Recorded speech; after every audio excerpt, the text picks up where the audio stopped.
Order, please. We'll begin with the daily routine. Presenting and reading petitions. Presenting reports of committees. Tabling reports, regulations, and other papers. I recognize the Honourable Minister of Justice. Thank you very much, Speaker. Speaker, before I table the accessibility directive, I'd like to beg leave to make a quick introduction. Please do. Thank you very much, Speaker. Speaker, in the gallery today we have Laura Beth McPherson, who is a Senior Policy Analyst with the Accessibility Directorate, and I'd ask her if she could stand. And I would ask the members of the House if they would please give her a warm welcome to the House this morning.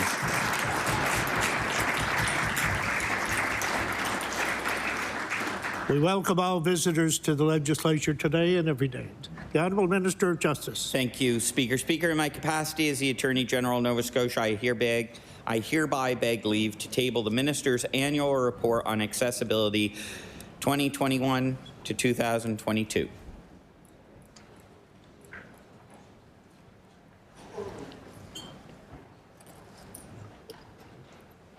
The report is tabled. The Honourable Minister of Justice and Attorney General. Thank you again, Speaker. Speaker, once again, I beg leave to make an introduction. Please do. Thank you, Speaker. I have a number of people with us today in the gallery. I'd ask if they could stand when I call them out. From the Human Rights Commission, we have Joseph Fraser, who is the Director and CEO of Human Rights Commission. Oh, okay. Greg Gillis, Registrar. Thank you, Greg. Angela Cullen and Nicole McKenzie, Human Rights Officers. And Stephen Roy, Project Coordinator. And I would ask the members of the House if they would please give them a warm welcome.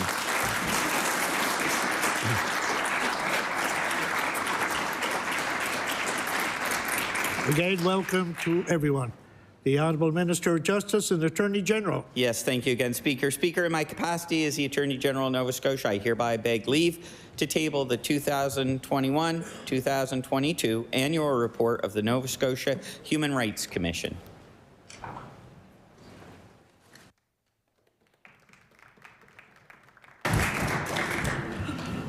The report is tabled.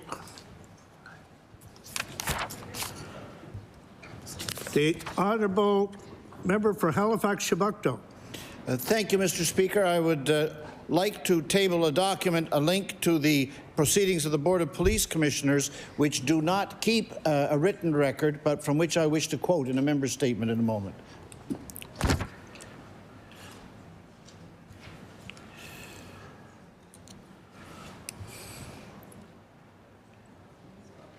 The paper is tabled. Statements by ministers. Government notices of motion. The Honourable Minister for Fisheries and Aquaculture. Thank you, Mr. Speaker. Whereas sport fishing is an accessible sport with many physical and mental health benefits that is enjoyed by increasingly more Nova Scotians and people from around the world who are discovering the unique connection sport fishing provides us to our beautiful and natural landscapes. And whereas the sport fishing sector growth is important to our rural communities and tourism industries, contributing significantly to the Nova Scotia economy, ranging from $65 to $85 million annually. And whereas the Sport Fish Habitat Fund has surpassed $5 million, with thanks to anglers who are committed to funding important work like the restoration of fish habitat and fish passage, and mitigating the impacts of climate change and acidification through the Adopt a Stream program. Therefore, be it resolved that as we look forward to warmer weathers and days spent by the water, casting a line into one of the many pristine lakes or rivers throughout the province, members of the Legislative Assembly encourage Nova Scotians to head to one of the province's many waterways to enjoy the 2023 sport fishing season, which opens in most areas tomorrow, April 1st. Mr. Speaker, I request waiver of notice and passage without debate. There has been a request for waiver. Is it agreed? Agreed. It is agreed. Would all those in favour of the motion indicate aye? Aye. Contrary minded, nay. The motion is carried.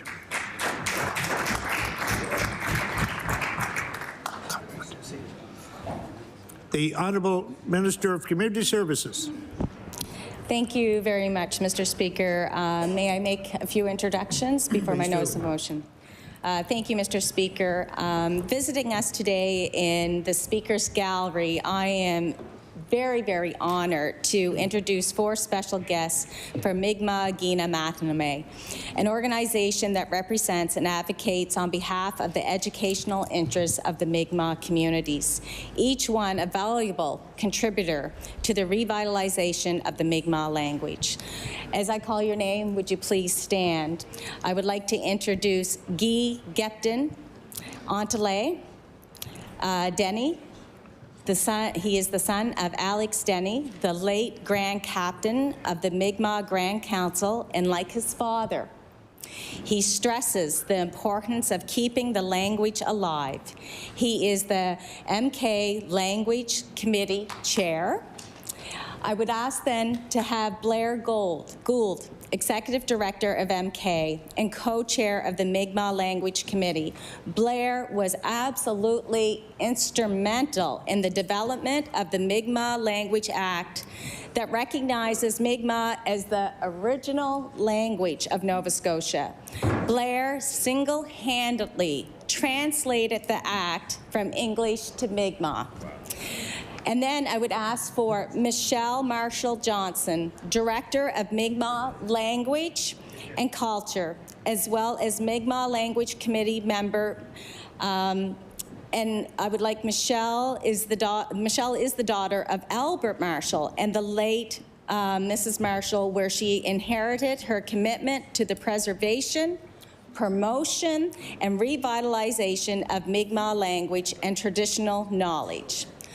I believe, is Sarah Johnson here as well? I couldn't see her. There she is. Yeah, the communications coordinator for MK. Sarah is a teacher by training and has been providing communication support to MK for 8 years. Jalasi, and I would ask everyone in the house here to give them a very warm welcome.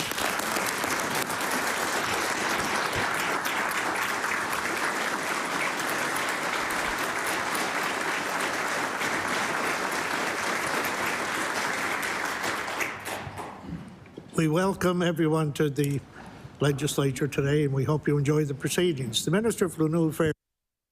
Thank you, Mr. Speaker. I hereby give notice that on a future day I shall move the adoption of the following resolution. Whereas today, March 31st, is National Indigenous Language Day in Canada, and an opportunity to recognize that language is an important part of culture, identity, and resilience. And whereas Mi'kmaq is the original language of Nova Scotia, and the Mi'kmaq Language Act was passed by the legislature in April 2022, proclaimed by the province and affirmed by the Mi'kmaq in July, and took effect on October 1st, Treaty Day. And whereas this legislation stands as a powerful example of the relationship and partnership with Alnuk, and is a critical step to advance reconciliation in Nova Scotia. Therefore, be it resolved that all members of this House of Assembly join me in celebrating National Indigenous Day, Languages Day, and renewing our commitment to support efforts to protect and revitalize Mi'kmaq language now and for future generations. I ask for waiver of notice and passage without debate. There has been a request for waiver. Is it agreed? Agreed. It is agreed. Would all those in favor of the motion indicate aye? Aye. Contrary minded, nay. The motion is carried.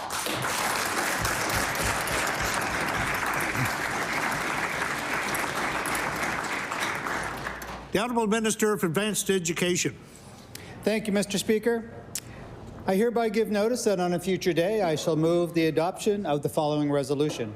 Whereas the Nova Scotia Community College and the Digby Pines Golf Resort and Spa have partnered to deliver business, hospitality, and culinary management programs, and whereas students will have the opportunity to work, live, and learn at the Digby Pines, representing a first-of-a-kind innovative partnership, and whereas this opportunity embodies the spirit of doing education differently, and finding innovative local solutions for our economy, for our students, and for our communities. Therefore, be it resolved that all members of this legislature congratulate the Nova Scotia Community College and Digby Pines on this partnership in which all the students enrolling in these programs well with their studies.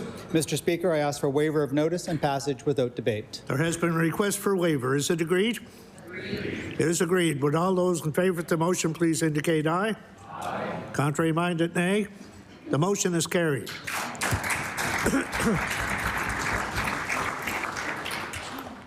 Introduction of bills. The Honourable Member for Clayton Park West. Thank you, Mr. Speaker. I would like to introduce a bill on behalf of the member for Fairview Clayton Park. The bill is an act to amend Chapter 141 of the Acts of 1970, an act to incorporate Mount St. Vincent University Student Union.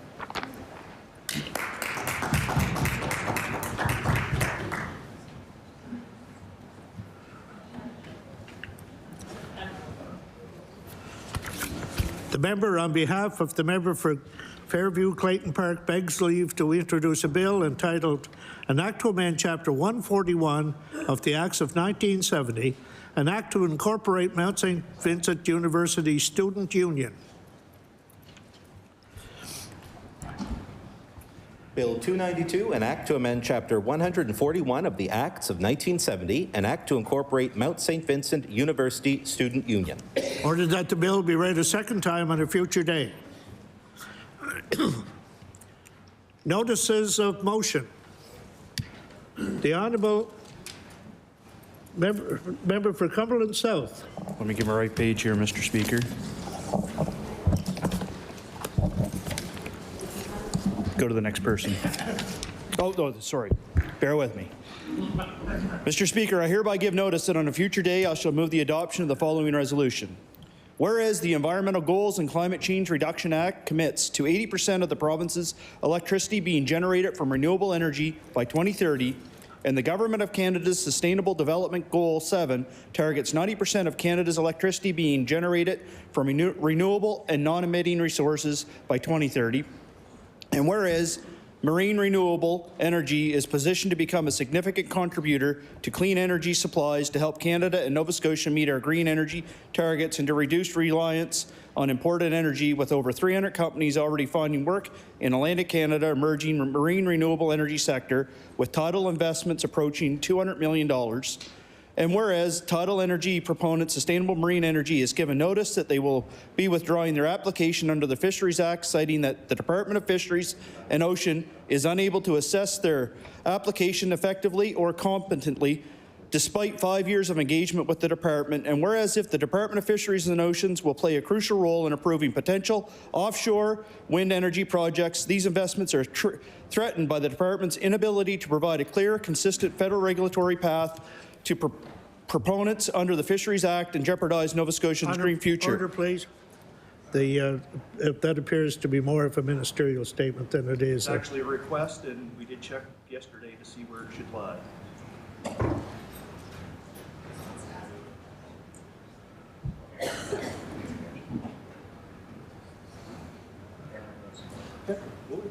Okay.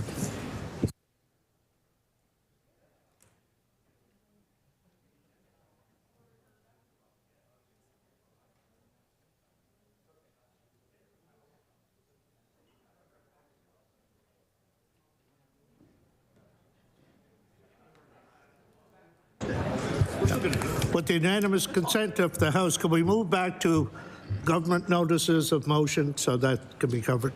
Yep. Is it agreed? Yeah. Okay. We'll revert back to government notices of motion. The Honourable Minister of Natural Resources and Renewables. Thank you very much, Mr. Speaker. Mr. Speaker, I give notice that on a future day I shall move the adoption of the following resolution. Whereas the Environment Goals and Climate Change Reduction Act commits to 80% of the province's electricity generated from renewable energy by 2030, and the Government of Canada's Sustainable Development Goal 7 targets 90% of Canada's electricity being generated from renewable and non-emitting resources by 2030, and whereas marine renewable energy is positioned to become a significant contributor to clean energy supplies to help Canada and Nova Scotia meet our green energy targets and to reduce reliance on imported energy, with over 300 companies already finding work in Atlantic Canada's emerging marine renewable energy sector, with a total investment approaching $200 million. And whereas the tidal energy proponent, Sustainable Marine, has given notice that they will be withdrawing their application under the Fisheries Act, citing that the Department of Fisheries and Ocean is unable to assess their application effectively or competently despite 5 years of engagement with this department. And whereas the Department of Fisheries and Oceans will play a crucial role in approving potential offshore wind energy projects, these investments are threatened by the department's inability to provide a clear and consistent federal regulatory path to proponents under the Fisheries Act and jeopardize Nova Scotians' green future. Therefore, be it resolved, all members of the legislature call upon the Government of Canada, the Department of Fisheries and Oceans, Minister Murray and her Parliamentary Secretary and Nova Scotia MP Mike Kellaway to immediately offer solutions for facilitating the responsible development of tidal energy in Nova Scotia by releasing the rationale for failing to provide an approval of Sustainable Marine Energy's multi-unit deployment plan and providing a pathway to approve other tidal and offshore wind energy developments. Mr. Speaker, I ask for a waiver of notice and passage without debate. There has been a request for a waiver. Is it agreed? Agreed. It is agreed. Would all those in favor of the motion please indicate aye? Aye. Contrary minded, nay. The motion is carried.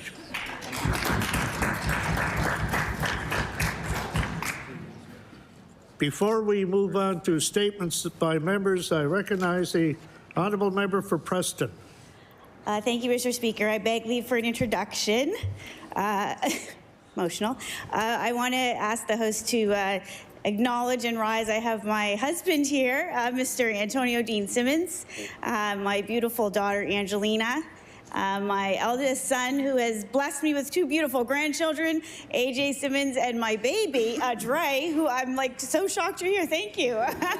Like between football and workouts and overnights. So I just want to ask this host to acknowledge, you know, today's an important day for me, and so blessed that they could all be here. And you have several statements already about you in the house, but I do want to say thank you very much. And this journey wouldn't be worthwhile without you all here. So I ask the host to rise and acknowledge the period.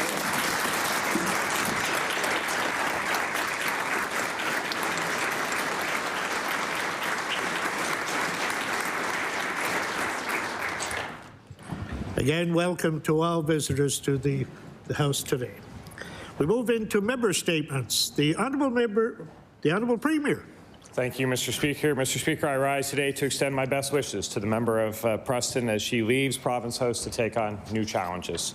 Although she was an MLA for a relatively short time, I'm sure it felt like a long time, but a short time, she made a big and lasting impact on this building and on our province. The member for Preston was the first African Nova Scotia woman to serve as deputy chair in the Nova Scotia legislature, and her work on land claims will ensure her rightful place in history.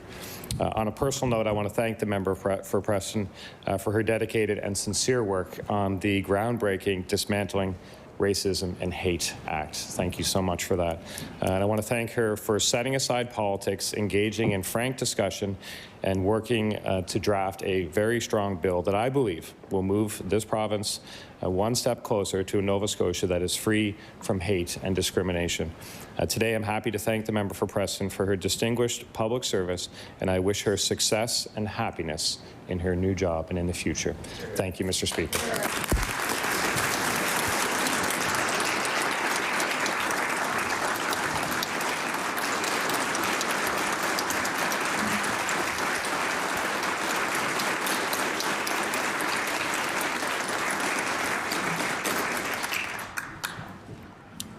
The Honourable Member for Yarmouth.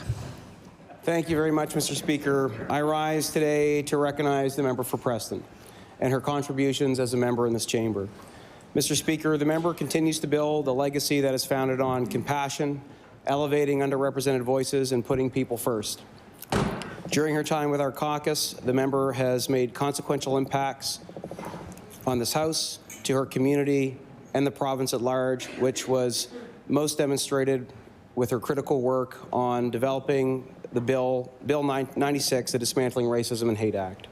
Mr. Speaker, the member for Preston made history in Province House as the first African Nova Scotian Deputy Speaker, as the first African Nova Scotian woman to be elected to the Liberal Party, as the MLA for Preston, and the first African Nova Scotian to run for the leadership of the Nova Scotia Liberal Party.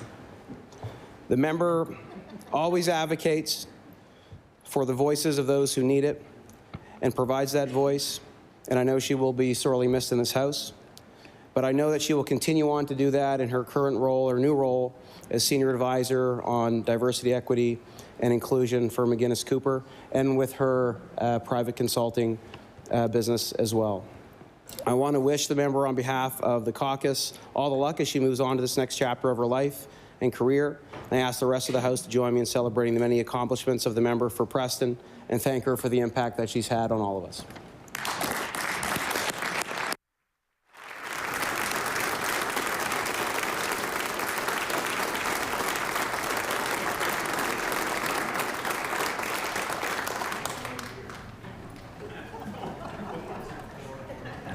The honourable member for Halifax Needham. Thank you, Mr. Speaker. I rise today to recognize a friend and a colleague that we have all had the honor and privilege to work with, and alongside the member for Preston, Angela Simmons.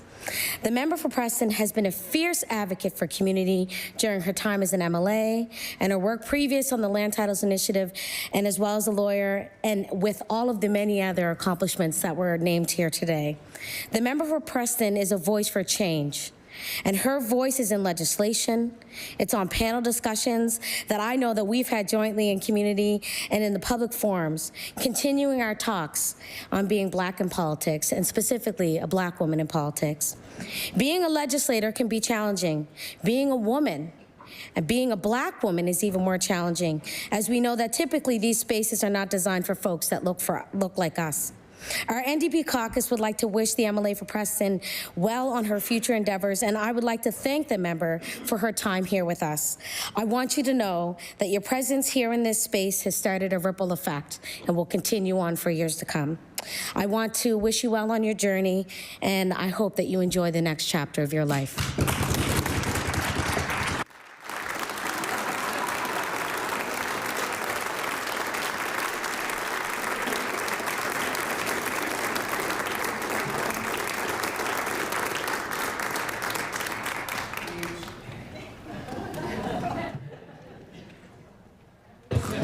Gosh, this could continue all day, but I don't. The honourable member for Glace Bay Dominion. Mr. Speaker, I feel bad for her. I'm going to take some heat off her now. Mr. Speaker, before I read my member statement, I beg leave to make an introduction. Please do. Visiting us today in your gallery, the Speaker's Gallery, to recognize Transgender Day of Visibility is Veronica Merrifield. Veronica is a founder of Cape Breton Transgender Network. She's active in her community and sits on several boards, including Transition House, the Every Woman Center, Cape Breton Center for Sexual Health, and Marion Bridge Community Hall. She also sits on two CBRM committees, the Diversity and Inclusive Committee, and the Access to Disability Committee. Veronica has set up support groups and deliver training to a number of organizations, but both locally and further abroad, including Samaritan Suicide Hotline UK, staff at the Transition House, the Cape Breton Partnership, GSA conferences with schools and youth projects, GSA in Michigan, CBU Nurses Program, the Elizabeth Fry Society, and Marine Atlantic, and more. And more is the key word there, Mr. Speaker.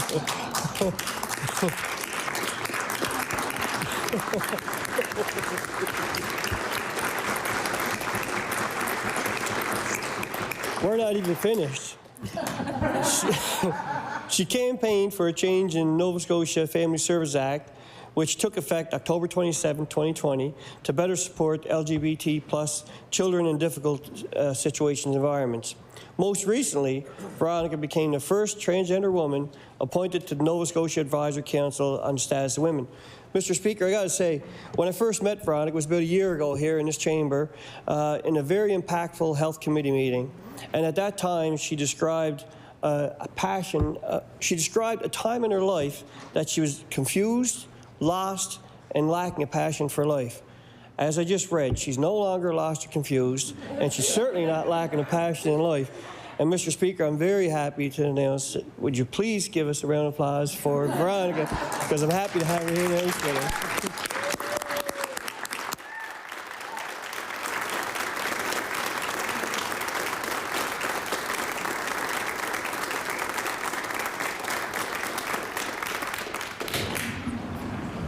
Again, welcome to the legislature today. And you know, if the clock had been running, you would have been long out of time just on the accomplishments alone. The honourable member for Glace Bay Dominion. Mr. Speaker, I rise in the House today to acknowledge International Transgender Day of Visibility, a day dedicated to recognizing our transgendered residents and raising awareness of the discrimination they face. Today, we not only acknowledge the need to challenge the discrimination facing our transgender residents, but to also celebrate the many contributions they have made to our communities here in Nova Scotia. We are committed to supporting and promoting the rights of our transgender residents. Last summer, our government removed barriers and cut wait times for residents seeking gender-affirming surgery, a decision that was celebrated by our transgender community. Mr. Speaker, I ask that all members of this House to join me in celebrating International Transgender Day of Visibility in our province. Thank you, Mr. Speaker. The honourable member for Timberlea Prospect.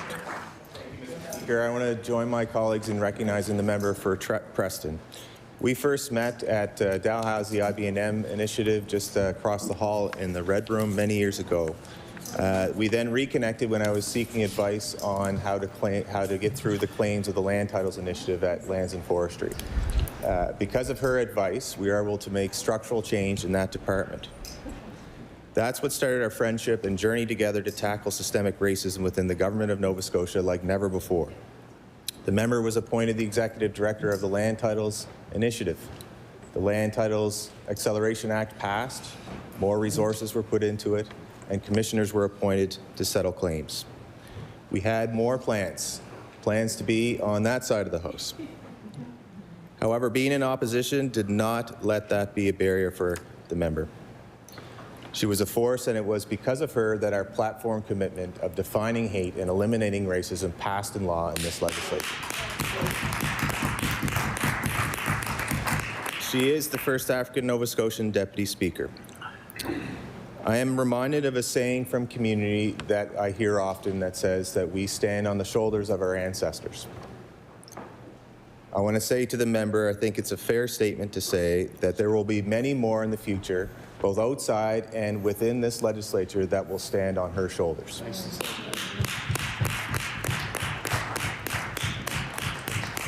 It is a bittersweet day for me. Her new employer is very lucky to have her.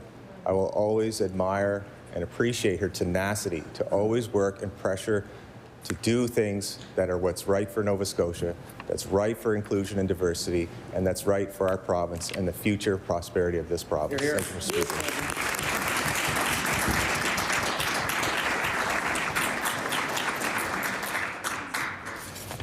The honourable member for Halifax Citadel, Sable Island. Mr. Speaker, I beg leave to make some introductions with regards to my member statement. Please do. Mr. Speaker, in the gallery, I would like to welcome and would invite them to stand as I introduce them.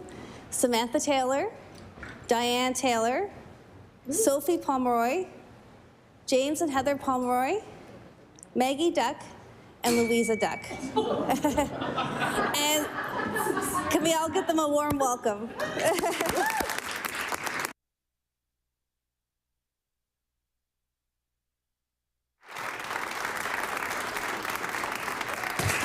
A very warm welcome to all. Thank you.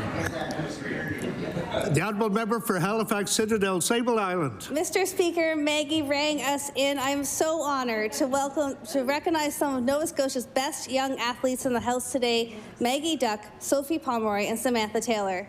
Maggie learned to skate at 19 months of age and began playing hockey at 5. She is a student at Halifax West High School and will continue playing hockey next year in the competitive junior U22 Women's League in Ontario. Sophie is a forward and started playing at age 4. She is at Armbray Academy and will be going to the University of Guelph to study sciences and play varsity field hockey. Samantha started playing hockey at the age of 5. She is currently in grade 12 at Citadel High and will be playing varsity hockey next year with Mount Allison University. Together, Samantha, Sophie, and Maggie all currently play on the Halifax Western Capitals, which is a U18 AAA female hockey team. The Halifax Western Capitals finished 3rd of 9 teams in the regular season and won the silver provincial title. Recently, all 3 players were selected to represent Nova Scotia at the 2023 Winter Canada Games in PEI, where they took home a historic silver medal. I know we are all so proud and so excited. Mr. Speaker, I ask all members to recognize the athletic excellence of these young Nova Scotians.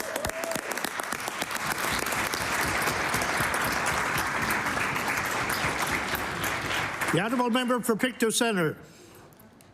Thank you, Mr. Speaker. Mr. Speaker, 2023 marks the 10th anniversary of the North American Indigenous Games, known as NAG, and the first time they'll be hosted in Atlantic Canada. These games will be the largest sporting event ever held in Atlantic Canada. The games will host 16 sports, including 3 traditional sports, lacrosse, canoe, kayak, and 3D archery.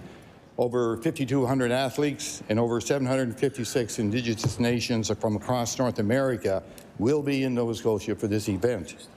The games will take place across HRM and Millbrook First Nations in over 20 sport venues from July the 15th to the 23rd.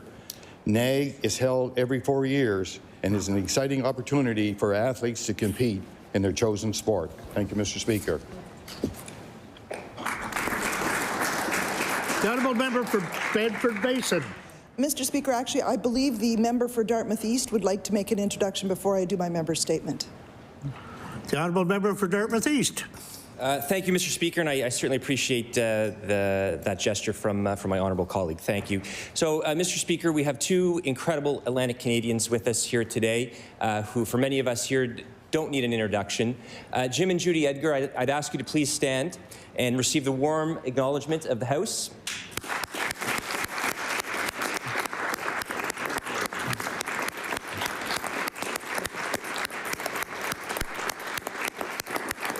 Mr. Speaker, in 2018, my daughters, Sophie and Ella, and I had an incredible moment to meet Judy and Jim Edgar. At that period of time, we were on a path of healing, a path of grieving.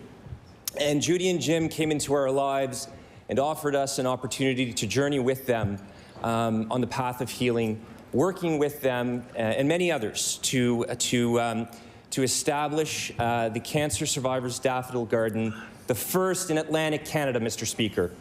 So, Mr. Speaker, this legislature has, I think, a real debt of gratitude to Jim and Judy Edgar for the work that they've done. Jim and Judy, you know the love my family has for you. You know the love I have for you personally. And on behalf of all Nova Scotians, thank you for all that you've done. The honourable member for Bedford Basin. Mr. Speaker, I beg leave to read a statement on behalf of my colleague for Cole Harbour, Dartmouth. Please do. Mr. Speaker, I'm honoured to stand and recognize Judy and Jim Edgar of Cole Harbour, both cancer survivors. The Edgars had a dream of creating a daffodil garden in honour of those who survived cancer. Their vision came to fruition on September 25th, 2020, when the first such garden in Atlantic Canada was completed with support from public and private funds, including HRM Parks and Recreation. The Cancer Survivors Daffodil Garden is located on the Dartmouth waterfront. It is a beautiful gathering space that inspires and gives hope and courage to those impacted by a cancer diagnosis. We look forward once again to experiencing the sea of yellow daffodils for all to enjoy and celebrate in the spring of 2023. I ask that members of the Assembly join me in recognizing Judy and Jim Edgar for this achievement. Thank you, Mr. Speaker.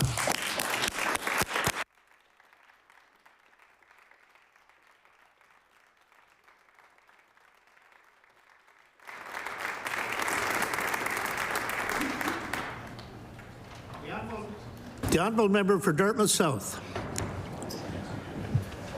The honourable member for Dartmouth South. Thank you, Mr. Speaker.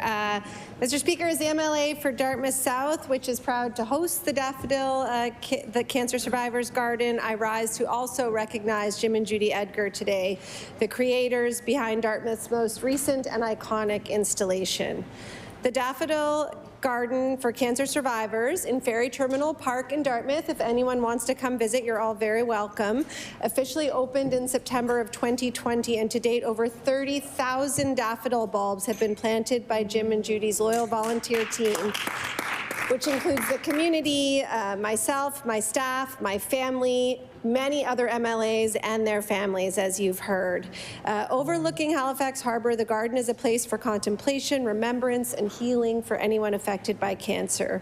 A wash of thousands of bright yellow daffodils pop up each spring, and it is a sight to behold, and it brings joy to our hearts.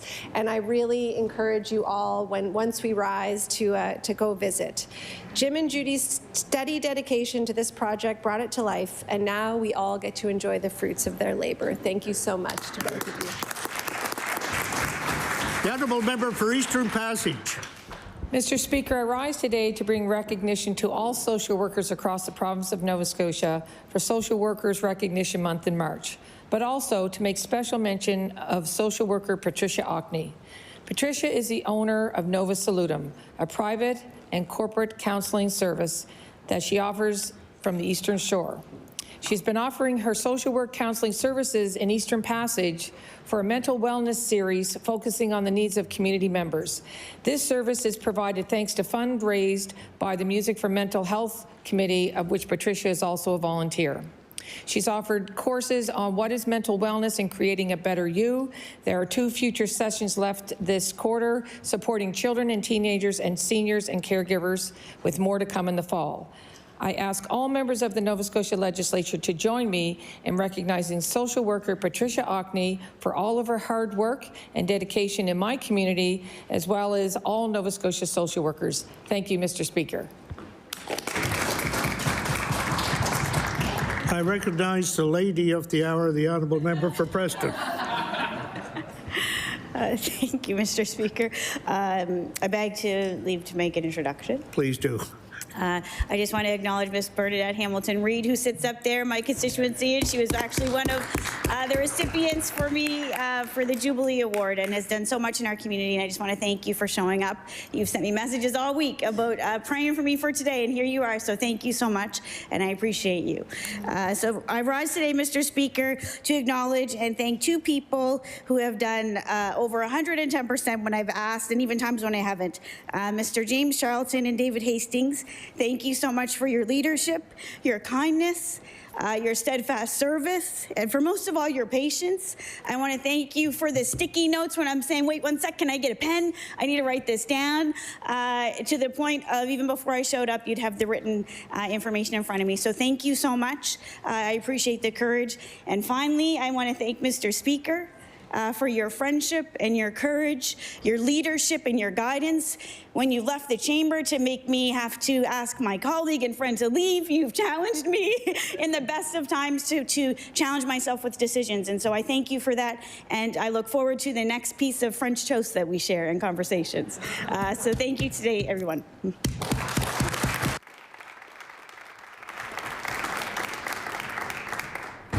The honourable member for Dartmouth North. Thank you very much, Mr. Speaker. May I make a rather long introduction before I begin my member statement?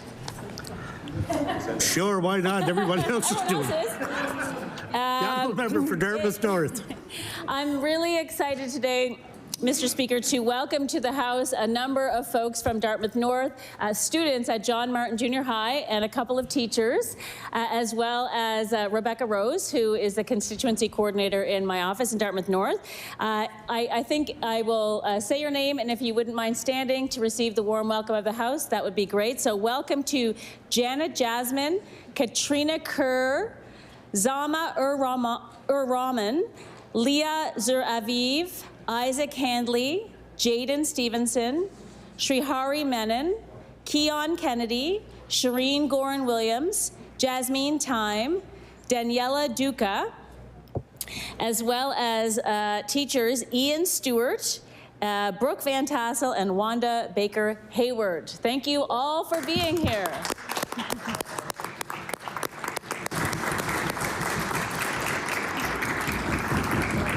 A very warm welcome to everyone attending today. The Honourable Member for Dartmouth North. Mr. Speaker, John Martin Junior High School is just over a block from the North Grove, Dartmouth North's community food and family hub. Both the school and the North Grove are integral and vibrant parts of our community. This past fall and winter, grade 7 students at John Martin brought their considerable energy and enthusiasm to the North Grove to help in the community farm and prepare meal kits for the weekly market. For the chili meal kit, for example, the students worked together to assemble canned tomatoes, beans, onions, peppers, garlic, spices, oil, and detailed instructions. Last month, the students learned to make their own fajitas, including homemade guacamole, in the North Grove's kitchen. Ms. Van Tassel, who coordinated the partnership, said that the overwhelming feeling the students had after volunteering at the North Grove was pride, and they should be proud. The grade 7's efforts even won them the attention of the CBC. So I would like to ask the House to join me in thanking the grade 7 students and teachers at John Martin Junior High for doing their part to make sure everyone in Dartmouth North has access to healthy, delicious food. The Honourable Member for Inverness. Speaker, let us acknowledge Natalie McMaster, inducted into the Order of Nova Scotia in 2020, who received her honour this week. Natalie has been an ambassador for our province since she first took her music on the road as a teenager. When others her age were enjoying the pursuits of youth, she was making sacrifices and dedicating her time to honing her craft. This has led to a successful career in music, where she continues to sell at venues across North America each year she tours. What sets Natalie apart is her sincerity. She always takes time for everyone she meets and makes them feel special. Her ability to play the violin brings them in the door, and her sincerity keeps them coming back for more. Although she's a resident of Ontario with her husband Danelle and their troupe of 7 professional musicians, Mary Frances, Michael, Claire, Julia, Alec, Sadie, and Maria, we are not letting go of Natalie. Her roots are showing, and we shall continue to lay claim to her and her family here in our province. Congratulations, Natalie. You've been awarded our province's highest honor. The Honourable Member for Annapolis. Thank you, Mr. Speaker. Recently, I had the pleasure of awarding the Queen Elizabeth II Platinum Jubilee Medal to Linda Bailey. Linda has been a registered nurse for many years and now helps recruit health professionals to our community. She also is a longtime community volunteer, including with the Fundy YMCA, the Atalanta Hospice Society and Funday Hospice, and the Annapolis West Health Foundation. She is certainly a very deserving recipient of this award. Mr. Speaker, I invite all members of the House of Assembly to join me in congratulating Linda Bailey on receiving the Queen Elizabeth II Platinum Jubilee Medal. Thank you. The Honourable Member for Halifax-Chebucto. Mr. Speaker, the constituency office for Halifax-Chebucto is across the street from the Quinpool Road Superstore, which has much diminished the neighbourhood by the use of uniformed armed HRP officers patrolling the store since last July. So I was interested to note that at the January 16th hearings of the Police Commission, preparatory to the HRM 23-24 budget, 5 out of 30 public presenters made reference to this subject. They spoke about, I quote, police lurking around grocery stores and moonlighting in grocery stores. They referred to allegedly overworked HRP officers picking up extra shifts as armed guards protecting loaves of bread, and to police picking up off-duty shifts at the superstore, criminalizing people for accessing food. What is the real difference, asked one presenter, stealing food or arresting people who are stealing food because they're hungry? I would suggest that the real crime is grocery chain profiteering during a period of rampant food price inflation and increasing hunger. And it is unfortunate that the HRP continues to lend its symbolic authority to Loblaws Superstore in this respect. Thank you, Mr. Speaker. The Honourable Member for Dartmouth East. The Honourable Member for Dartmouth East. Thank you, Mr. Speaker. Mr. Speaker, tomorrow marks the beginning of Daffodil Month. Like many Nova Scotians, Mr. Speaker, have been impacted by cancer. And I know all of us in this chamber today are honored to wear the daffodil pin. As the first flower to emerge after the winter months, the daffodil is resilient, just like the estimated 641 Canadians and their families who are diagnosed with cancer every day. To us, The daffodil represents courage, strength, and most importantly, hope. For 65 years, the Canadian Cancer Society's Daffodil Campaign has raised funds for the vital work that they do, including funding research, educating people, and providing support services to enhance the quality of life of those impacted by cancer. Mr. Speaker, there are a number of ways that the members of this legislature can let Nova Scotians living with cancer know that their battle is not to be fought alone. Whether it's wearing a daffodil pin, sharing inspiring stories on social media, or engaging with community partners, I know we can all contribute. Mr. Speaker, I ask that all members of the House join me in supporting Daffodil Month and to consider the ways that we can inspire hope and fight the good fight. Thank you, Mr. Speaker. The honourable member for Bedford Basin. Thank you, Mr. Speaker. Today is International Transgender Day of Visibility.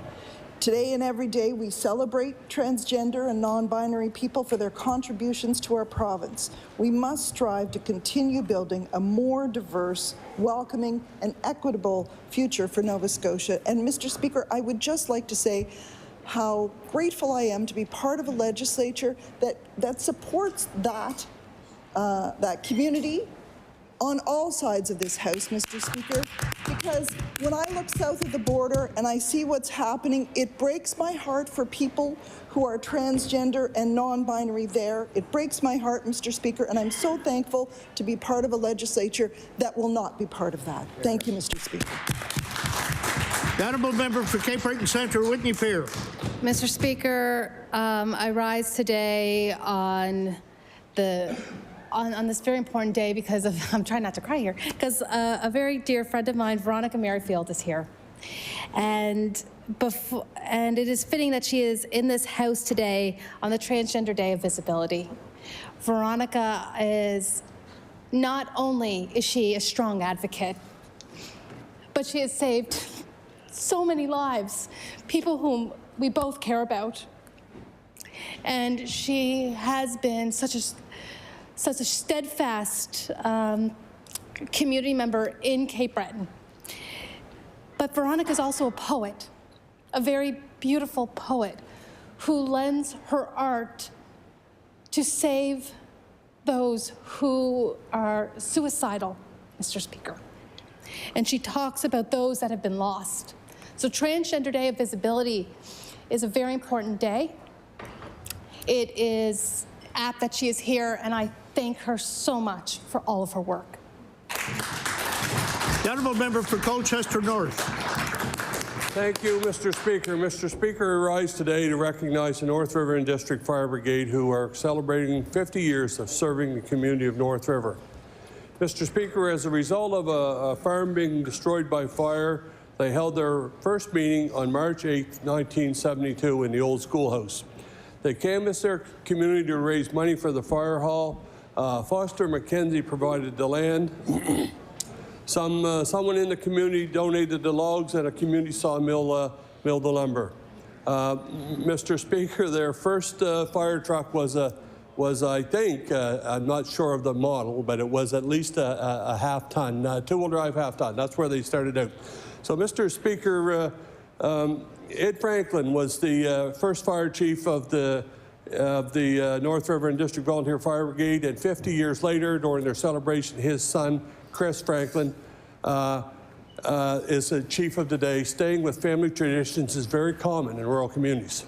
So, Mr. Speaker, the North River and District Fire Brigade continues to provide our citizens with exemplary service, and I would like to congratulate the members, and I wish them all the very best in the future. Thank you, Mr. Speaker. The honourable member for Halifax Atlantic. Mr. Speaker, before I do a member statement, I beg leave to do an introduction. Please do. In the West Gallery, I'd like to introduce Heather Mulligan, Manager of Advocacy for the Canadian Cancer Society of Atlantic Canada. Heather is a passionate, strong, intelligent, hardworking individual who's a strong voice for all who are impacted by cancer. I want to thank her for being here today, and hope the House give her a nice round of applause. The honourable member for Halifax Atlantic. Thank you, Mr. Speaker. Today we are wearing daffodils to raise awareness and funds to help those impacted by cancer. We all know someone who has battled cancer, and we all know the struggle and the bravery it takes. For me, it was both my biological mother and my foster mother. The daffodil is the first flower to bloom in spring. For those living with cancer, it represents strength, resilience, courage, and hope. My heart goes out to everyone who has lost and everyone who battles.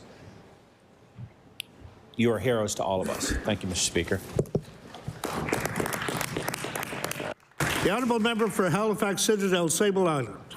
Mr. Speaker, on Transgender Day of Visibility, we recognize and celebrate the transgender, non-binary, and two-spirit people in our families, communities, and workplaces.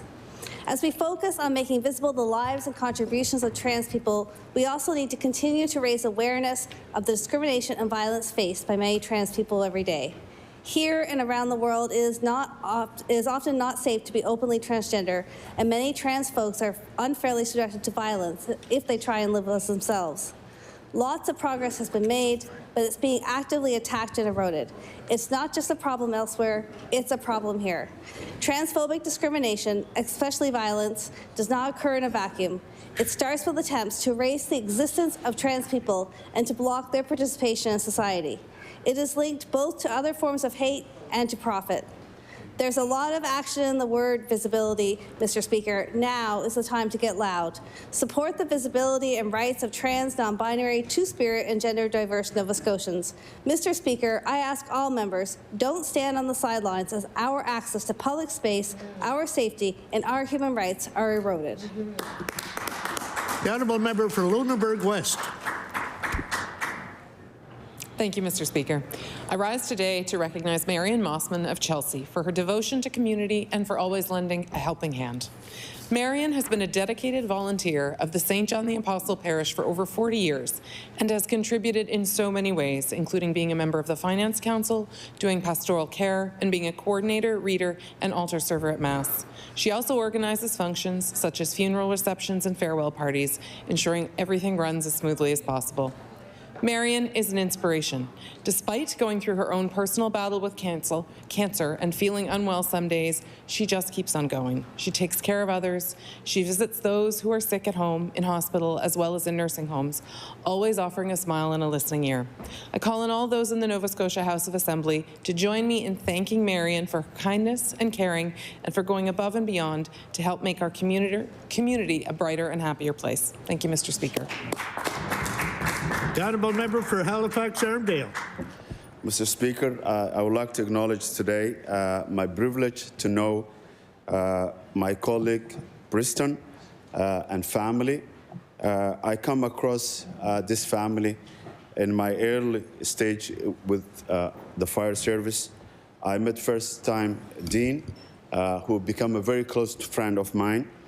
And after that, also, I had the opportunity to meet AJ through my son, through basketball competition.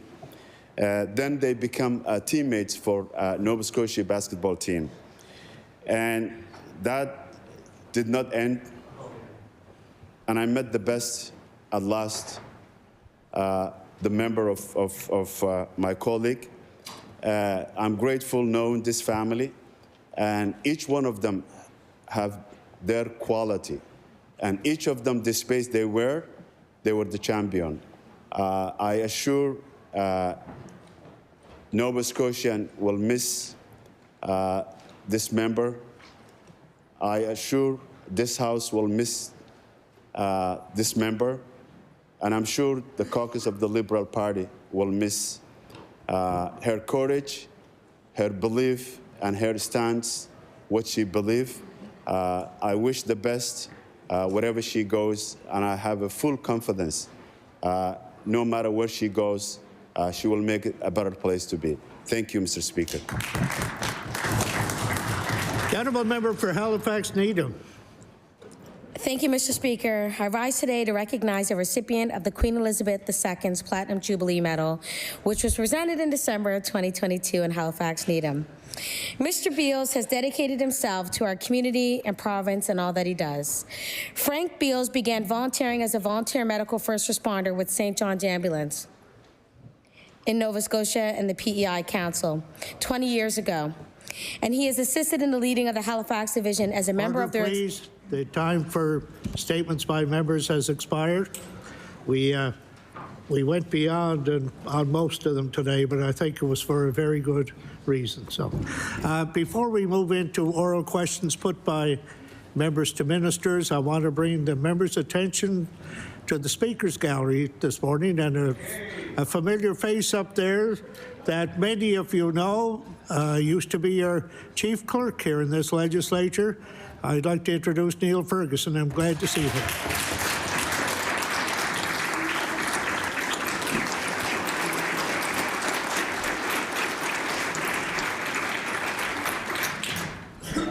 Good to see you, Neil.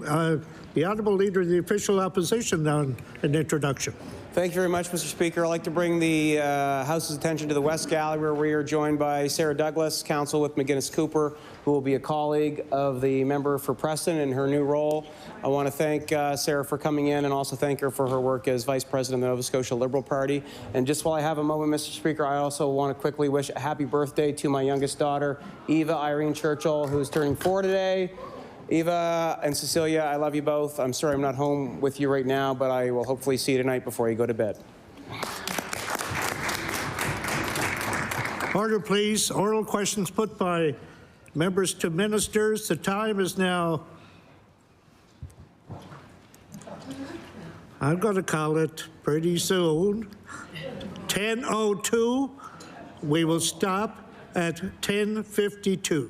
The Honourable Leader of the Official Opposition. Thank you very much, Mr. Speaker. Mr.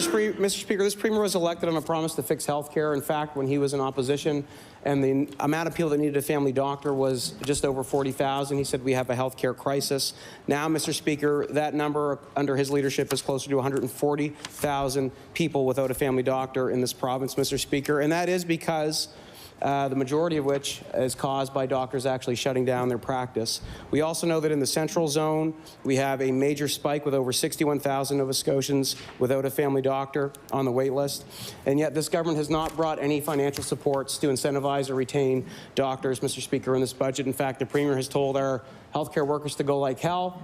They have been going like hell, they're going through hell, and now many of them are actually leaving their practice. Why was there nothing in this budget to actually support retention and recruitment of family physicians into the province of Nova Scotia? Premier. Thank you, Mr. Speaker, and I thank the member for this important issue. Obviously, the state of healthcare is a concern to myself, the government, and all Nova Scotians. We are committed to fixing healthcare.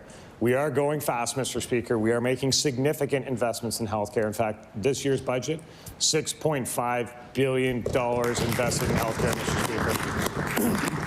We're concerned about access to care. Nova Scotians are concerned about access to care. That's why we put a number of initiatives in place to make sure that people have different options for care. As the world changes, Mr. Speaker, the healthcare system has to change. But I have to say, Mr. Speaker, I was so proud to do the incentive, retention incentive last week for nurses and other allied healthcare professionals. We continue to work with doctors. We have great respect for our healthcare professionals, Mr. Speaker, and we're there to support them as good as we can every day. The honourable member, Leader of the Official Opposition on his first supplementary. Mr. Speaker, things are moving fast in this province. We've never seen an explosion in the amount of people without a family doctor happen this quickly as we have under this government, Mr. Speaker, and yet there is still nothing to recruit or retain family physicians.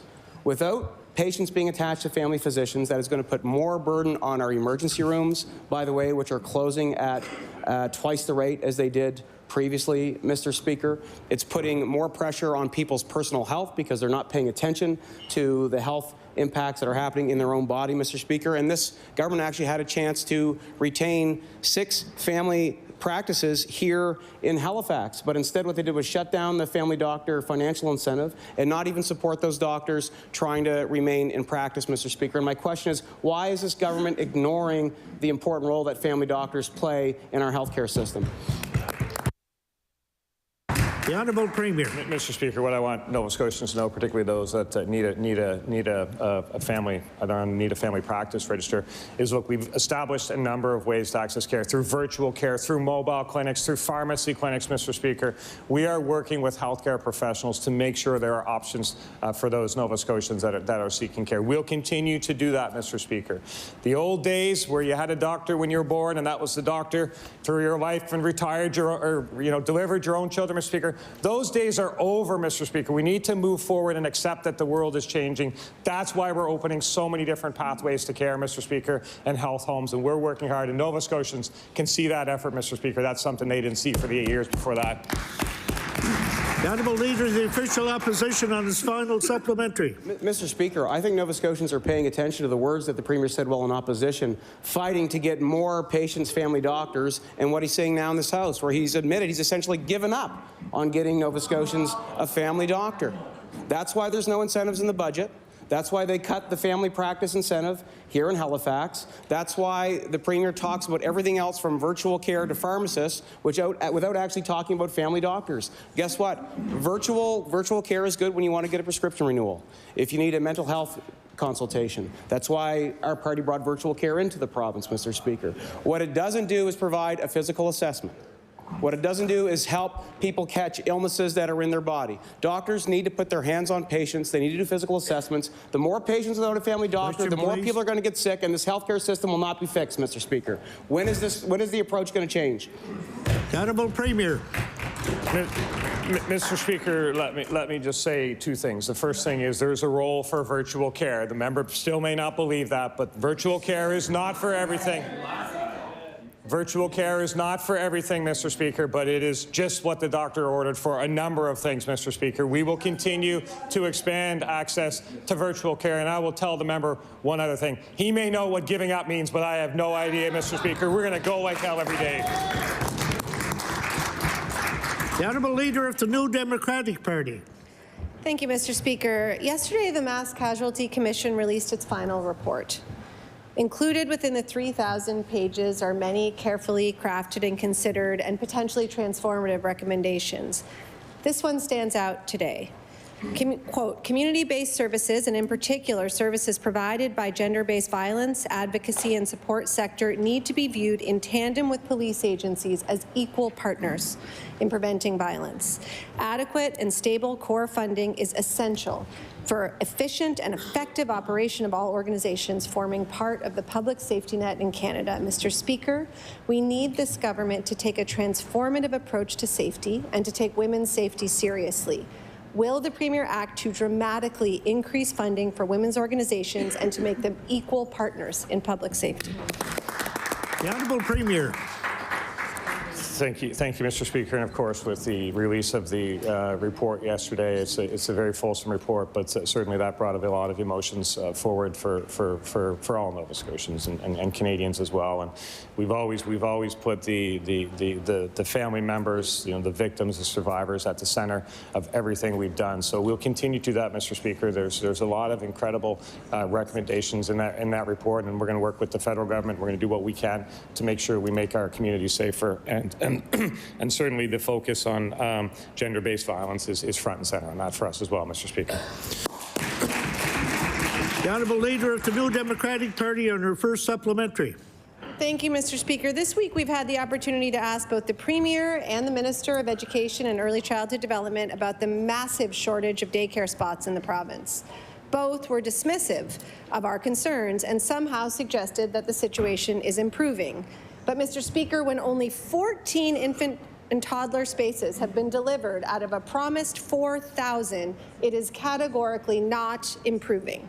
We are hearing story after story of parents, largely mothers, who cannot return to the workplace because they do not have a childcare spot that was promised by this province.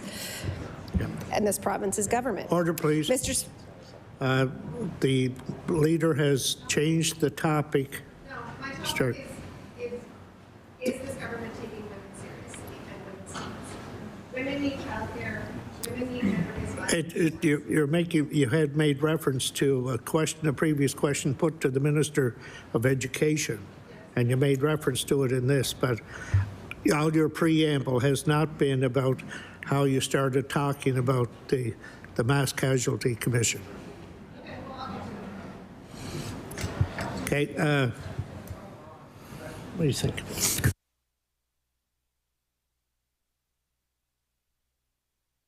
Okay, I will recognize the honourable leader of the New Democratic Party. I'll give you a chance to get to your question and how it's going to relate to the mass casualty. It doesn't have to relate to the mass casualty.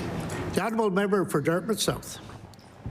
As with the request for funding for gender-based violence, we also have requested of this government to fund childcare. These are both things that women need to stay safe and to be able to be productive in our society. And therefore, Mr. Speaker, I want to point out the situation of an Enfield mother who can't find even a wait list to put her child on to return to work. She asked, what do you do if you don't find someone? I have to return to work, so what are my options? And I'll ask the Premier, what are her options?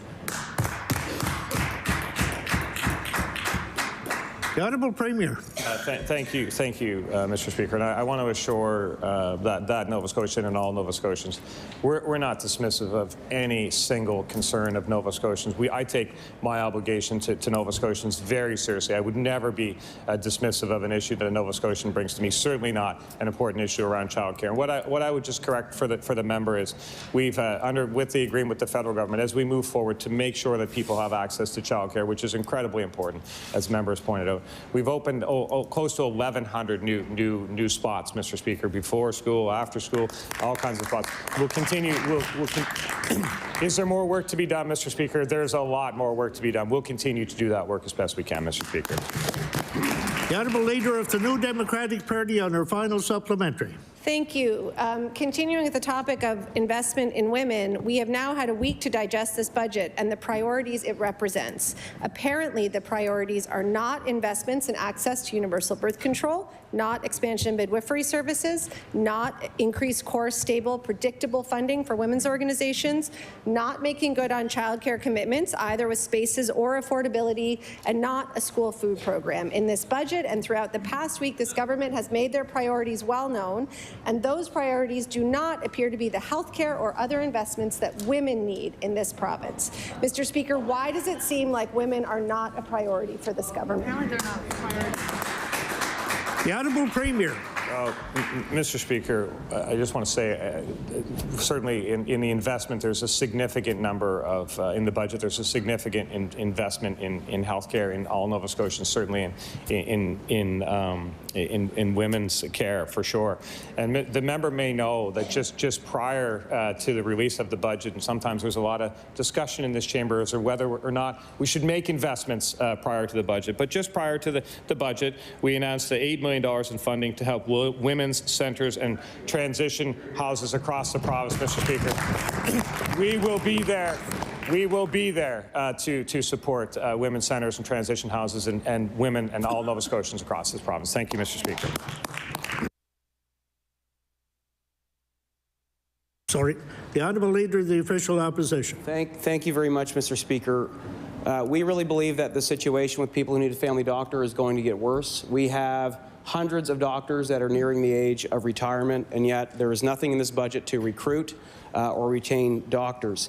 We also know that many doctors who have retired and are nearing retirement are actually interested in continuing on with part-time practice, Mr. Speaker, although there's no billing options that can allow them to do that. Doctors like George Burden in Elmsdale, who've been advocating to incentivize retired doctors or older doctors to transition from practice gradually or to ensure more Nova Scotians aren't left without a family doctor, Mr. Speaker. Why isn't this government considering any incentives to ensure that retired doctors can enter into part-time practice or transition more slowly out of their practice so more Nova Scotians can have access to the primary care that they need? Thank you, Mr. Speaker. I thank the member for the question. I think what he's actually describing is the former government's approach to retiring physicians, because certainly it was always one in, one out in the years that I recall. So we are looking at a transition into practice and a transition out of practice.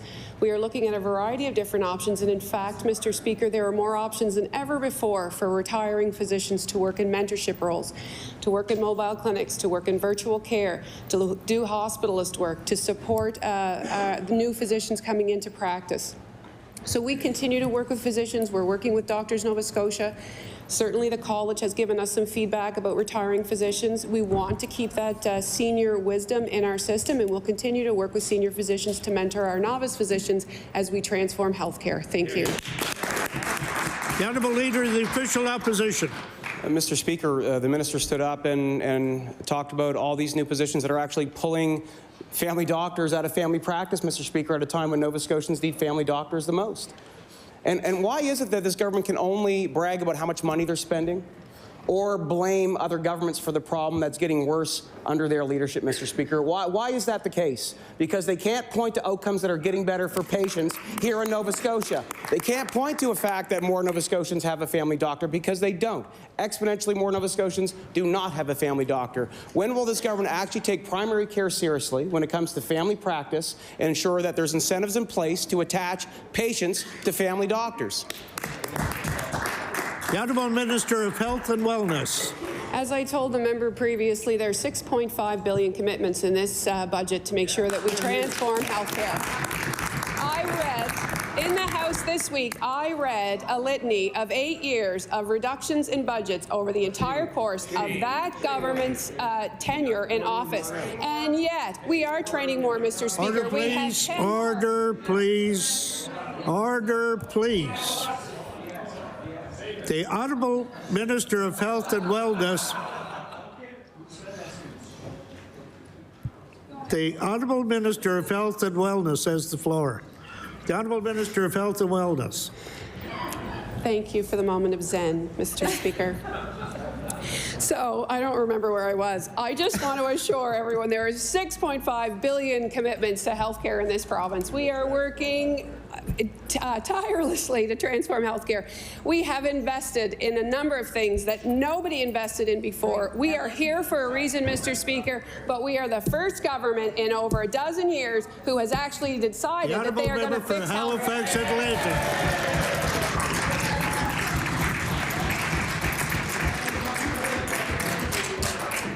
I'd like to thank the member's opposite for the round of applause. During the campaign, the Premier committed that he'll be removing the gag order on healthcare workers who want to improve the system. However, the Nova Scotians learned about a letter sent from the Vice President of the Nova Scotia Health Authority to doctors across the province. In the opening sentence, this senior executive makes it crystal clear that Health Authority is very concerned about the ongoing negative media coverage in the province on the ever-growing list of doctors leaving the practice under this government. Mr. Speaker, my question to the Premier is, did he think this letter was appropriate to send to doctors who take care of people across the province? The Honourable Minister of Health and Wellness. Thank you, Mr. Speaker, and I'm grateful that the member brought this up, because to the point of retired doctors, certainly at the last summit, we heard directly from physicians about how difficult it is for them to transition out of practice. Sometimes they don't have a replacement, and the shame that they feel and the guilt that they feel. And we were asked, actually, by the College of Physicians and Surgeons to be mindful of how it feels for those physicians. And so, as an attempt to work work with physicians, we want to let them know that we are here for them. We didn't ask them to change the narrative. We want to change it with them. We want to have a support line with them so that we can help them transition out of practice. We can help them stay in the system, that they don't need to carry a burden of guilt about finally retiring after a life of dedicated service to Nova Scotians, Mr. Speaker.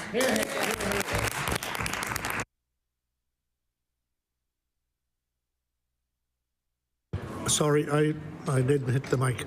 The Honourable Member for Halifax Atlantic. I apologize. I would like to remind the Minister of Health that the letter said, and I quote, "We want to change this narrative immediately." So, Mr. Speaker, in Nova Scotia, we have a government asking the doctors to share their concerns internally via hotline, but not to go to the media. If this letter was about supporting doctors, it would not be focused on the media narrative, and that was drawn out in that letter. Mr. Speaker, does the Premier or the Minister of Health believe that changing the media narrative is more important than taking care of the doctors? The Honourable Minister of Health and Wellness. Mr. Speaker, I want to acknowledge the work that Dr. Nicole Boutlier does in this province every day with primary care physicians. Dr. Nicole Boutlier regularly corresponds with physicians throughout the province with that newsletter. She has put supports in place for physicians. She has worked diligently, and in fact, We have had a number of physicians who have reached out through that email and hotline to thank Nicole Boutlier for her work and support. They were very anxious to be able to speak to her about their feelings about retirement, and they want to work with government in order to help transition out of practice in a way that's meaningful for them as they continue to contribute to the system. And in no way do we want to silence physicians. We traveled around this province and talked to over 2,000 healthcare workers directly in order to ensure that we heard directly from healthcare workers.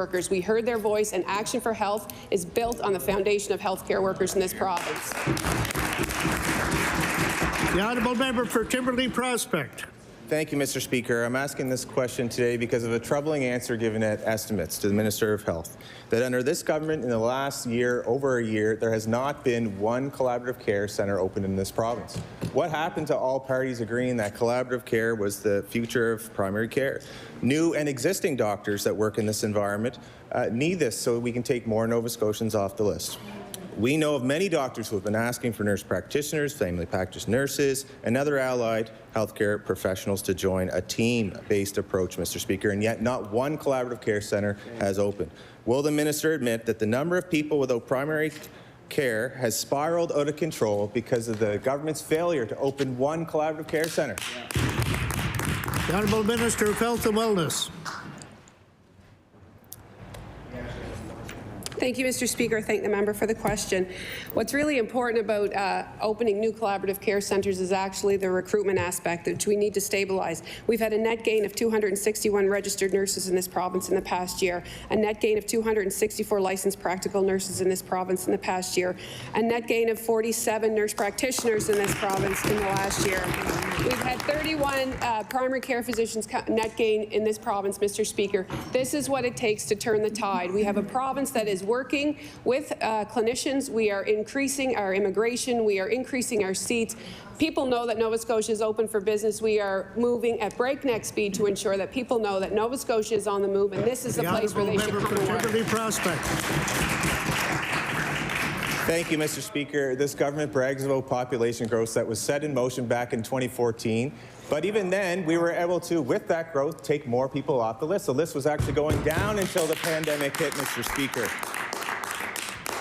There are many clinics asking for nurses. All the minister has to do is get one nurse approved. She mentioned a bunch of nurses. Approve one for South End, Spryfield, Tantallon, Hammonds Plains. I can go on and on. Can the minister confidently say that the new collaborative care centers she's saying that will open this year, which is 14, will actually happen? And does she regret that she didn't open one until she got to this point? The Honourable Minister of Health and Wellness. What I regret is I didn't run sooner and help him form government. That's what I regret. That's what I regret, Mr. Speaker. Because I said before, I worked under that former government for the past 8 years, and they can pound their chest all they want, Mr. Speaker. The reason I'm here today... Order, please.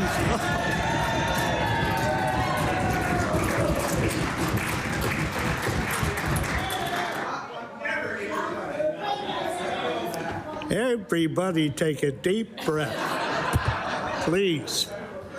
The Honourable Member for Halifax Citadel Sable Island. Mr. Speaker, my question is for the Premier.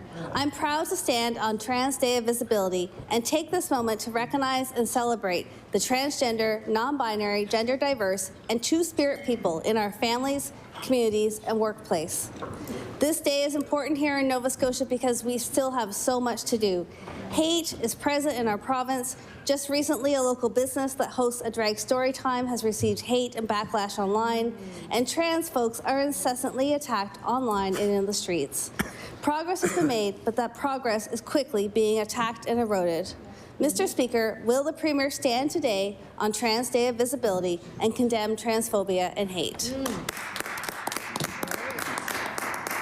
The Honourable Minister of Health and Wellness. Thank you, Mr. Speaker. I want to thank the member for the question. Certainly, I wanted to stand and speak about some of the work that's happened around the health equity framework, which we're very proud of in Department of Health. And I also wanted to thank the folks who are advocating and supporting Department of Health in writing a new gender-affirming care policy to support people in accessing care. I do want to acknowledge as well that we have a lot of work to do, Mr. Speaker, but very grateful for these evolving and growing relationships, and looking very much forward to improving the access to care for transgender people in our community. Thank you. The honourable member for Halifax Citadel Sable Island. Mr. Speaker, I thank the minister for her words. I think in a government where we're moving faster, for better, for quicker access to health care, that folks, trans folks and non-binary folks in this province have not seen faster, better, or more health care. We need to act. We need to act on gender-affirming care. We need to create more 2S LGBTQ+ community spaces. It's difficult to take commitments seriously without action, without a strategy, or without a minister dedicated to work on this front. So I'll ask the Premier, is the Minister of Health the minister responsible for 2S LGBTQ+ affairs, and will the Premier make that appointment official? The Honourable Minister of Health and Wellness. Thank you, Mr. Speaker. I thank the member for the question. So, to your point, I know that there is more to do. I know that there is more work that has to happen in terms of making our spaces safe and inclusive, and we are committed to doing that work, Mr. Speaker. We admittedly have come a long way, but we do know that there's more things to do, and we are committed to that work. We want to do it intentionally and mindfully, and we appreciate the relationships that we're building within community, particularly around healthcare, Mr. Speaker, to make sure that we have safe and inclusive environments and access to the care that individuals require. The honourable member for Clare. Mr. Speaker, we continue to hear stories about the issues that paramedics are facing across the province. Paramedics continue to leave in record numbers, and I will table that. Offload times remain a critical issue for paramedics, and we continue to hear about in our communities. We are happy to hear that there is such a high uptake of new paramedic students in Yarmouth in the Yarmouth expansion, but we need to work on both recruitment and retention of new paramedics. Mr. Speaker, what is this government going to do aside from the tuition rebate to retain paramedics in rural Nova Scotia? The Honourable Minister of Health and Wellness. Thank you, Mr. Speaker. So there's a number of things that have happened. We've been, in terms of our paramedic workforce, I'm very, very proud of the workforce committee that's working with Department of Health, Nova Scotia Health, EMCI, the Paramedics Union, and the regulator with the college to make sure that we are hearing directly about the concerns of paramedics.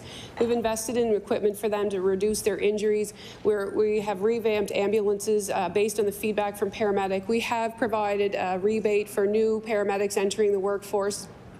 Recently, we covered short-term illness for paramedics. We understood that this was a financial strain, and as a result of those conversations, we were able to support them. So there are a number of things. We certainly hear from them regularly, and we want to make sure that they are valued, and we have asked to go back to the table to support that workforce. Thank you.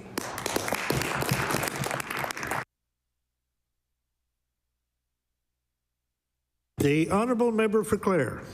I thank the minister for her answer. Mr. Speaker, while we are happy to see the tuition rebate come in, we need to do more. We need immediate solutions to address the distressing situation that paramedics are facing and the impacts that it's having on our patients. We learned in estimates that the average offload time in Western Zone is 73 minutes. Mr. Speaker, when will patients and paramedics feel some relief and see improvements in those offload times? The Honourable Minister of Health and Wellness. Thank you, Mr. Speaker. I thank the member for the question. So certainly the introduction of the medical transport drivers, the patient transfer unit drivers, 180 new folks to drive ambulances and separate our transfer system from our EHS response has had a significant impact on our ability to support emergency calls in this province. We are also looking at those folks that are farthest away from the tertiary hospital, Mr. Speaker, and investing in a fixed-wing transfer unit that will put 5 ambulances per day back on the road to support emergency calls. We are working with end-of-shift overruns, certainly with solutions that have come directly from the front line. We are in constant communication with our paramedics and continue to work on solutions to support their practice environment and the care that Nova Scotians deserve and want. Thank you. The honourable member for Halifax Atlantic. Thank you, Mr. Speaker. It is without a doubt that all across this province, Nova Scotians need access to primary care, as there are over 137,000 people now on the doctor wait list. This is an increasing trend of doctors leaving all across the province, with over half of the Nova Scotians on the doctor wait list are due to doctors leaving or retiring.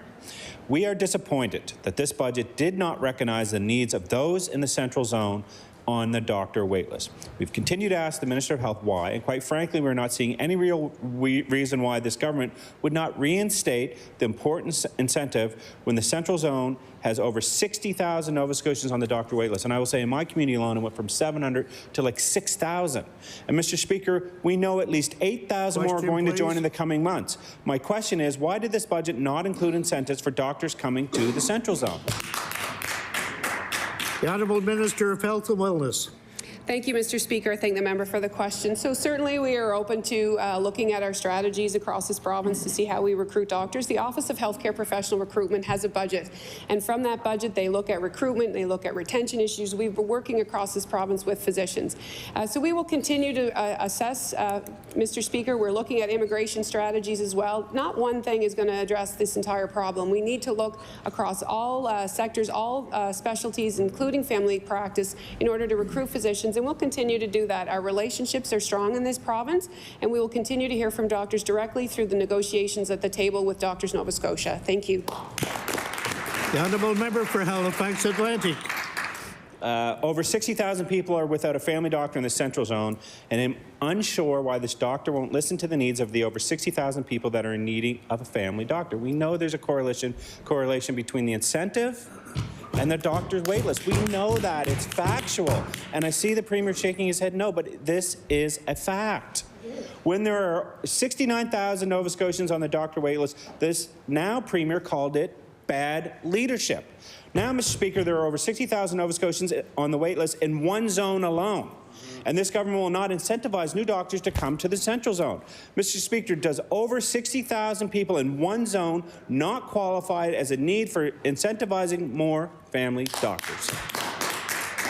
The Honourable Minister of Health and Wellness. Thank you, Mr. Speaker. I want to assure the member that when we came into to office, there was 60% of the incentives were sitting squarely in the Central Zone. And so for the past 2 years, we have focused on equitable distribution. We have had good recruitment efforts in this Central Zone, and it's also supported the recruitment efforts across this province. We do want equitable recruitment. We'll continue to look at our incentive programs, Mr. Speaker. We're very open to suggestions. We work with physicians on a regular basis, making sure that they are a good match, not only with the practice, but with the community where they live. And that work is ongoing. We also want people to be attached. We recruited 47 nurse practitioners, a net gain as well, Mr. Speaker. So outside of physicians, we also need to look at our family practice teams in order to improve access. Honourable member for King South. Thank you, Mr. Speaker. Mr. Speaker, for the last couple of years, I've had constituents come to my office and sing the praises of continuous glucose monitoring. A woman with a husband with dementia. It's been life-saving, really, for him, not knowing when to test or if he tested, and mothers with children. Yet we have done nothing with this technology that saves money and creates much better health. Our maritime counterparts have moved on this. They have covered or increased supports. When will this government commit to providing funding for this life-saving technology? The Honourable Minister of Health and Wellness. I want to thank the member for the question. So there is an active review happening in the Department of Health and Wellness now around continuous glucose monitoring. We are looking at what our colleagues across the country have done. We certainly know that and have heard from advocates that it is an important piece of technology. That work continues in the department, and we will be looking into the future about how we can best support people living with diabetes in the province. Thank you. The Honourable member for King South. Thank you, the Minister, for the response. We continue to hear from government that they are reviewing very important initiatives that government should be taking. There's many waiting for this, and we have no timeline. We just have another comment about review. Nova Scotians are wondering what more, faster healthcare means. I think they can now understand that more means more review. Will the minister at least give an estimated timeline when we will hear the results of that review?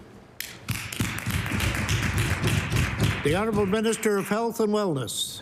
Thank you, Mr. Speaker. I thank the member for the question. So again, we certainly are working through the processes of understanding how and if we're able to bring this new technology into our provincial system.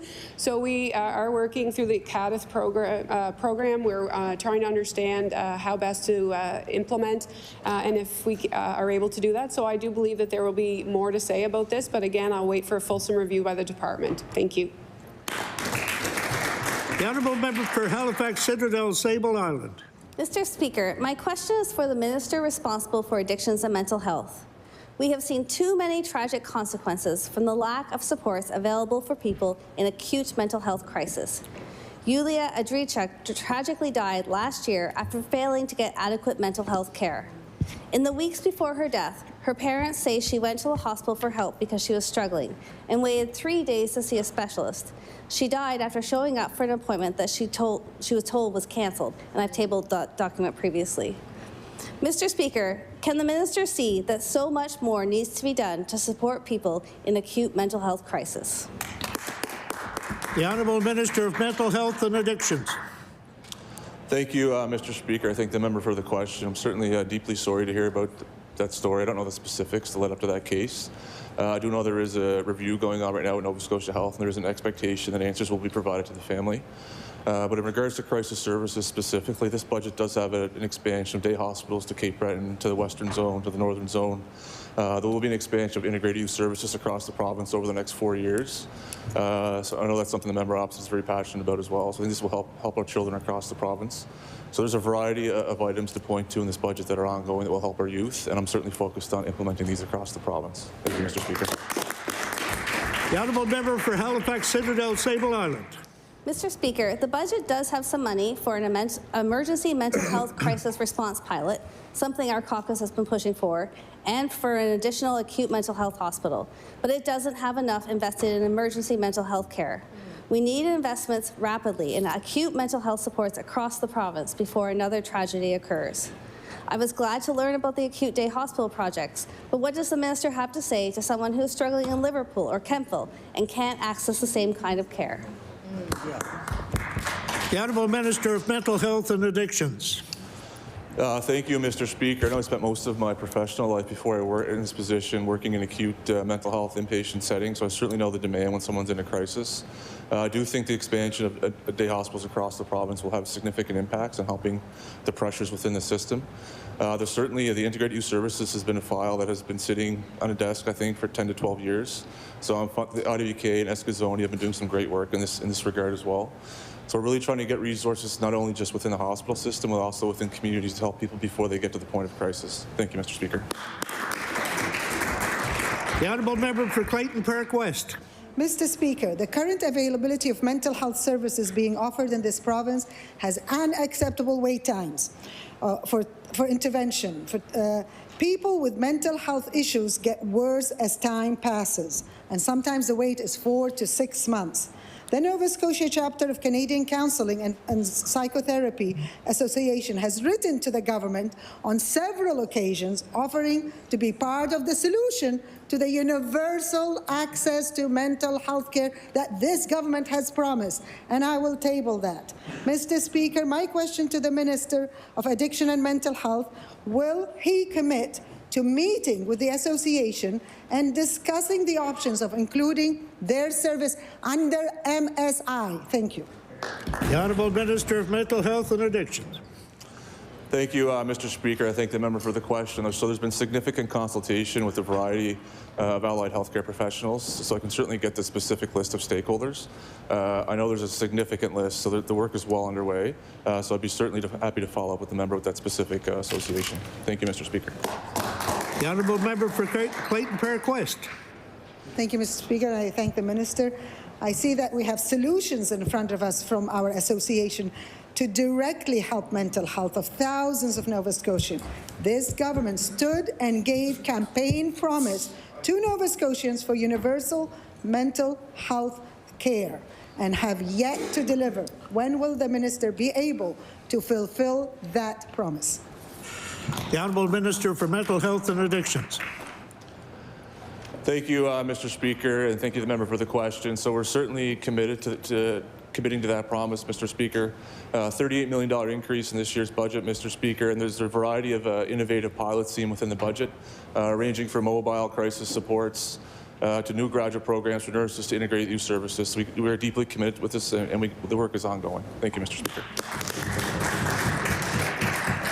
The Honourable Member for Halifax, Clayton Park West, on the new question. Great. Thank you, Mr. Speaker.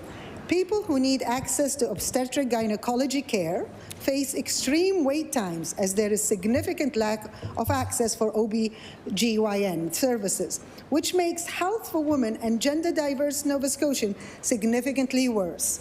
Those with chronic disease like endometriosis are often left untreated, or they spend years on a wait list to get specialist appointments. My question to the Minister of Health is, what is the specific plan to reduce wait times for gynecology care, and are we hiring more OB/GYNs in the public system this year? The Honourable Minister of Health and Wellness.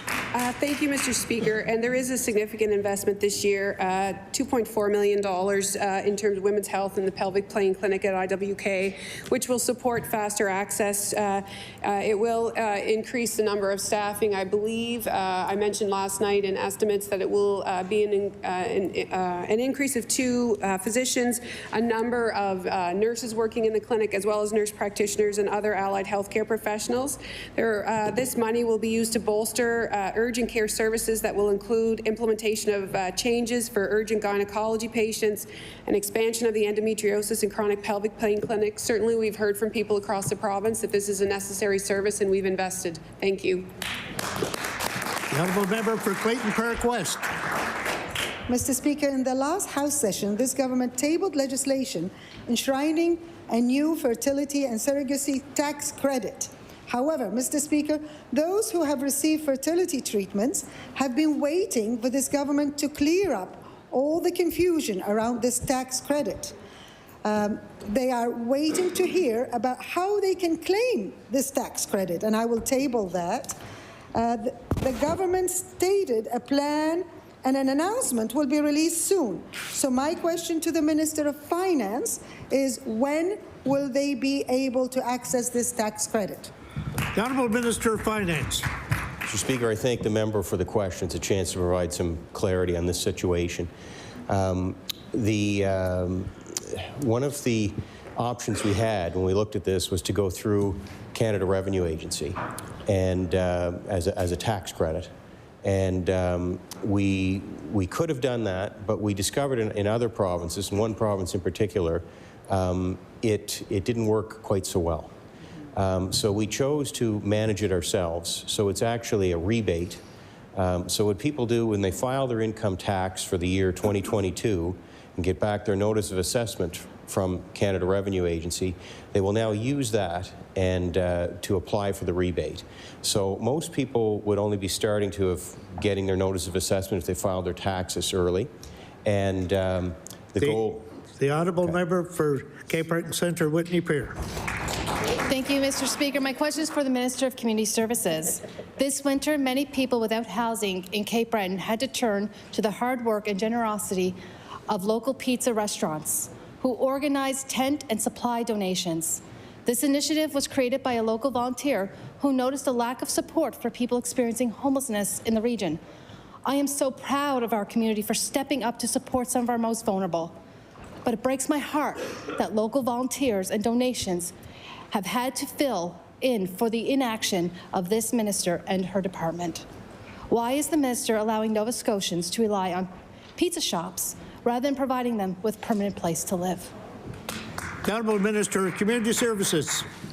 Thank you very much, Mr. Speaker, and I thank the member for the important question. There's no doubt that many Nova Scotians are facing a lot of challenges right now with the increase of inflation and the housing crisis. We, as a department, have been doing our very best to move away from a crisis situation to more of a preventative and responsive. We're making as much investments into our food banks, into our shelters. We have put millions of dollars into our supportive housing. We know that a lot of people are struggling to find a permanent housing, but we certainly will continue to work with our stakeholders and community organizations to do the best we can for those that are most vulnerable. The honourable member for Cape Breton Centre, Whitney Pearce. Mr. Speaker, make no mistake, we are in a crisis, and neither the solutions that the minister put forward are preventative solutions, they're reactive. That's right. Like the rest of the province, Cape Bretoners are facing an increasing food insecurity, and food banks are reporting their struggle to keep up. The student union president at CBU told the media lately that the campus food bank can no longer keep up with the demand from students who are struggling to make ends meet. The minister has indicated in this House that food banks are the answer to food insecurity. But even the organizations themselves are telling us that that's not true. Mr. Speaker, the minister, and I may not agree on this, but food banks should not exist. When will we see something other than Band-Aid fixes from this government? The Honourable Minister for Community Services. Thank you very much, Mr. Speaker. And I'm not completely aware of all the details around CBU and their food insecurity. I have not heard from them directly, and I'll certainly take that up with the minister responsible for advanced education. But what I do know that any organization that reaches out to us, we certainly do everything we can to help them. I'd be happy if to reach out to CBU because they haven't reached out to us, and I'm just being made aware, but I'll certainly reach out to them and see and work with my colleague to see what we can do to help. Thank you.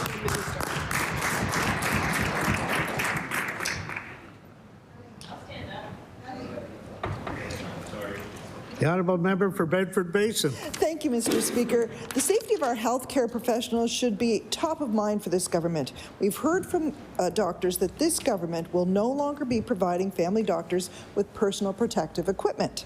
PPE is provided to all doctors and nursing staff who work in hospitals and should be provided to our family doctors across the province who continue to serve patients.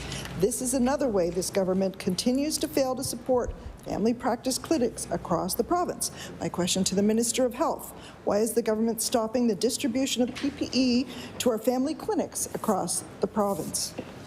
The Honourable Minister of Health and Wellness. Thank you, Mr. Speaker. Thank the member for the question. So certainly over the last number of months, we have seen a reduction in the amount of PPE use related to the, the change in the prevalence of infectious diseases, particularly COVID, in our province. So we are seeing as well that there has been a change in the transfer of funds related to COVID. We know that these are private businesses, and in the past they have been responsible for their PPE, and we are using the supply that we have, Mr. Speaker, and moving back to that model. Thank you. The honourable member for Bedford Basin. Thank you, Mr. Speaker. Not that we would know how much COVID is actually circulating, because if you're under the age of 50, good luck getting a COVID test that's not a rapid test. Mr. Speaker, it's not just COVID that has caused impacts on our healthcare system in the last year. We saw spikes in respiratory syncytial virus and influenza. Family doctors have to pay the overhead costs of their practices, and creating a safe environment for patients, staff, and doctors should be a priority of this government. Time and time again, this government has said money is not an issue when fixing health care, and it shouldn't be when supporting family practice clinics. Mr. Speaker, can the government commit today to continuing to supply PPE to family practices across this province to keep our health care workers and patients safe? The Honourable Minister of Health and Wellness. Thank you, Mr. Speaker. I thank the member for the question. So certainly we continue to transition through this pandemic. We are returning to pre-pandemic levels of circulating illness throughout the province. We know that overhead is included in the pay that is provided to physicians. We'll continue if there's a physician's office that has a particular need in relation to PPE and finding it expensive. We certainly are open to that conversation. But for right now, Mr. Speaker, we are changing the way in which we support those clinics, and we will continue to work with them if there is a particular requirement. Thank you. Just a reminder that question period goes to 10:52. The Honourable Member for Northside Westmount. Thank you, Mr. Speaker. Mr. Speaker, this government purchased the most expensive hotel in the history of the province at $34 million taxpayer dollars. Experts have indicated that the facility design and function are not currently appropriate for a transition care centre, and to achieve it will cost a hell of a lot more. Mr. Speaker, we know that this government continues to say that money is not an object to fix health care. But my question to the minister responsible for healthcare infrastructure, did this government feel that facility design, layout, function, and expert opinions are not factors? Thank you, Mr. Speaker. The Honourable Minister of Service, Nova Scotia. Thank you very much, Mr. Speaker. Back in December, we introduced our government's More Faster Action for Health build plan, Mr. Speaker. The pillar of that was to build more faster, Mr. Speaker, more beds, more capacity in our healthcare system, something that the previous government failed to do, and I'm sure they're very proud of. We engaged with a professional advisor to help inform us of the valuation opinion, Mr. Speaker, that guided us in formulating a pathway, a roadmap of actually maximizing the full utilization of that building, Mr. Speaker, to develop a transition to community facility, something that we're very happy to implement, not one, but two in this province, a first of its kind in Nova Scotia. Thank you very much. The Honourable Member for Northside Westmount. Thank you, Mr. Speaker. And as we know, the only thing that we're seeing right now is more spending faster. We're seeing more debt quicker. And Mr. Speaker, according to a CBC report, the company contracted to provide a high-level opinion on the potential adaptation of the unfinished hotel into the transitional care unit. What they said is what is needed to make it appropriate will be difficult to pull off at this property, requiring much time and much investment. My question to the minister is, when will this unfinished hotel be an appropriate transitional care unit, and does he really feel that this is an appropriate use of taxpayer money at this time? Thank you, Mr. Speaker. The Honourable Minister of Service, Nova Scotia. Thank you very much, Mr. Speaker. Nova Scotians have given us a very clear mandate, and that is to fix healthcare, and we stand firm by that every single day, Mr. Speaker. We know that modern, high-quality healthcare infrastructure is very important to Nova Scotians. It's a very important part of the web that's fundamental to securing and the foundation of our healthcare system in Nova Scotia, Mr. Speaker. We know that we have to build more capacity in our healthcare system to improve the flow of patients. Transition to community facilities is one element of that, Mr. Speaker, as is adding a new ED to the HI site, Mr. Speaker, as is adding more than 400 beds to the plan that we announced in December 15. The time for oral questions put to members has expired. I recognize the Honourable Government House Leader. Thank you, Mr. Speaker. I move that you do now leave the chair and the House resolve itself into a committee, the whole House on supply. Yeah.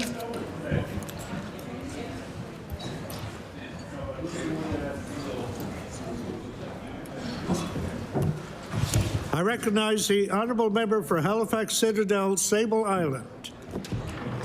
Are you talking today? Can you get out of my way? Mr. Speaker, I'm glad to rise today to speak into supply on my annual rainbow budget. What could we be doing to support the 2S LGBTQ+ community? And I'm going off strict because I can tell you that one thing that we didn't do today is we didn't have anybody from government, the Premier, or the ministers stand up and condemn transphobia and hate in our province.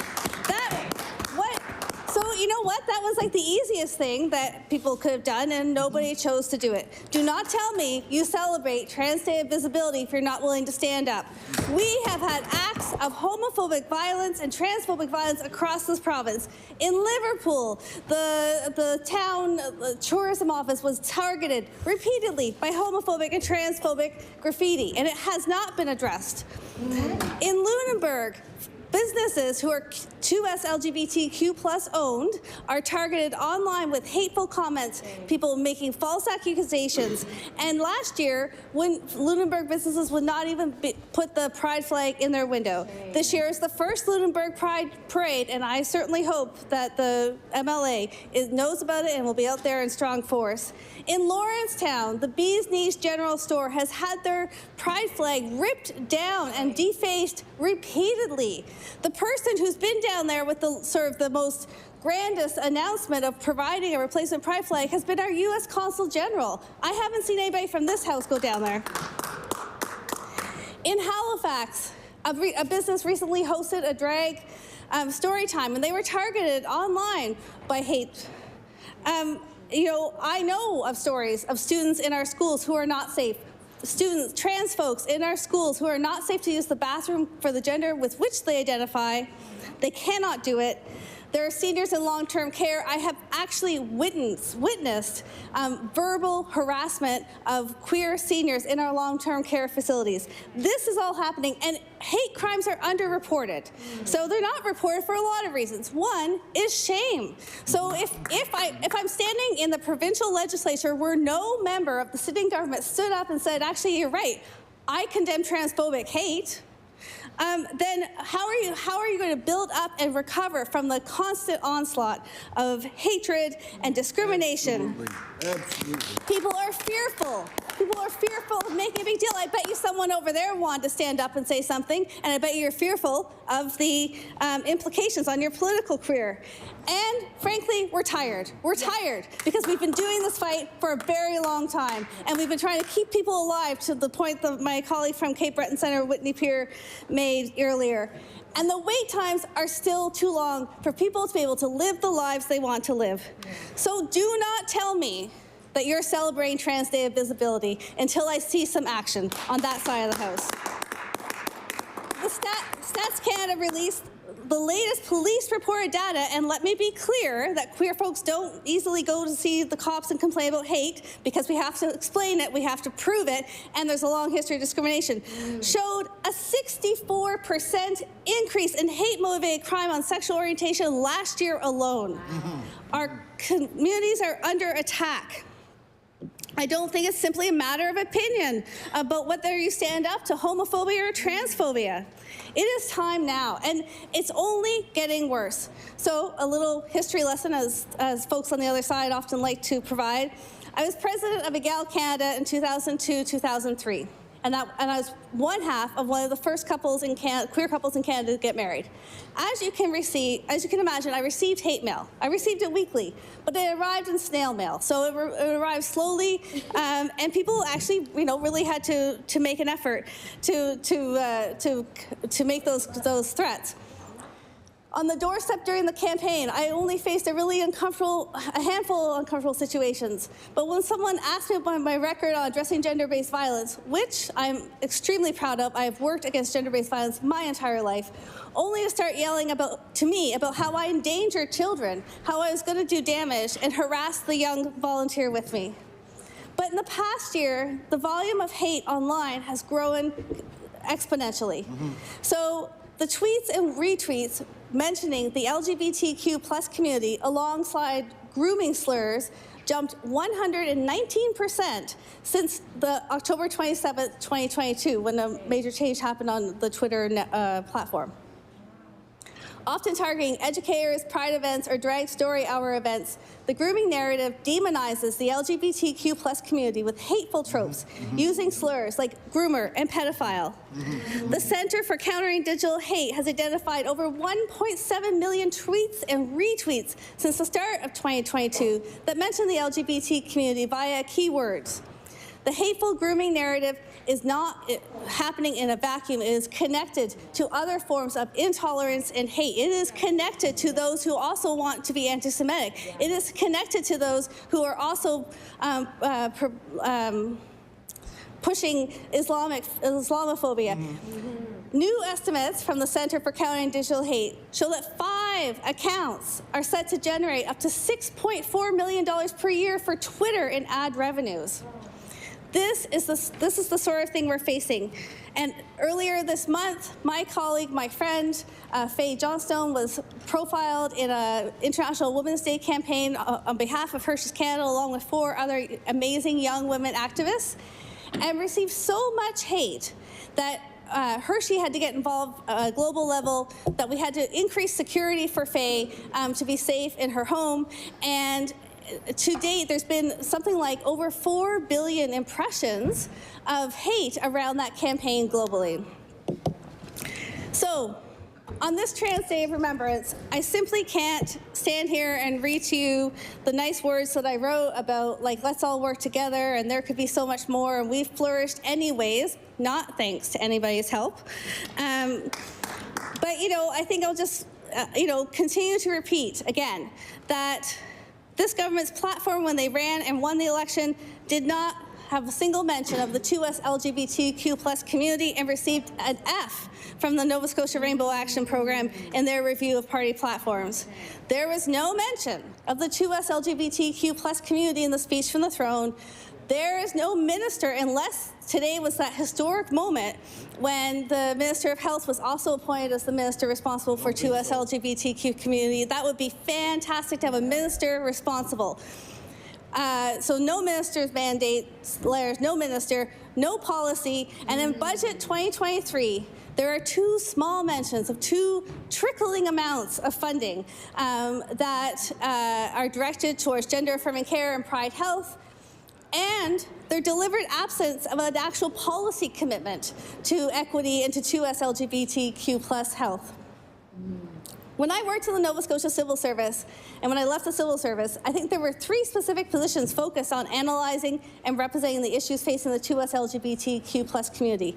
At that time, gender identity and gender expression were being added to the Nova Scotia Human Rights Code, and government recognized the need to build and have capacity.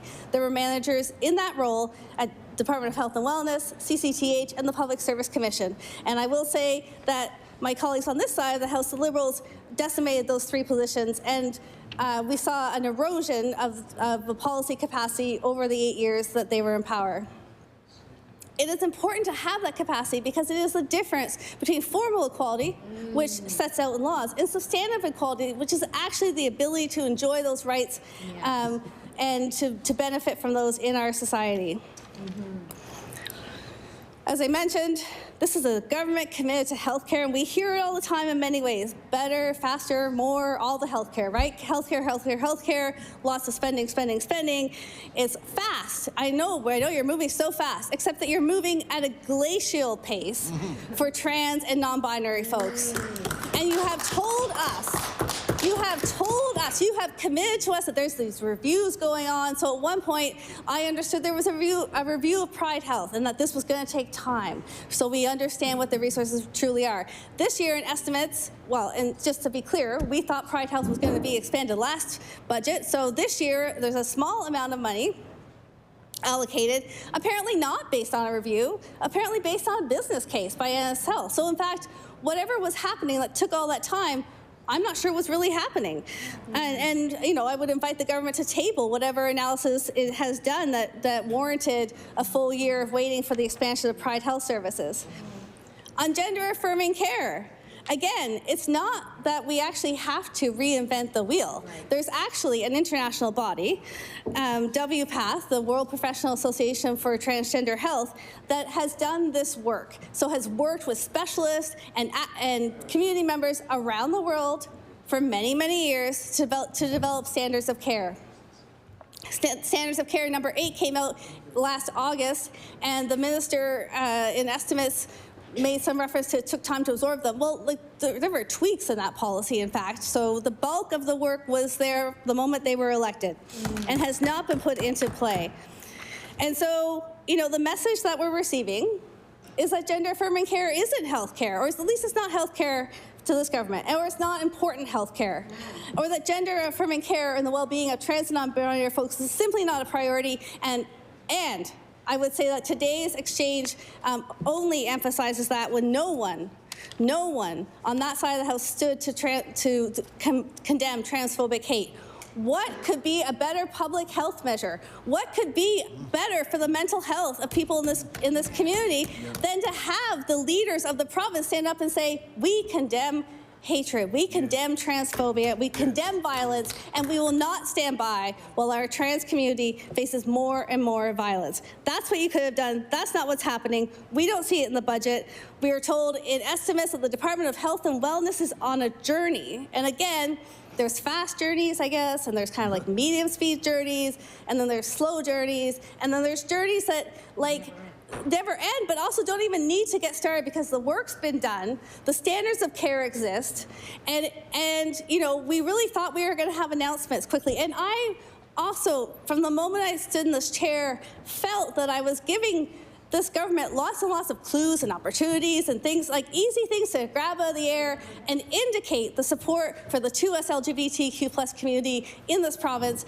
And I can't believe that we are still here at the beginning of the 2023-2024 fiscal year, and nobody on the other side of that, those chambers have figured out how to support the community that I come from. Let me be clear, not extending gender-affirming care in Nova Scotia to the best available medical evidence is discrimination and exclusion. Yeah. There's no other way to describe the lack of action on gender-affirming care. And at this point, government silence is akin to actual violence in our community, because what people hear if they don't hear it from you is that what they're going to see if they care to watch the tape that played. I am sure it will make some of the online hate purveyors that, you know, the Premier of Nova Scotia was asked to condemn transphobic hate and didn't. The Minister of Health of Nova Scotia had an opportunity to condemn transphobic hate and didn't. And that's the message that you're sending, is actually that, like, maybe you'll show up for Pride. And I appreciate, you know, I held a party here at Province House last July. Folks came, we had a lovely time. But don't come to the party. Don't come to the parade. Don't do vacant, empty member statements if you're not actually going to do the action that makes a difference in our lives. We don't want performative appearances by politicians without real action. Absolutely. I think as well, I had done a lot of notes considering, you know, how else we can think about 2S LGBTQ+ folks in our community. We can think about it in economic development. We can think about it in CCTH.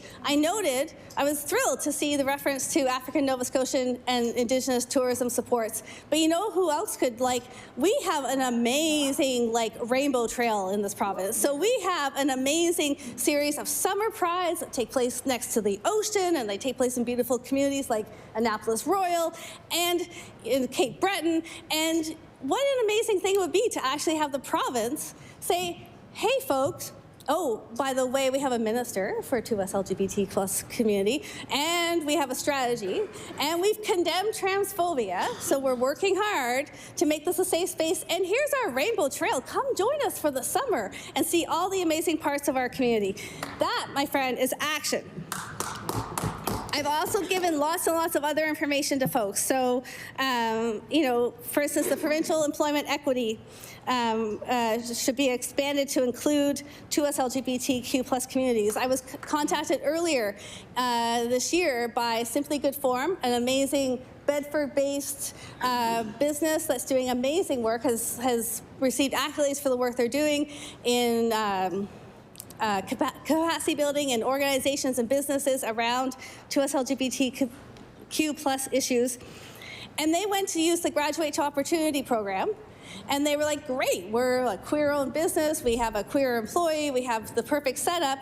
And in fact, what they found is that they couldn't access the special sort of diversity bonus.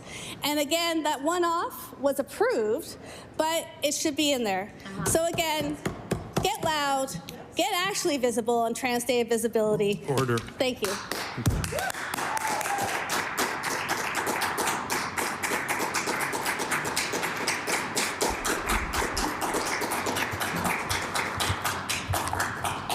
I recognize the honourable member for Cole Harbour. Thank you, Mr. Speaker. I'm honoured to be able to speak a short period of time on supply. First, I'll acknowledge the multitude of and millions, billions of dollars that was spent. The money is focused and spent in an area which is much needed. We have a host of problems in this province, of which my community of Cole Harbour actually is affected by those problems. I'll start with talking about tourism and the museum system. We have a community, Mr. Speaker, that has a great view of this province, that has a history in this province of agriculture. It is now a community that is more, I would suggest to you, a mix of urban and rural. So it makes it really challenging when it comes to our challenges from municipal and provincial. We have a place in my community which is called the Cole Harbour Heritage Farm. Now, I'm not sure, Mr. Speaker, how many people had the opportunity to get to this farm in an urban setting, a farm that teaches the young people in my community about the agricultural past of Cole Harbour. The farm it's a working farm. It has a blacksmith, it has it all, it has a tea room, and it's operational. The challenge, though, Mr. Speaker, is my Cole Harbour Heritage Farm Museum has been struggling for generations, struggling to maintain its operations, like many places are. However, it is a vital piece of history within my community. When I was Minister of Culture and Heritage, I supported them as much as I could. We all know that when you're trying to support community organizations, the budget is finite when we're sharing right across the province. And we have so many community museums right across this province that need the help. We have community museums that tell the histories of those particular communities.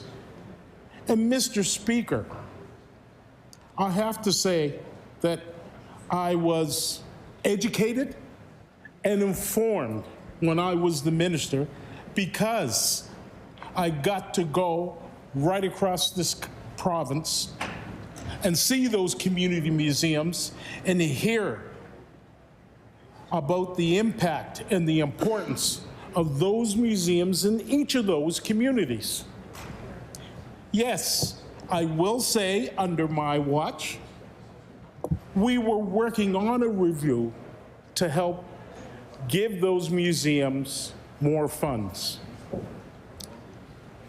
I digress, we're in government. A lot of things move slow, not fast, slow. That being said, I've received several letters from my community museum stating how challenging it has been, and even more so over the last number of years. I'm not seeing a huge increase for those museums in this budget. I'm not sure what's going on behind the scenes and what's happening, but I'm looking forward to finding that out in estimates. And then I can go back to my community and hopefully explain to the community museum what's really going on. When I talk about that part of my community, I also wear two hats. I'm African Nova Scotian, so I'll have to bring that into the picture. As an African Nova Scotian, the Office of African Nova Scotian Affairs is another office and another place where there has been lack of resources and funding put into it.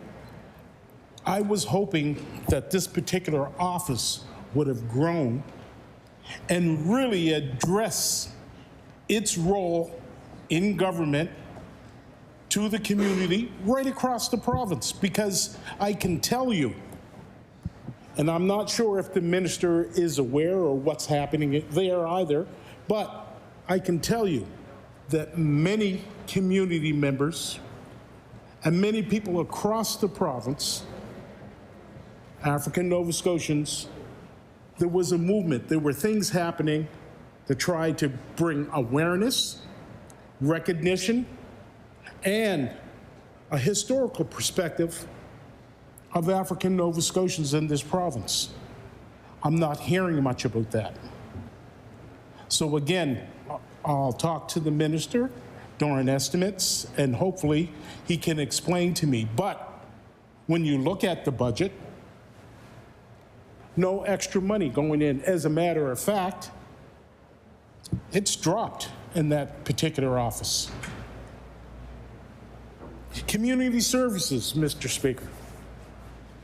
Again, for my community, very little has been mentioned, discussed, or said in this budget that shows that there's real interest in trying to move the bar ahead for my community.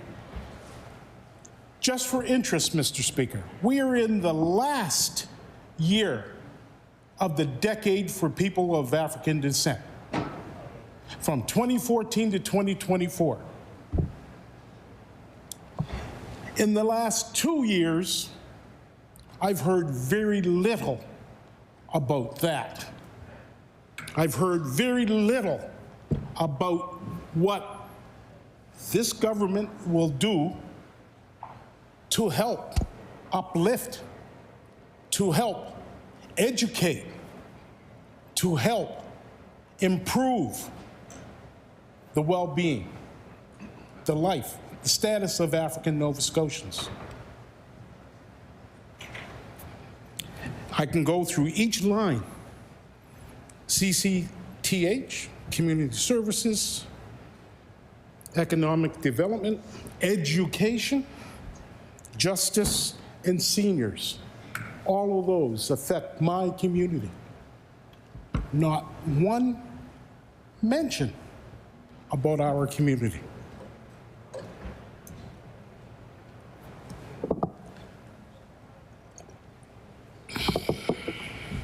Mr. Speaker, I know how challenging, because I sat on the other side, I know how challenging it is. I know that when decisions are made, and let's be real, decisions are made by, let's pick here, we'll go here, we're going to decide here, take from here, move over to here, and that's what's being done. And I'm not here to try to tell the government how they should be doing their thing right now, but I am here to criticize how they're doing some of those things.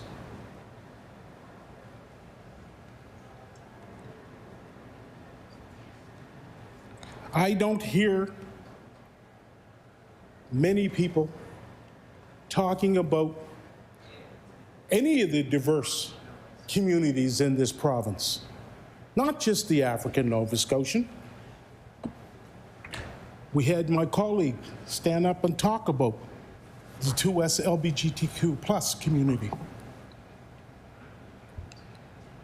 There are Muslims. There are Afghanis. We've got so many people in this province now, Filipinos and Hindus and Tamales, I can go on. But that's not being discussed here. Nothing's being discussed here to talk about what we can do to better. Yes, you were doing some great things. Yes, you have dropped the ball on a lot of things. And what frustrates me, Mr. Speaker, is this narrative that don't want to work with you, which is furthest from the truth where I stand. Because it's not about us. It's about the communities we represent.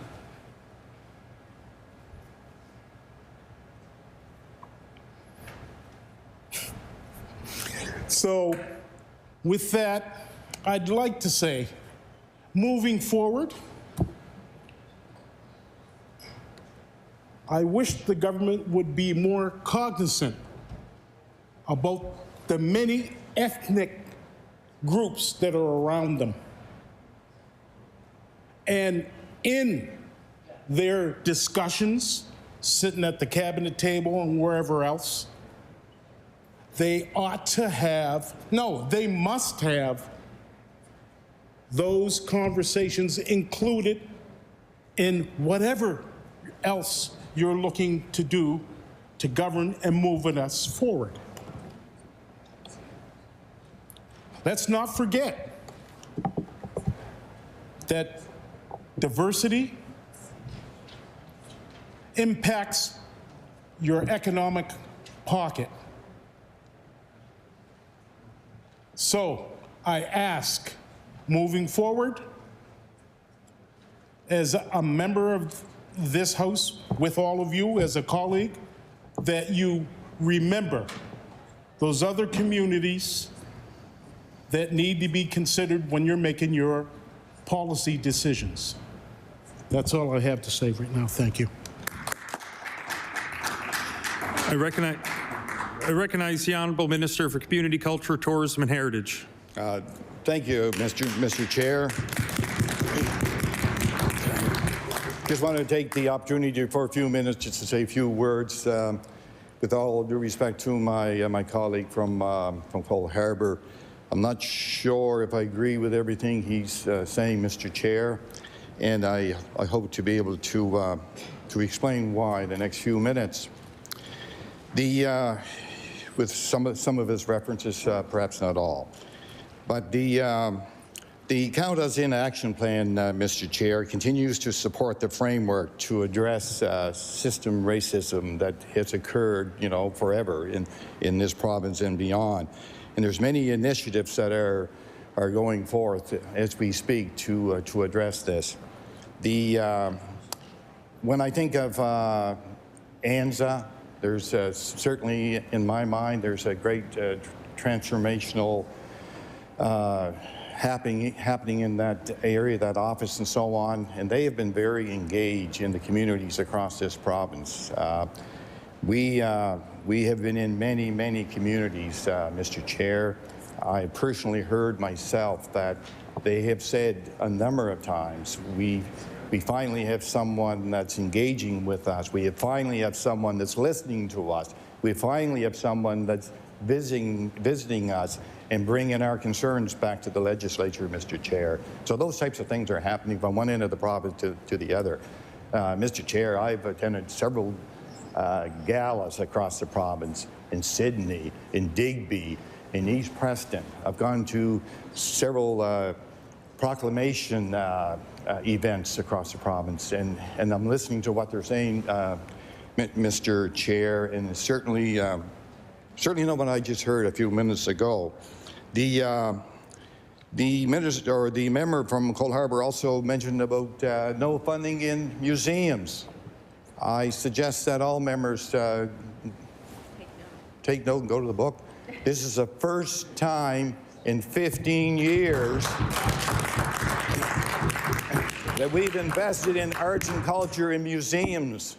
And if anyone was listening to the budget address, Mr. Chair, there was a common denominator. It was our government that gave the last operating increases in this legislature 15 years ago.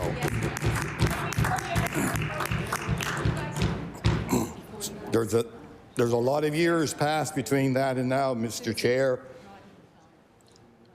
And yes, I can agree with him that a lot of these museums and so on were hurting.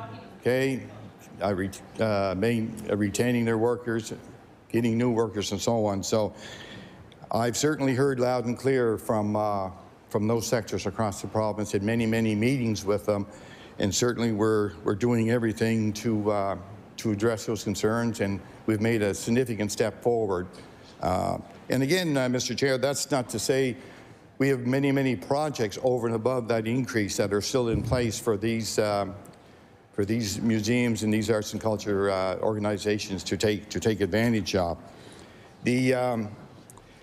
Mr. Chair, we hosted the Emancipation Day provincial ceremony August 1st of 2022. The province is investing, Mr. Chair, $4.1 million to the African Nova Scotia Justice Institute.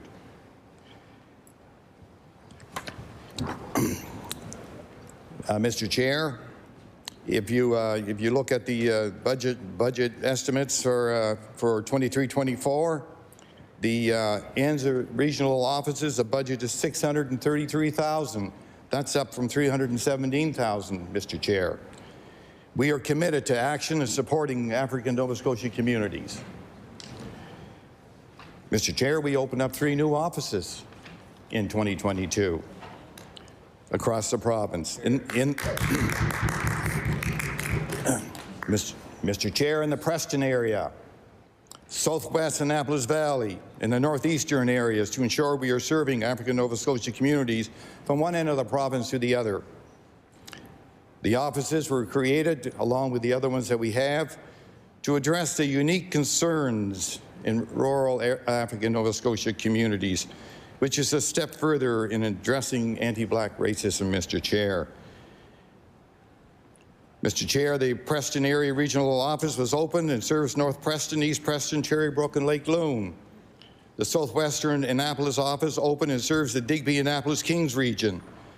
The Northeastern Region office opened, which supports the surrounding regions of Pictou, Antigonish, and Guysborough counties. ANZA has 3 other offices across the province, along with the main Halifax office. Our team in Yarmouth serves Southwest Nova Scotia. Truro serves Colchester-Cumberland region, and Sydney serves Cape Breton Regional Municipality. So Mr. Chair, on January the 28th, 23, the Department of Municipal Affairs and Housing, in collaboration with the African Nova Scotia Affairs, signed a new memorandum of understanding with the Preston Area Housing Fund to address housing inequities in African Nova Scotia communities. And there's a substantial amount of investment there. I believe, if my memory is right, it's about $3.5 million to look after the maintenance and upkeep of approximately 50 dwellings in that area, Mr. Chair. Anyway, Mr. Chair,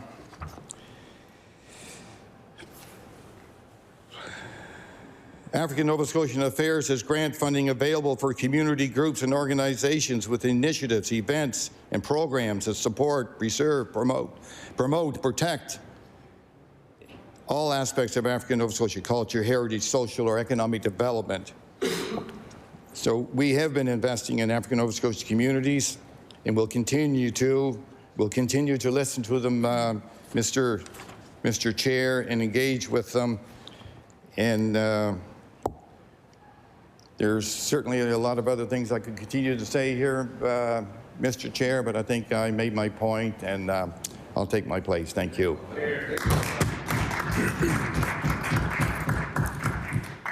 I recognize the Honourable. The motion is carried. We'll take a short recess while we get set up for Committee of the Whole House on Supply. We're now in recess.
Order.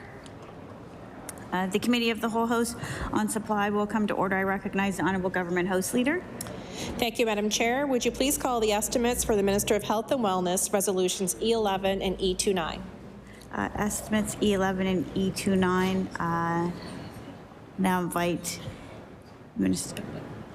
Oh, sorry. The member for Dartmouth North. Sorry. Thank you very much, Madam Chair. I wanted to begin with a question from yesterday. Yesterday I asked about ER deaths, and the minister said that she would get back to us. Just wondering if she has the information now needed to discuss this. So we had FOIPOP documents that our office received showed that 2022 had the highest number of ER deaths in the last 6 years, and it also showed that we had in 2022 had the highest proportion of deaths, meaning that it was not only a high number of visitors, but there were worse outcomes. And my question yesterday and today is, can the minister explain why this is?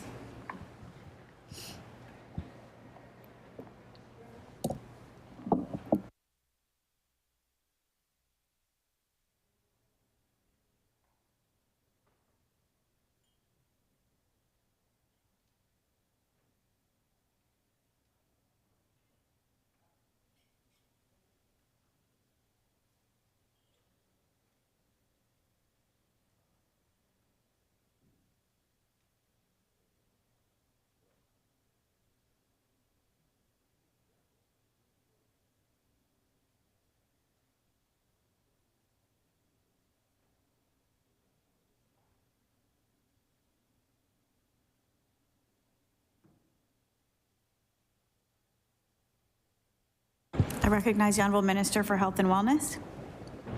Thank you. Thank you, Chair. What I want to say first and foremost is that I want to hold this conversation with intention and compassion. It is very difficult to lose somebody in emergency, and by talking about the numbers, I in no way wish to minimize the loss of any individual who has lost somebody through any sort of urgent or emergent situation. So in terms of the numbers, there have been 590 deaths in 2022. So we do have an increasing trend in ER deaths compared over several years, but there are a number of confounding factors, including people coming to the emergency room sicker. So if we break it down by CTAS score, we see that there is an increase in deaths for individuals who present to ER with a CTAS score of 1 and 2 in terms of the numbers. There have been increases in visits in both of these areas, the number of people presenting with CTAS 1 and 2, and also in those presenting with the CTAS score of 3, and a decrease in CTAS 4 and 5. So an increase in the number of sick people as well who are presenting. There's been an actual decrease in the percentage of people that are dying who present a CTAS level 1, and the percentage of people dying that have a CTAS score of level 2 has been steady for the past 4 years. And I can, table that. Yep.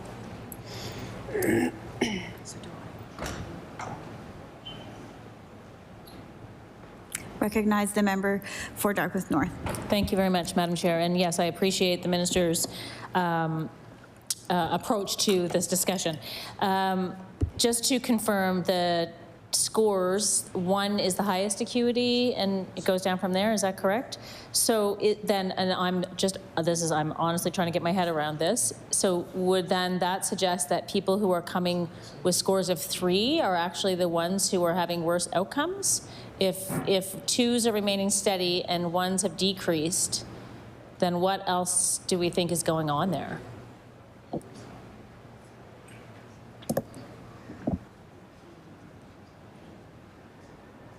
Recognize the Honourable Minister for Health and Wellness. Okay. So to the member's point, people who present with CTAS 1 and 2 are critically unwell.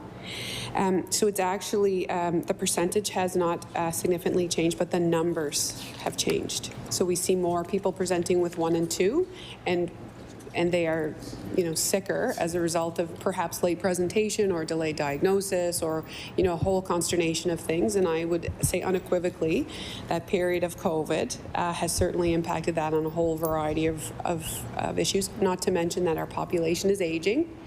And also, we have very high rates of chronic disease, as an example, in this province, as one example. So the numbers are increasing, but the percentage has stayed steady. I recognize the member for Dartmouth North. Thank you. I guess, I'm glad to hear the minister sort of think about possible reasons. I'm hearing aging population. I'm hearing COVID, because people are presenting sicker because they didn't go to the doctor perhaps, or it was harder to access care during those lockdown times. That makes sense to me.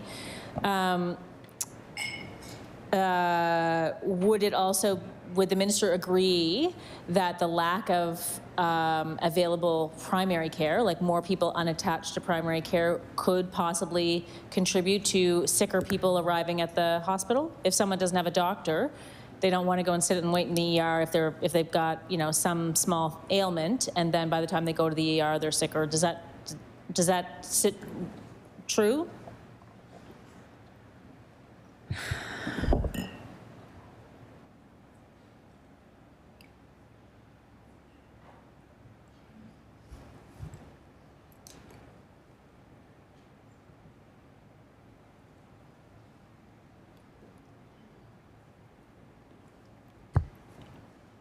Recognize the Honourable Minister for Health and Wellness. I would say that it would be similar. It would be hard to draw a straight line to all of those things. I think it is a very complex issue in terms of late stage disease. I also would say that the number of people, as we see high chronic disease rates, I don't have the age breakdown, of course, right? So we would see people presenting with late stage disease for a variety of different reasons, but the people who present with a CTEST score of 1, to me, those are folks who are full cardiac arrest or peri-arrest. So there's been, an event or, through injury, as an example. So, and then 2 would be just marginally below that. So people come with those illnesses, they are critically ill. So the numbers are increasing, likely related to, could also be related to our population growth. It could also be related to utilization. So I think that I just don't think we can say 1, 2, 3. I think it's very, very complex, and all of the factors would influence that number. I recognize the member for Dartmouth North. So I just have a couple of questions about the quality review process, which, I, like many Nova Scotians, probably didn't even know that term until the unfortunate, terrible death of Alison Holtoff. We heard that quality review process term in the news following her death. I'm wondering that I've heard the minister say that families are provided with a copy of the final report when that is done. Is that correct?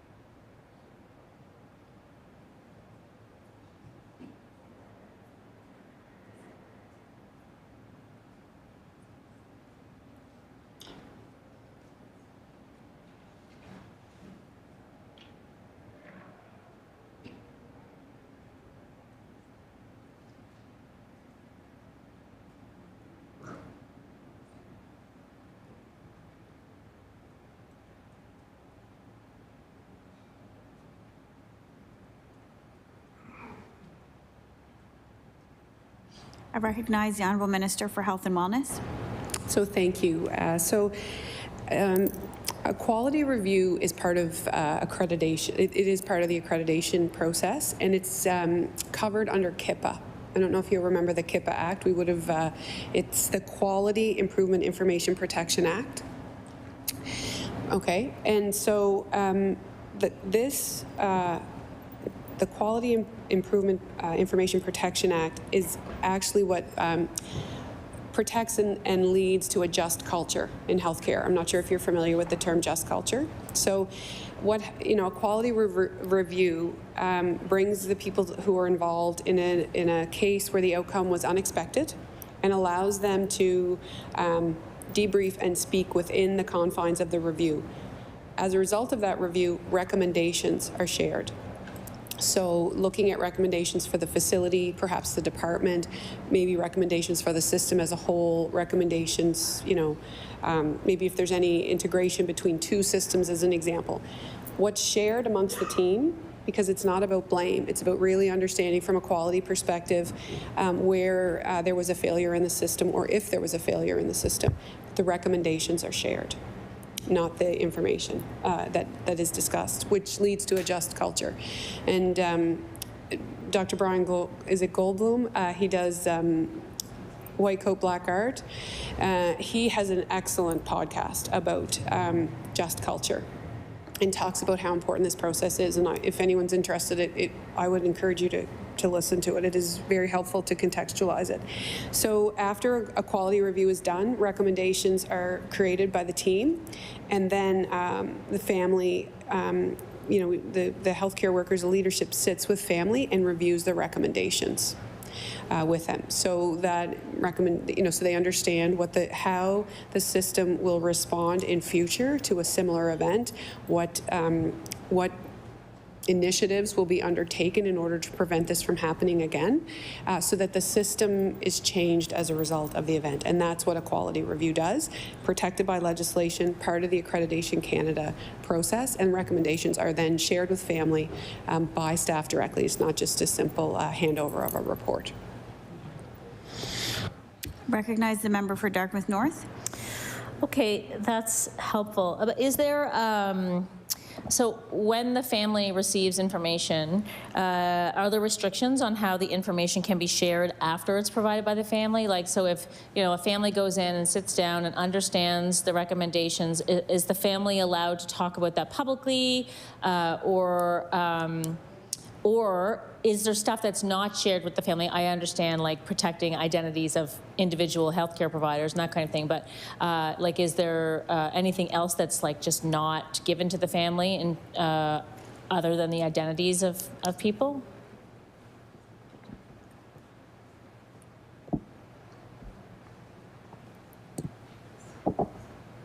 I recognize the Honourable Minister for Health and Wellness.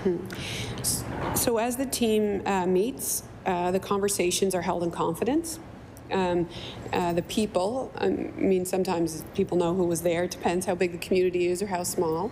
But the conversations are held in confidence, and it really is a team discussion. And it is, in my experience, has been a timeline of events and actions. So this is what happened. This is how it was what happened. And so really doing a root cause analysis, essentially, is what happens. And that discussion is protected. From the root cause analysis that happens in a quality review, recommendations are then developed as a result of that. Like, where it kind of indicates where the system could have been stronger, where as a team member, not me as an individual, but as a team member, how I would go forward in the future. So those recommendations are provided to the family and to the team as well. The team needs to also understand. Sometimes there is a quality improvement project that results from these quality reviews. So we recognize there's a gap in the unit, in the hospital, in the system, and a quality review starts as a result of that. Recommendations that are given to family can be shared. They're welcome to do with those recommendations what they want, and often, depending on the family's wishes, always updates can be provided if the family wishes about how the implementation of those recommendations is going. Recognize the member for Dartmouth North. Thank you very much. Is there any aggregate information at all that can be made public from all of the reviews that have taken place? How many take place each year? What are the general findings or recommendations?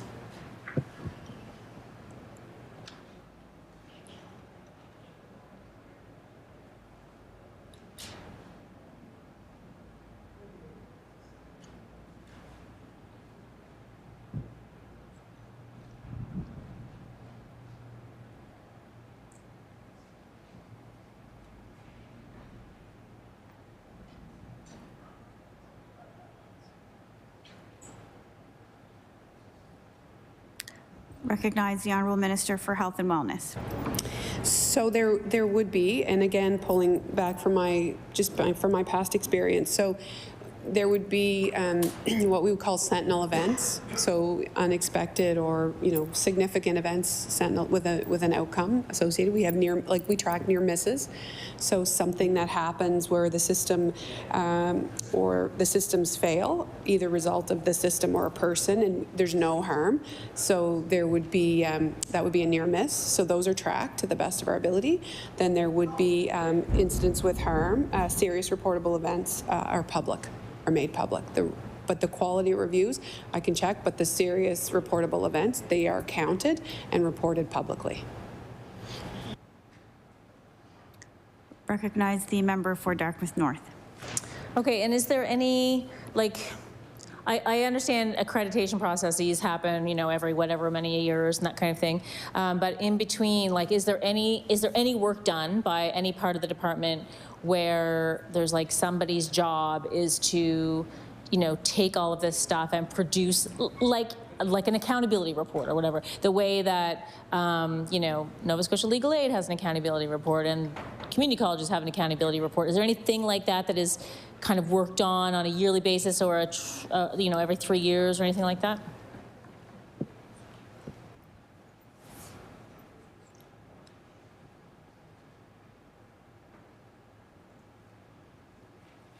I recognize the Honourable Minister for Health and Wellness. So thank you. So there are actually designated staff in Nova Scotia Health, IWK, as well as the Department of Health, who look at this quality and, of course, the trends. Are there more more events? Are there similar events? There would be a whole variety of things. So. And accreditation just doesn't look at your last month or your last quarter or your last 6 months. That is the point of accreditation. It's totally around quality, patient safety, right? So it is a foundational piece of the work that happens around quality review, around quality in the system. So tracked very closely, monitored, and responded to. So it's not like annually. There would be regular reporting and response related to A, the number, and B, if there was a trend in a particular unit or directorate or facility, or there's all different ways to slice it, to monitor it in the quality program. I recognize the member for Dartmouth North. Great, and is that information, is it available to the public?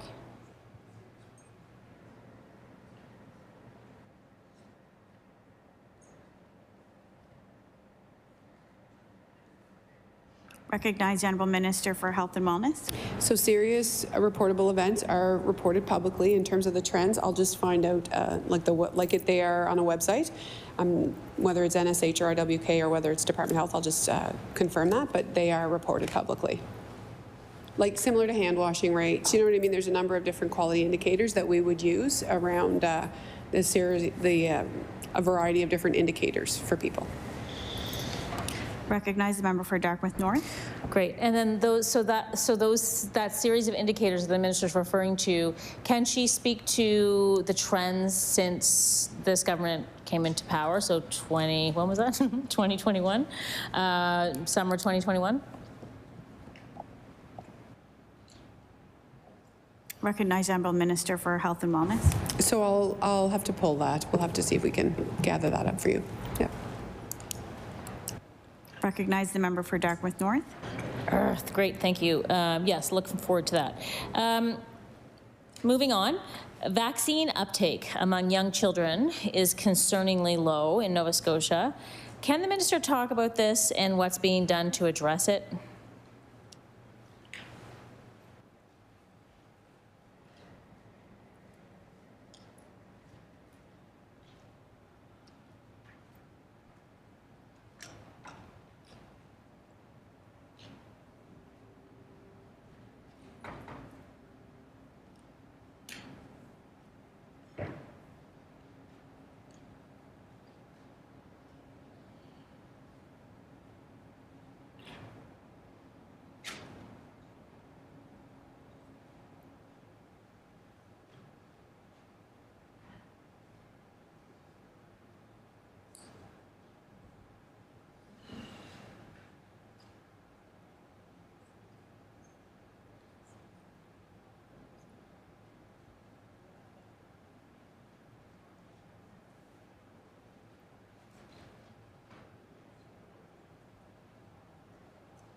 Recognize the Honourable Minister for Health and Wellness. So I thank the member for the question. So certainly, you know, many of our public health resources were pulled for pandemic response over the last number of you know, two and a half years, but those services are being reestablished. So, you know, our early years folks are back in the field again, working with families, supporting you know, well baby work, making sure that we're screening high-risk families, talking about immunizations. Again, we do know that there is some catch-up that has to happen. So there is some available options. Obviously, primary care providers, you know, it is a special skill set for nurses. You know, immunization, you need to take a competency course in order to deliver immunization, but certainly they are focused in public health and resuming our rates, making sure that we're reaching out to communities, working with primary health care providers through the newcomer clinic, places like that. And we have an unattached baby clinic as well that's, you know, supporting families who don't have a primary care provider that they're attached to, but it gives them access. So there is work beginning in order to, and the rates are monitored very carefully and kept in a system called Panorama. So they have a good line of sight on how to, you know, where we are and where we need to go. Recognize the member for Dartmouth North. Great. And so, yeah, my understanding is that because of all of the things the minister just said, we aren't in a good place right now. So if Panorama is monitoring that, you know, where do we need to go and how are we going to get there? Like, I just think about, you know, when I had my babies, like with those first, like, many sets of vaccinations, you know, the doctor will say, okay, you have to come back in, you know, 6 months for the next one or whatever, right? Because I would never know when you're supposed to get kids immunized, at what age or whatever. And then at a certain point, because you don't have those frequent visits, you know, that drops off. And I remember like finding myself in the position where my kid was going to daycare, or not daycare, but pre-primary, and he didn't have his vaccination. So we had to get him all caught up and all that. But I think about that, and I have a family physician, a family care provider, and there's, you know, presumably even with the unattached baby clinic, there's going to be people who aren't, what's the word I'm looking for, like those reminders are not going to be there. So is there something being done to get at those kids who need those vaccinations? I mean, look, I'll say it right now. One of the best things that we see that could be done is school vaccinations. Like, we do it for HPV and we do it for certain things, but does the minister see a time when we could be doing, you know, COVID-19 vaccines in schools or other types of vaccination clinics in schools?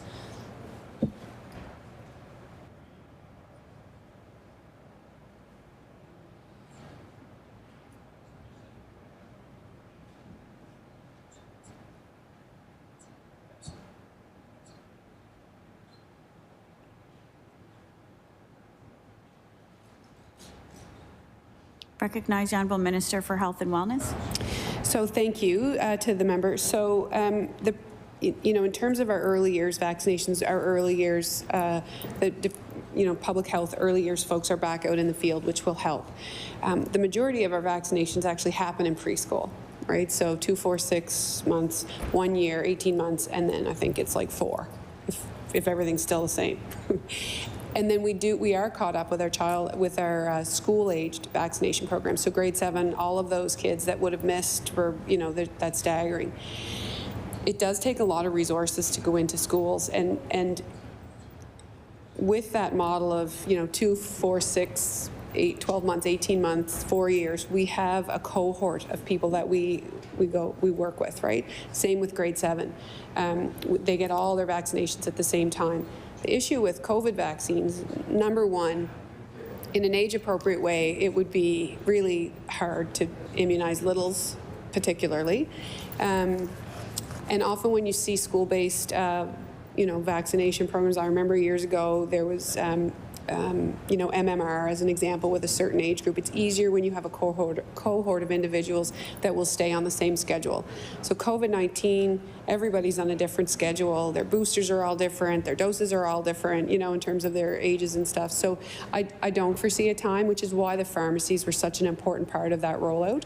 People know their pharmacies. They can make appointments, in their communities. Parents or a trusted adult can accompany kids to get COVID, but just as they would if they were accompanying their children to get their preschool vaccinations. I recognize the member for Dartmouth North. Great, thanks. I mean, listen, it's possible that the reason why everyone's on a different schedule is because we didn't roll out the COVID-19 vaccines, in a way that it was super accessible for everyone at the same time. Who was in power then, folks? Those guys. Anyhow, I hear that at this point it would be very complicated. I just also will take the last bit of my time for this hour to say, and I've said this before, the minister knows this, that there's been a lot of issues with getting COVID vaccines for children in particular in one's community, and at a time when it's not school hours. So when I have looked for my kids, in fact, my kids still don't have their boosters because I've tried 3 different times where I've booked and then it's just like impossible to get them out of school for a variety of reasons. But they, I look at what's available and it's all between 11 a.m. and 2:30 p.m. And I'm working, they're at school. Order. The time for the NDP has passed, and I will recognize the honourable member for Bedford Basin. Yes, Bedford Basin. Thank you, Madam Chair. So I just want to take a few minutes here. Thank you for your answers the other day. I'm sure the minister is tired of seeing our faces over here, and I'm sure she's looking forward to the weekend. I got an email from a constituent this week, and I thought, you know what, I better share that with the minister because I want her to know what's happening on the ground. So this constituent wrote, and she said she was, I'm assuming it's a she, but it's a name, it could be either, so I'm going to say they. They were baffled about the nursing shortage. Following experience both her sister and her mother had, and they're nurses. My mother moved back from Australia, she says. She was a nurse for 35 years, and she was looking for a casual position. For months, with no luck, when she contacted the IWK recruitment department, they simply emailed her back with with postings for full-time work only. She was very clear she wanted casual work. And she said, how is there not a casual roster being hired for when we're in a crisis level of staffing? And then they go on to note that their sister is a highly specialized pediatric intensive care nurse. Recently moved back to Cape Breton, but continues to travel back and forth for work. Eventually hired casual at the NICU in Sydney, and it took HR 6 weeks to send her her onboarding letter. And she has to redo all of her paperwork, criminal record check, occupational health, everything, even though she's already employed here in the province, so she can't start helping out the department for until May. And so the constituent wrote to me and said, I can't believe this is the kind of thing that's happening on the ground. Government may be putting all kinds of money in, maybe saying more health care faster, but in fact, what this constituent is seeing is roadblocks. So I thought I would leave that with you, see if you have any response to that. But I wanted to make you aware of what is happening on the ground as nurses are moving, are coming back to the country, and they're facing roadblocks. And I would think that, while I understand that the IWK would want to hire full-time nurses, I would think probably a casual nurse is better than no nurse. So if the minister could just speak to that. Thank you. If the honourable member is quoting, I just ask that you table the document. If not, paraphrasing, okay.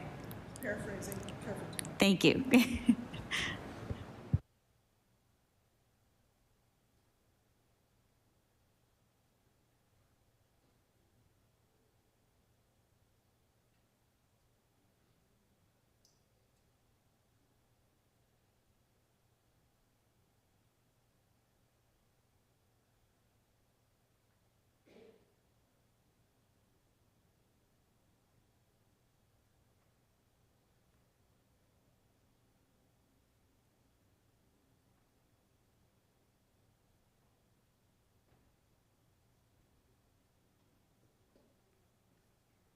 I recognize the Honourable Minister for Health and Wellness.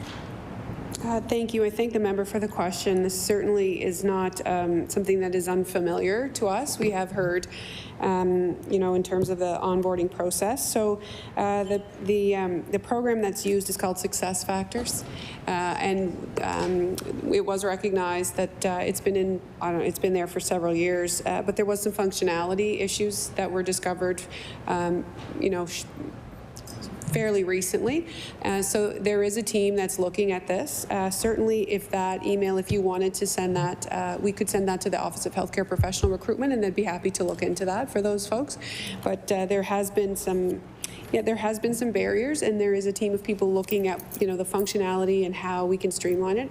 Also, we heard, you know, from people who leave jobs and want to come back as casual, you know, how do we, when they leave the system, there has to be a definite break in terms of their employment, but when they come back into the system, how do we shorten that runway as well so they can come back and contribute as casual? So if you want to send that along, we'll be happy to send that to Office of Healthcare Professional Recruitment. Recognize the Honourable Member for Bedford Basin. Thank you to the minister for that. I will check with the constituent and make sure that they are comfortable with me sending on their email directly. Otherwise, I'll just paraphrase what happened, and they can send an answer back to me, and I'll send it back to them. So we will do that. And I just want to make sure that I understand, when you said there is a program called Success Factors, was that about the 6-week delay, or was that about the other one where they got back the list of the full-time positions? I recognize the Honourable Minister for Health and Wellness. So Success Factors is the platform that the Health Authority and IWK use in terms of onboarding folks. So you would apply through that, you know, the websites and things like that, and it's all connected in the background. And so there was some functionality that hadn't been realized fully after its initial implementation, but that has been corrected. In terms of the casual positions, I think that's why it should come to the Office of Healthcare Professional Recruitment, so that they can help kind of bridge that gap with IWK. And if they're licensed, the other thing that may have also contributed, maybe not, is the licensing process, which is now, I think 2 weeks ago, the College of Nurses also talked about how they will accept licenses from people who are trained in Australia within weeks rather than months. So that too will further shorten the onboarding time. The licensure process and then the onboarding time will be great. So. Recognize the Honourable Member for Bedford Basin. And finally, I would just like to say that, you know, often you hear a lot of complaints from our side of the House for some reason. I don't understand. Maybe it has to do with the word opposition. Just kidding. But I did want to say I recently had an experience where I had to reach out to your EA. I think his name is Jamal, and he got back to me and he was very helpful. So I just wanted to pass that along. Thank you. Really good. Gosh. Recognize the Honourable Member for King South. Thank you very much, Madam Chair. And I'd like to thank the Minister for the marathon. I know you hope you're getting close to the end. We'll see how long I can keep you. But first of all, I want to reiterate my appreciation for your work. We're fortunate to have people that step up in new public service, and the Minister of Health job is the most difficult, I believe, on that side of the House. And I think we're very fortunate to have someone with the health background that you have. I am sure that that has been really appreciated by your staff and probably cut down briefing time considerably. So that's I wanted to acknowledge. So I'm going to begin with first of all, a question around more on the policy end and the program end, then move to the budget book, and then finish up with some questions on capital if we can get there. So first of all, with respect to physician community navigators at the local level, I wrote the minister, and I think I perhaps asked questions in the House about the need, the value of these community physician navigators. And I know that the government has expanded it, spending $2 million, and has announced 20-some community organizations receiving about $70,000 on average. One thing that I really urged the government to do was to allow those funds to be used to pay for a physician community navigator. My understanding that the proposal call did not allow those funds to be paid, and I'm wondering why government decided not to help those communities with the cost of salaries.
Recognize the Honourable Minister for Health and Wellness.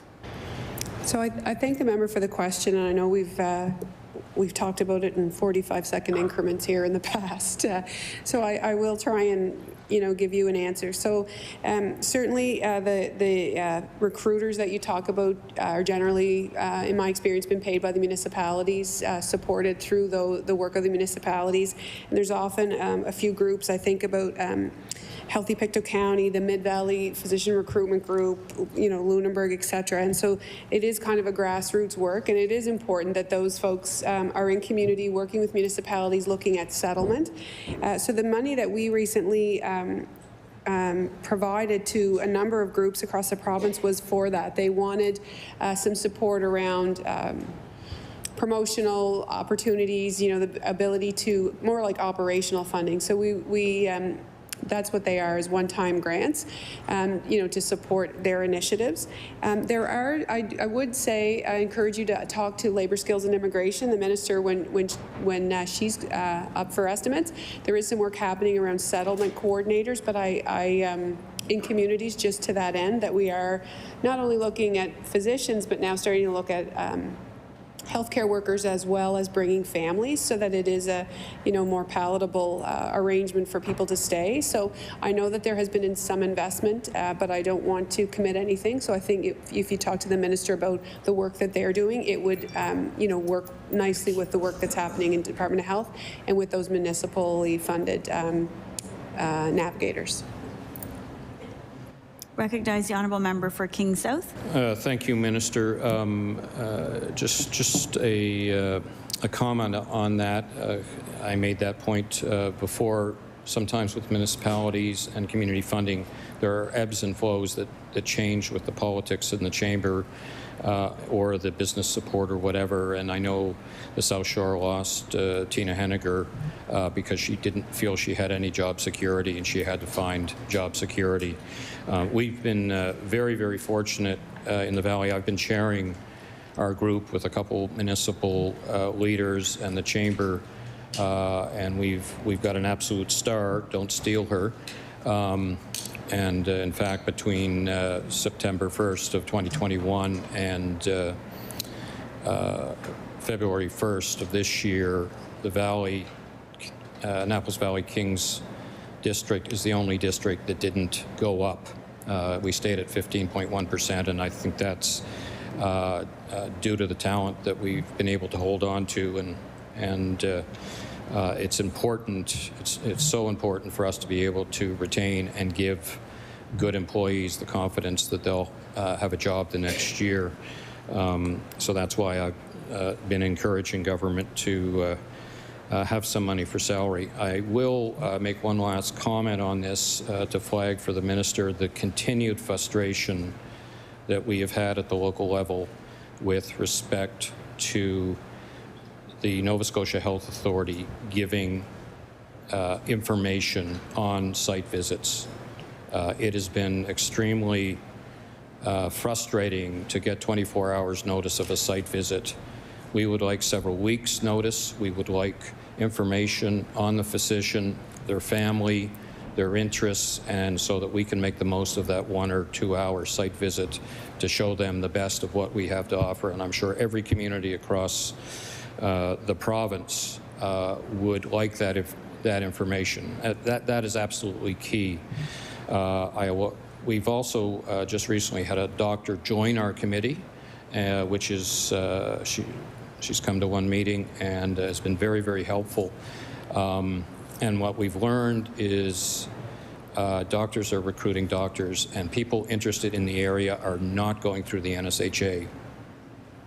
They're calling up a local doctor. So we see that as an opportunity for us, because we are frustrated with NSHA as much as doctors who might be exploring a new area to practice. Anyway, we hope to capitalize on that physician being part of our committee, and she's an emerged doc. I don't know how she'll find the time, but hopefully we can grab her for more meetings and capitalize on her experience and her network.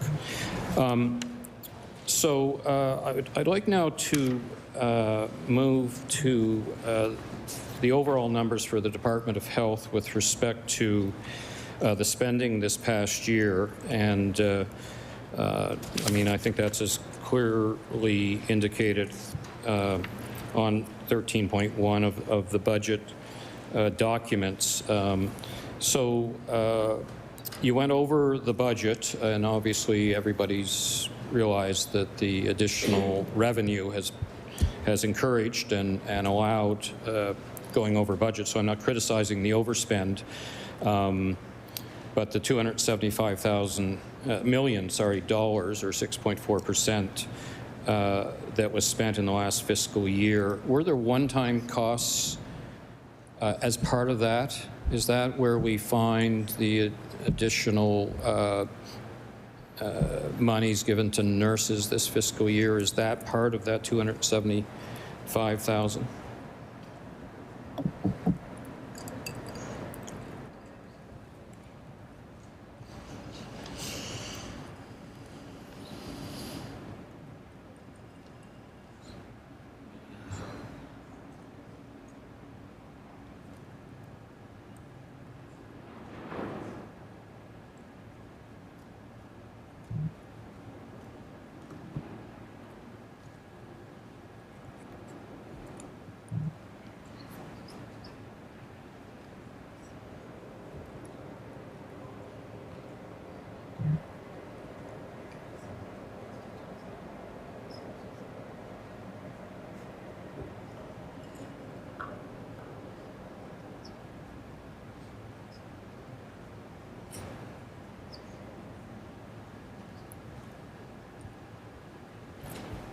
I recognize the Honourable Minister for Health and Wellness. So thank the member for the question. It always makes me wonder why you can't just talk to her directly, but anyway, I'm going to translate, okay? So 6.4%, it is incentives is a good portion of that, 200.2 million, but also there were some operational increases related to COVID. So when we looked at the assessment centers, et cetera, that's what has driven some of the so between the incentives and increased spending on COVID for operations is what's created that variance. Recognize the Honourable Member for King South. Thank you, Minister. So if those are one-time costs that have been left in the expended in 22-23, and those numbers seem to indicate that a lot of that 275 was these one-time spending. So in actual fact, moving from 4.2 billion to 4.8 billion, your lift between 2023 and 2024 budget is in fact about $587 million, which would probably be in the order of 13.5%. Is that correct?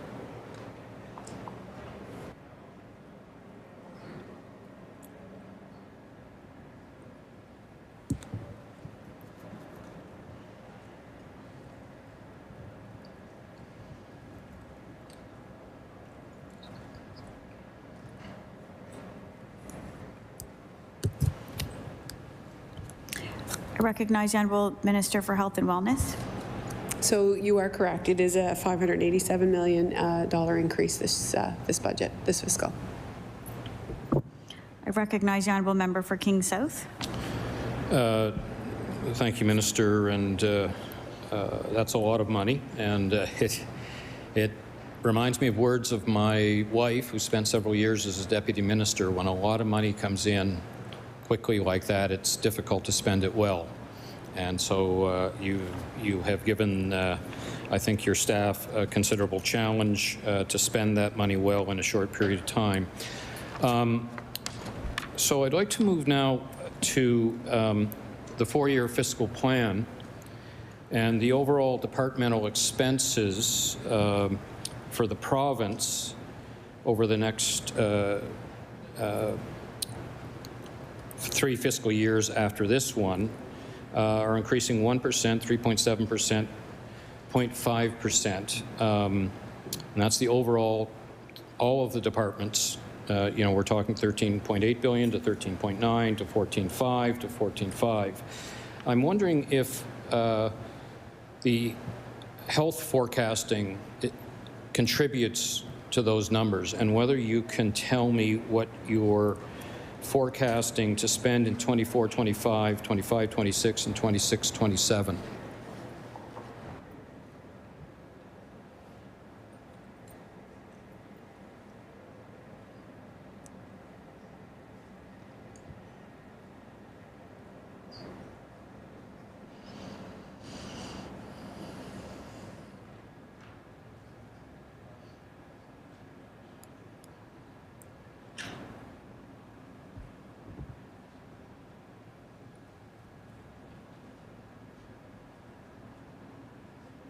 Recognize the Honourable Minister for Health and Wellness. So thank you. Our budget is approved annually, so the four-year fiscal plan would actually be, you'd have to speak to the Minister of Finance about that. I wouldn't have line of sight onto that, but our budget is approved annually, so I can't speak to how it impacts we don't have any indication of future out years. Recognize the Honourable Member for King South. Okay.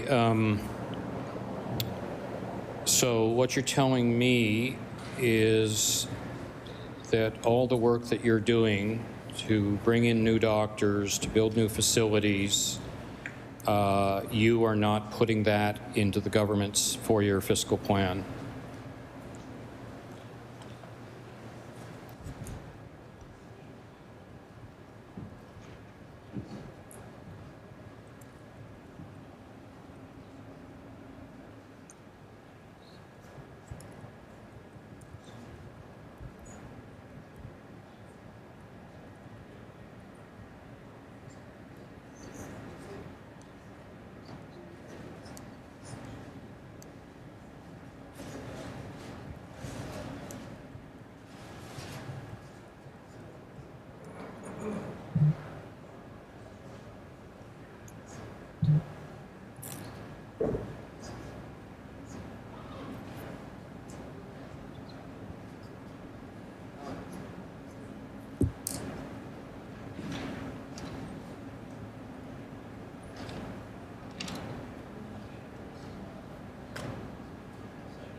Recognize the Honourable Minister for Health and Wellness.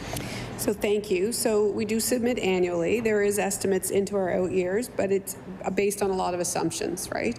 And so the overall corporate fiscal plan can certainly change. And just speaking about, you know, where we were a year ago, 2 years ago, there would not be the assumption that we would be spending this amount of money perhaps on you know, whatever, like think of pre-COVID, et cetera. So there is some estimation that happens, but overall the corporate fiscal plan can change. So that would really sit with Minister McMaster to be able to kind of give you that more fulsome picture. Recognize the Honourable Member for King South. Thank you, Minister. I'd like to move now to physicians. Did you say earlier today that you had a net increase of X number of physicians this past fiscal year? Could you provide that number and as well provide a number of where we need to be in our current situation? So, for instance, if there's 137 people on the 137,000 people on the wait list at 1,350, there would be 100 family physicians needed, presumably 50 to 100 specialists needed. I'm not certain. I don't know if you have those numbers, but I'm interested both in terms of net new physicians this year and in a perfect world, if you could wave your wand, how many physicians would be on the payroll to meet our current needs.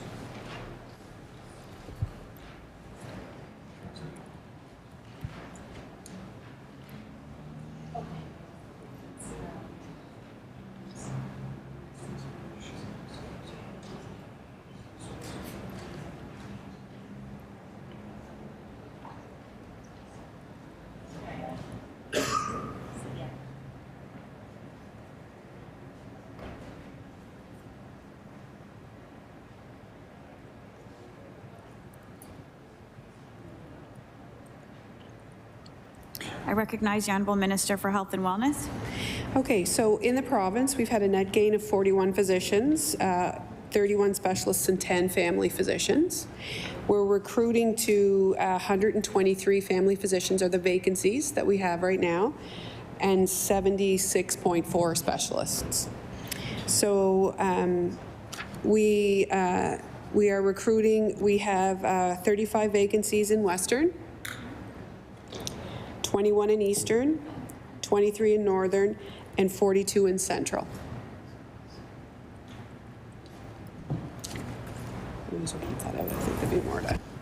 I recognize the Honourable Member for King South. Thank you. I was pretty close with my guess for 200 needed. All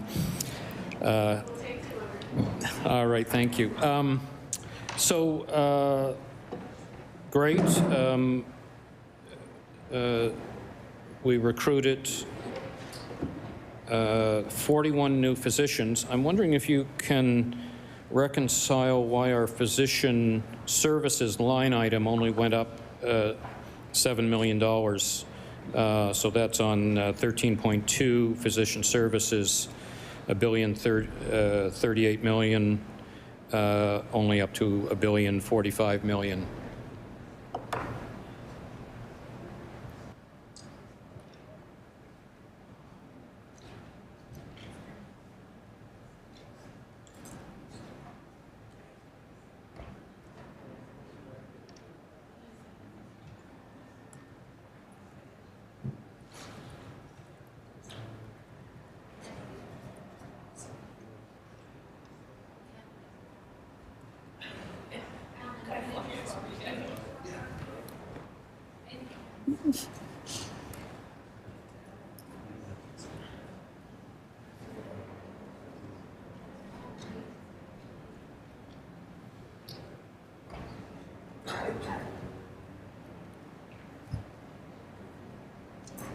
gone for the day.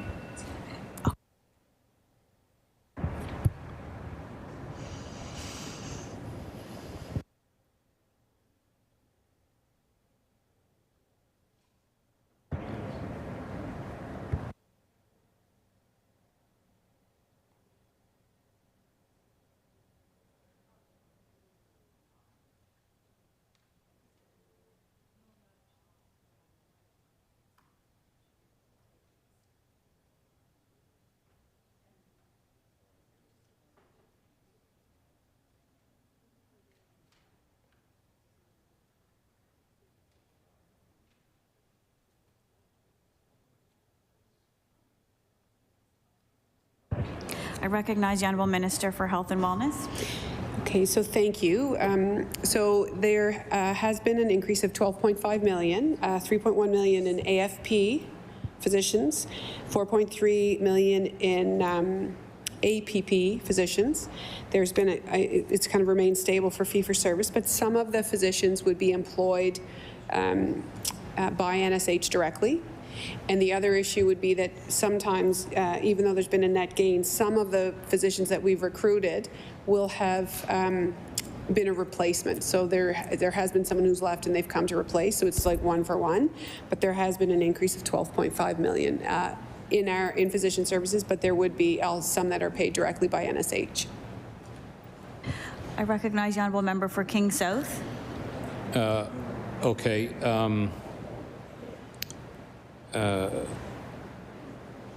So some are outside of that line item directly in an NSHA. And so budgeting moving into next year, I thought you were going to come back and say some have been onboarded in February, but reconciling that moving out in terms of our estimate for 2023-24, and I asked this question last time in terms of if you got 41 new ones this year, presumably you're hoping, 41 or more this year. Does the 1.051 billion reflect new doctors that you're anticipating to hire this fiscal year?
Recognize the Honourable Minister for Health and Wellness. So thank you. So recognizing that they're net new, some of them may be fee for service. We need to kind of understand what their billings will be, so that impact will be monitored through the forecasting that happens on a regular basis. So, and the other thing may be we add a physician, whole person, but they may work part-time in their office and somewhere else. So they are a bit of a moving target. So the billings will help us understand through forecasting the impact of net new physicians. I recognize the Honourable Member for King South. All right. 13.3, I was wondering if there is a story or an explanation with respect to what appears to be 44 unfilled positions. You had 253 positions funded in the department. The forecast is, in essence, 210. We're back in the estimate to 263, an increase of 10 year over year. But is there an explanation for 44 vacancies in the actuals that occurred this year?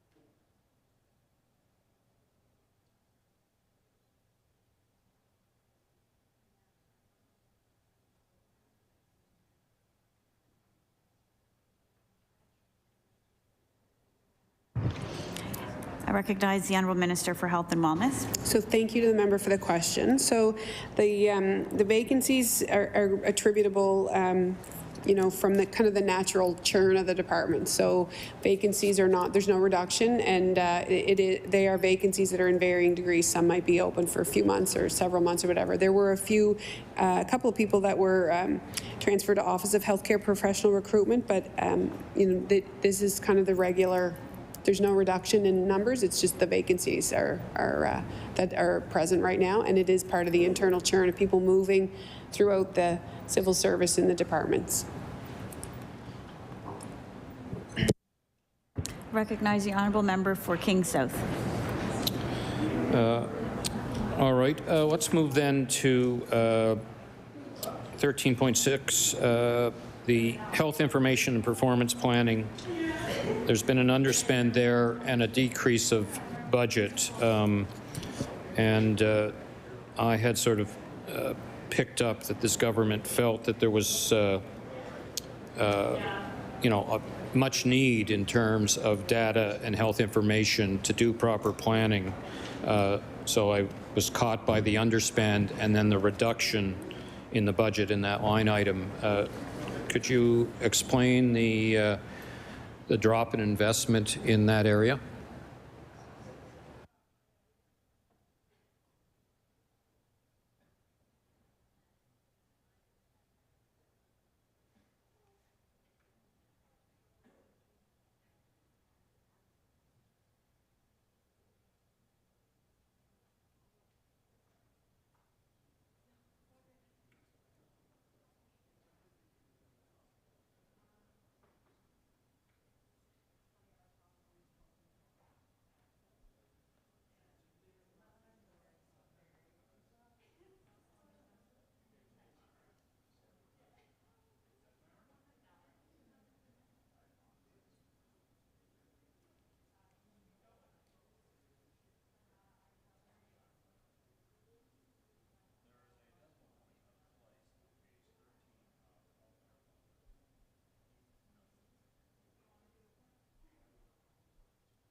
I recognize the Honourable Minister for Health and Wellness.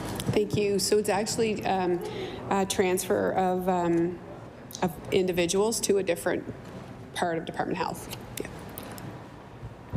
I recognize the Honourable Member for King South. Thank you, Minister. On 13.9 under programs and services, I note both the underspend and then a further cut from last year's budget in acute and primary health care. That line item going from 24 million to be budgeted this year at 16. Could you explain the change in investment in that area?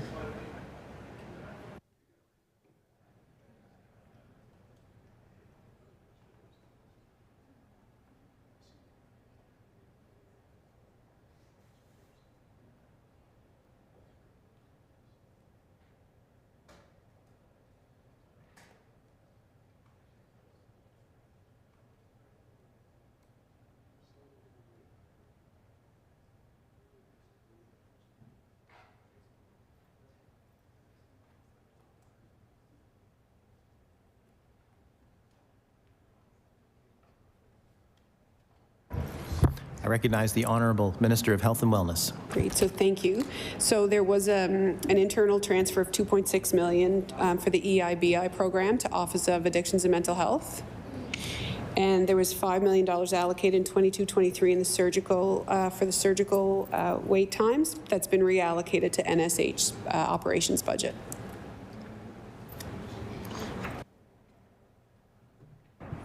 I recognize the Honourable Member for Kings South. Thank you, Mr. Chair. The IT system budget's increasing by $40 million. I assume that's OPOR. The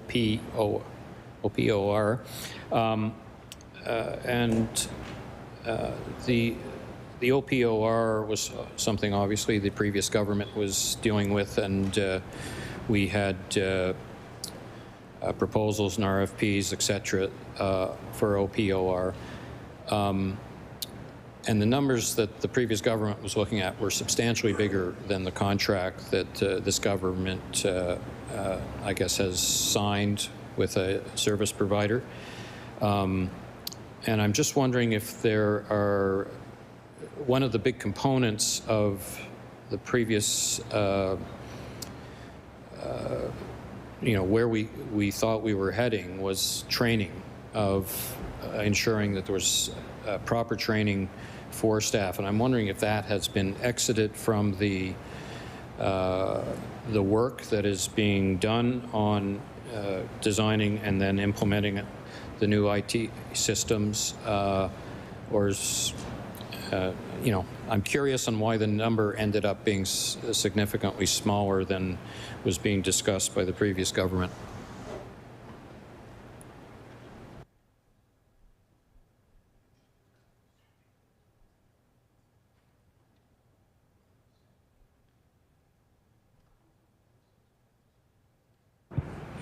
I recognize the Honourable Minister of Health and Wellness.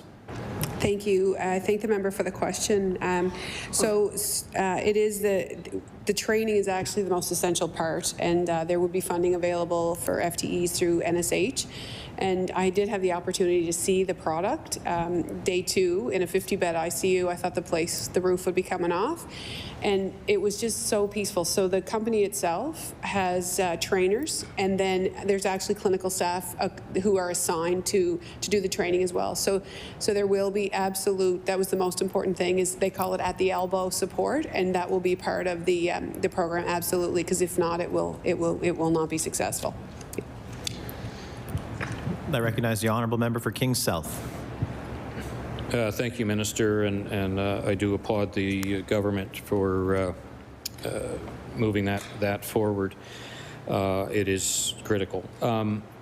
So public health. The budget obviously increased over the last number of years with the great work of Dr. Strang and his staff, and there's no surprise there. But it looks as though public health is now returning. I didn't get a chance to go back 4 years before COVID to see how much we were funding public health. But the 78 million there is only 1.6%, which I understand is perhaps the lowest in the country that Nova Scotia invests in public health, and I think COVID showed the error of our ways in terms of underfunding public health. There are documents out there suggesting that public health should be 5 to 6% of the health budget, and I'm just wondering why government has chosen not to increase capacity in public health for all of the values in terms of preventative medicine, easing the long-term costs of health to the taxpayers. So, in essence, why are we not increasing funding to public health?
I recognize the Honourable Minister of Health and Wellness.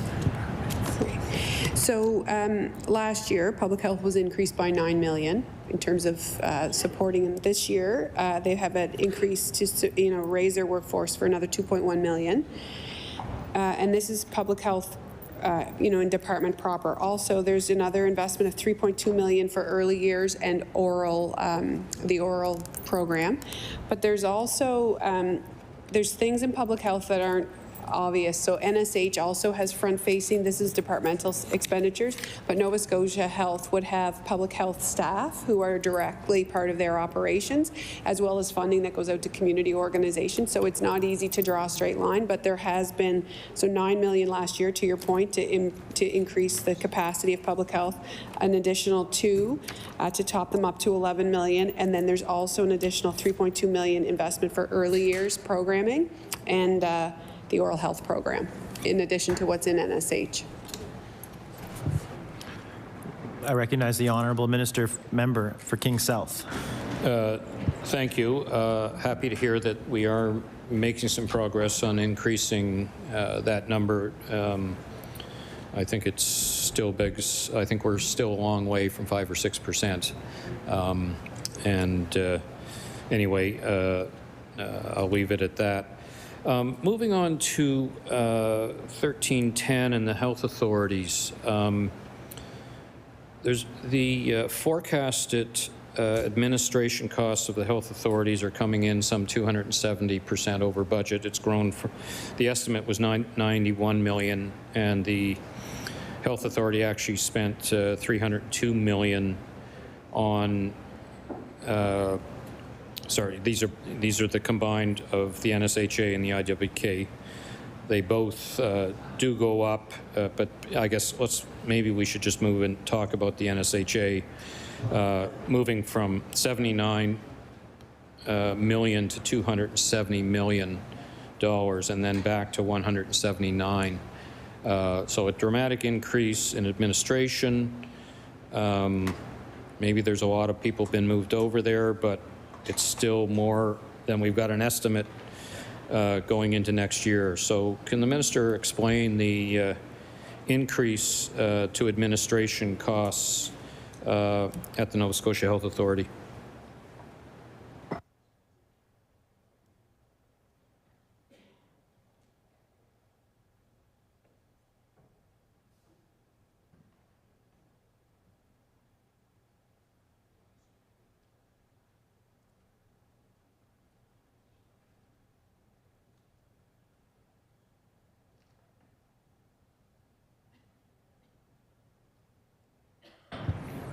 I recognize the Honourable Minister of Health and Wellness. So that change essentially is the incentive is captured in that line. And also the day of mourning for the Queen was a cost of over $5 million.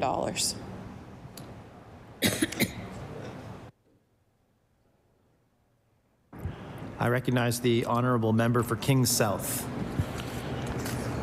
So I see. So you are parking, I think now in the current fiscal year, another $100 million for the incentive in administration of the health authority to bring it to $179 million. Is that what's happening there then?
I recognize the Honourable Minister of Health and Wellness.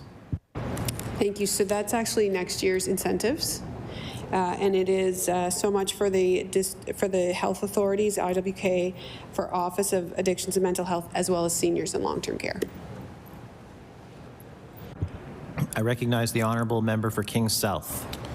Thank you, Minister. It's with so few lines in the budget, sometimes it's hard to kind of understand why a nursing bonus would appear in administration of the NSHA. But anyway, so we've explained that. So the budget, and if we look at the Nova Scotia Health Authority and several of the line items, is it fair to say that what's happening there is with, you know, an underspend in operations, an underspend in inpatient services, and then the increase to acute care, you know, significant increase there, is that symbolic, that our actuals are actually showing that we're underspending in our operations and inpatient services, and people, because we don't have the people to work there, and thus they are ending up into emergency and acute care expenditures, and those are dramatically going over budget. Is that the story behind at least those three line items?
I recognize the Honourable Minister of Health and Wellness. So the majority of that money is actually reallocation of funds through operations. So as an example, there would have been money reallocated to the ambulatory care program, which is the renal program. C3, the Care Coordination Center, would have some reallocation of funds. And also in terms of the estimation for capital, sometimes the operating is less than anticipated. So there would be a gap in terms of what was estimated and what is actual for operating costs for capital. I recognize the Honourable Member for Kings South. Thank you, Minister, for that response. So let's move to capital.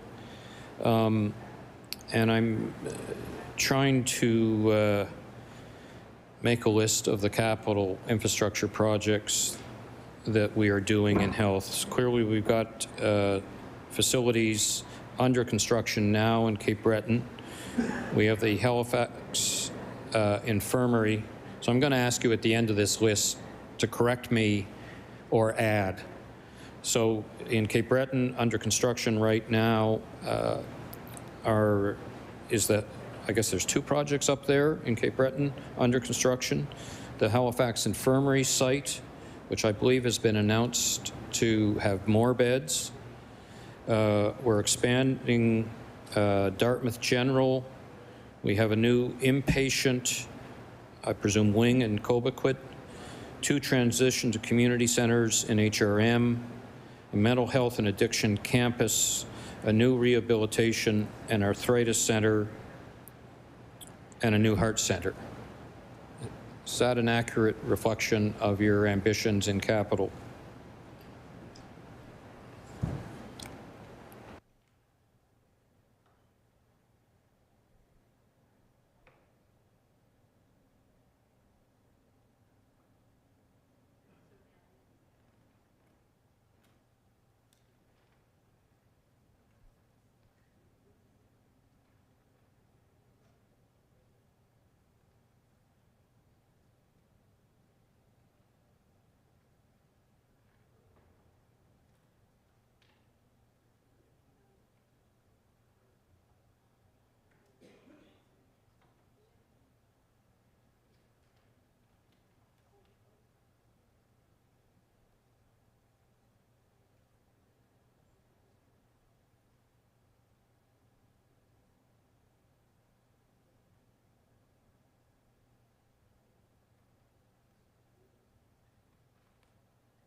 I recognize the Honourable Minister of Health and Wellness. Okay, so I didn't catch all of that, but I'll just go through a few things. So there is the Halifax Infirmary expansion. There is MRI replacement and relocation.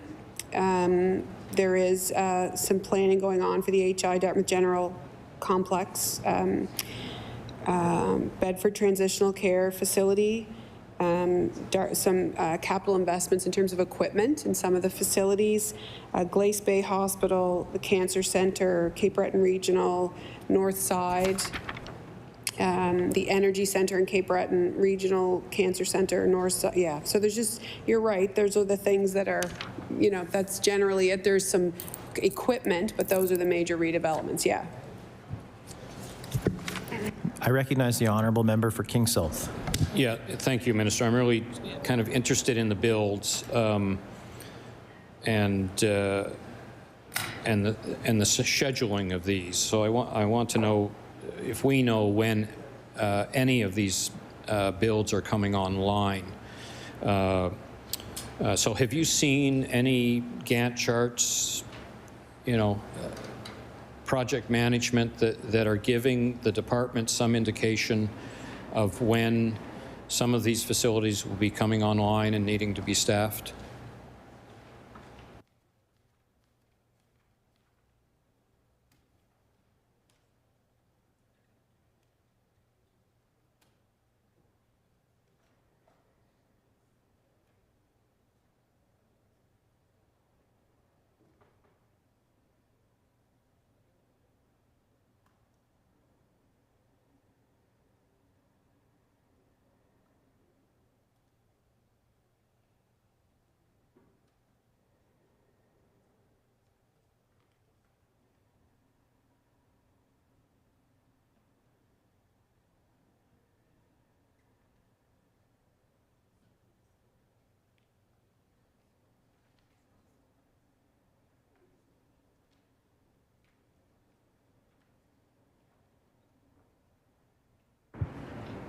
I recognize the Honourable Minister of Health and Wellness.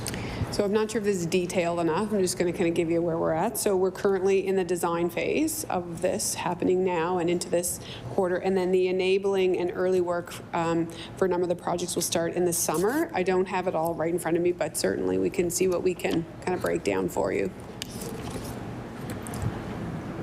I recognize the Honourable Member for King South. Thank you, Minister, and I think there's probably a lot of information there, and Nova Scotians are obviously very curious of when they're going to see these healthcare facilities. It's a huge agenda and significant planning, etc. So can the Minister tell us what the next new facility is going to open and when? And I mean in terms of a significant, you know, build.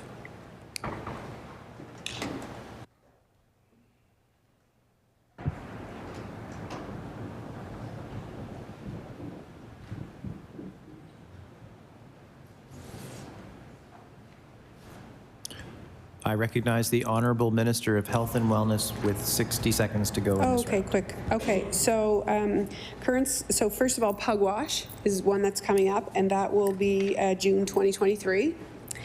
And then we expect at Bayers Lake occupancy November 2023 and a scheduled final completion of February 2024. That's the next one to come online. There's a third one. I'll get it.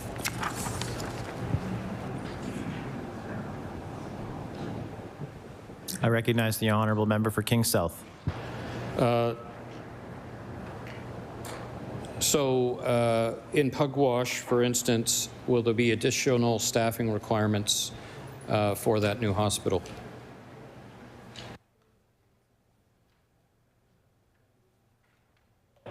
I recognize the Honourable Minister of Health and Wellness. In scope and on time. There. Order, please. The time allowed for this hour of Liberal questioning has elapsed. I will now turn to the NDP caucus, and I will recognize the Honourable Member for Halifax Needham. Thank you, Mr. Chair, and I'm grateful to be able to ask a few questions to the minister today, specifically on Black health.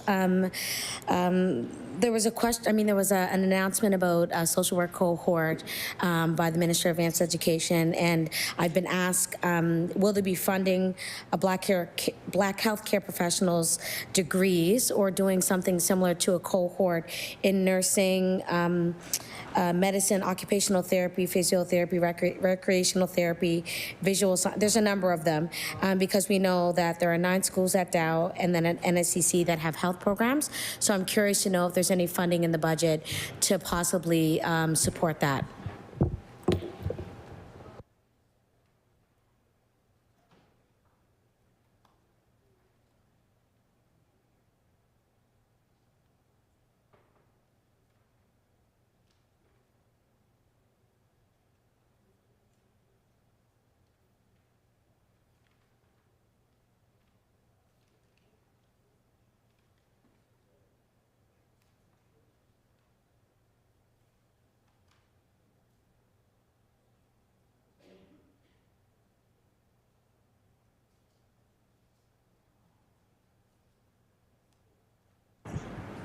I recognize the Honourable Minister of Health and Wellness. So I'll start, and if we have to clarify, you can kind of let me know. So some of the work that's happened around the health equity framework will help inform next steps. So identifying focus areas. So of course, increasing representation is one of those focus areas. So working, there are designated seats, but working as well with our partners in advanced education around entrance criteria, et cetera, making sure that there's a clearer pathway to ensure that we increase representation. So that's some of the work that's happening in the health equity framework.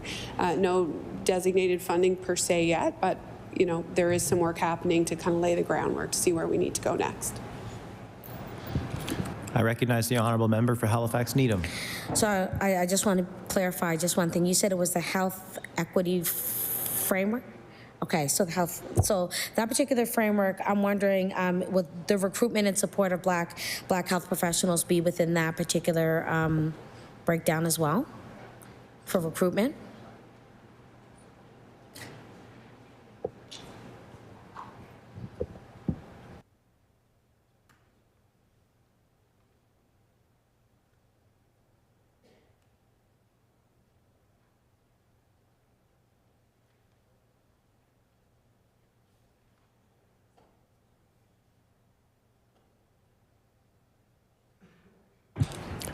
I recognize the Honourable Minister of Health and Wellness. So I'm not sure if I'm answering this properly or not, but the health equity framework, is that what you asked, like around the development of it? That increasing representation, I believe, will be part of that framework. Is that, if that's what you're asking? Yes. I recognize the Honourable Member for Halifax Needham. Thank you, Mr. Chair. Is there increased funding for research with a focus on the health of people of African descent?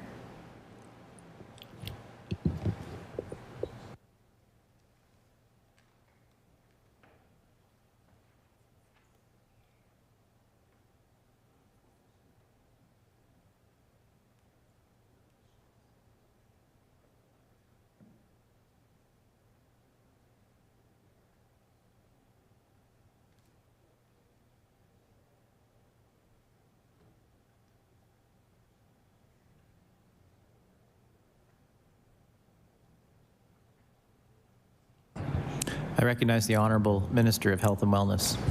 So there isn't anything specific for research in the budget. There's no specific line item for that. I recognize the Honourable Member for Halifax Needham. Thank you, Mr. Chair. Is there any increased funding is there any increased funding to provide permanent positions to grassroots organizations like the Health Association of African Canadians? I recognize the Honourable Minister of Health and Wellness. Okay, yep. So there's multi-year funding for the Health Association of African Canadians to support education, services, capacity, et cetera, $275,000. And also supporting increased funding for the Brotherhood and Sisterhood of an additional $243,000. I recognize the honourable member for Halifax Needham.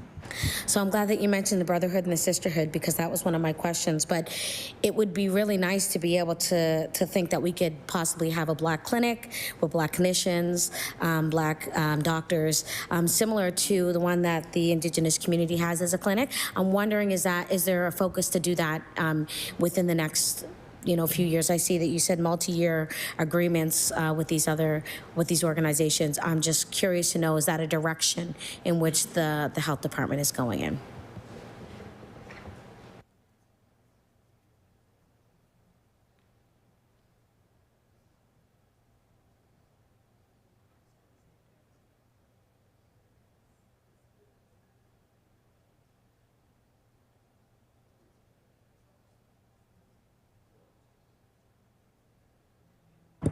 I recognize the Honourable Minister of Health and Wellness. Thank you. So the health equity framework we feel will be an avenue for, moving forward with community. So it will help, we want to improve the level of safety, representation of equity-seeking communities and workforce.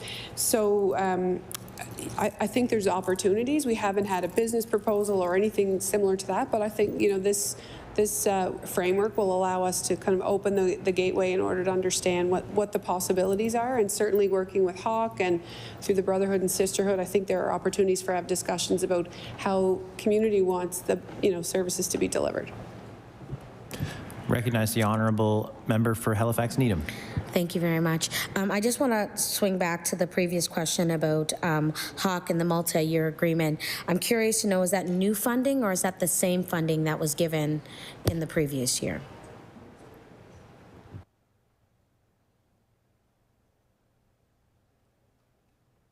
I recognize the Honourable Minister of Health and Wellness. So last year, the original bids, the business case came forward, and it was an additional last year of $275, and so we've annualized that now. So it's ongoing funding. I recognize the Honourable Member for Halifax Needham. Thank you, Mr. Chair. I'm wondering, is there support for vaccines such as a shingles vaccine for members of the Black community on a fixed income? So we know the shingles vaccine is $300. Just wondering, is there money in the budget for that particular type of program?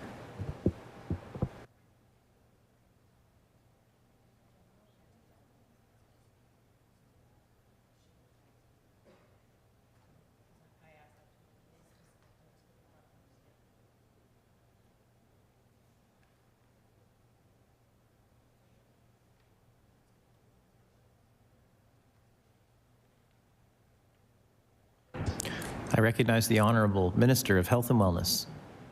So this year, the investment in the expansion of the vaccine program was for high-dose flu, and we do not have targeted Shingrix funding in this budget. No. I recognize the Honourable Member for Halifax Needham. So we know that we have a commitment to race-based data and data storage, and I know that that's something through the Fair Care program has started, but we need to continue to educate and as well get our community members on board. I'm just curious to know, some of these community members and volunteers sit on these committees. This is a question that was brought forward, that they should be compensated in some way for their information or their data gathering. So I'm just wondering, is there any funding for the community-based consultations or any of that stuff that goes on within community to gather information?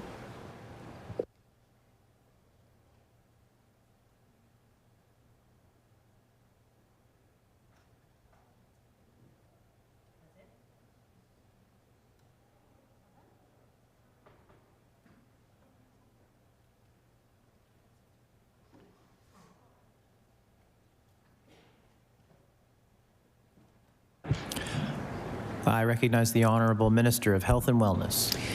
So what I would say is if there was a community organization that felt that that was a barrier, that they could work with an equity and engagement group to identify that, but there is no targeted funding. We funding through Hawk as an example, but not to a variety of different community organizations, but certainly equity and engagement would be interested to know if it does present a barrier, and if it does, they would work with the community to support better, to reduce those barriers. Yeah. I recognize the Honourable Member for Dartmouth North. Thank you very much, Mr. Chair. When I left off before our hour ended last time, I was talking about vaccines, and in particular the access to COVID vaccine for children, and how difficult it was at times to access vaccines that were at times that that made sense for families, i.e. in the late afternoon, early evening, and also vaccines within a certain amount of time, within a certain travel time. Travel time, so kilometers, whatever. And, for me and for a lot of people, it's not an issue, right? Like, I'm an MLA, so if I need to take a couple of hours off, I can go and get my kids from school and pull them out and do that. That's not a big deal for me. I mean, it is. I have a packed schedule, but I can make that work. But for a lot of people, they can't do that. A lot of people can't just say, oh, sorry, I've got to go and take my kids because I can't get them a vaccine any other time. And the other thing is, I've asked this question, or I've talked about this before, and it has been sort of made clear to me that like a 10 kilometer, travel to Spryfield, for instance, from Dartmouth North, it's not a big deal, but it is a big deal for many, many people in my community, right? Like it is again, for me, it's an inconvenience to have to take my kids to Spryfield to get their COVID vaccines. I would much rather take them to, the Lawtons on Primrose, which is a walk, from our house. But for lots of people, it would mean a 2-hour bus ride, or, just not doing it at all, because who wants to travel on a bus with young kids? Like, let's face it, it can be tough. So anyway, I put that out there because I feel like when I've voiced concerns about this before, depending on who I'm talking to, I'm heard, and I'm definitely heard by staff people in the department, but I feel like nothing really changes. And so they say, okay, we're going to look at that, we're going to make sure there's more vaccines available, and then there's not. So I haven't looked lately, admittedly, and it might be like perfectly accessible right now. I do appreciate the COVID vaccine clinics that have happened in Dartmouth North. That's been excellent. Again, I went to one of those, and then it turns out my kids had their flu vaccine too close, and so it was another example of getting them somewhere and then it not working out. But I just wonder if the minister can comment on that.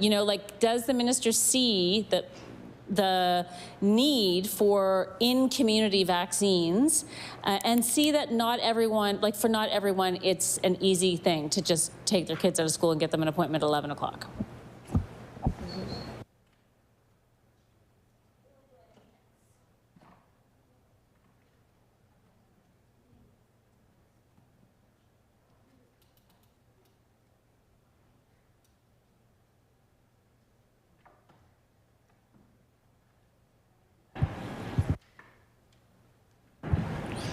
I recognize the Honourable Minister of Health and Wellness. So thank you. So a couple of things. I do want to let the member know that actually the mobile units also provide vaccination. So that's another opportunity that perhaps folks aren't sure about or didn't know about. And we recognize that there are barriers, and public health is looking at ways to reduce these barriers. Like the mobile units. And the other thing I would just say is certainly those folks that experience barriers, and to your point around the hours, I have found pharmacists for the most part to be fairly accommodating. So there may be opportunities for people to, reach out and talk to someone if they're having a particular issue and call directly. I know there's the online booking, but I do think if there's a relationship that exists with pharmacy, there may also be an opportunity to schedule appointments. There's always a little bit left in the bottle at the end of the day, maybe, and there might be opportunity to do it that way as well. Yeah. I recognize the Honourable Member for Dartmouth North. Thank you. Okay, so we were glad, we in the NDP caucus were glad to see that as part of the Action for Health, the government is now publishing the percentage of endoscopic and non-endoscopic surgical services completed within the benchmark. But several years ago, the Auditor General asked the government to release specifically the percentage of orthopedic surgeries that are taking place within the benchmark of 182 days. We have what's available on the Wait Times website, and we have the delayed data from CAI, but we do not have this specific ask from the AG. Can the minister make this data or begin to make this data available?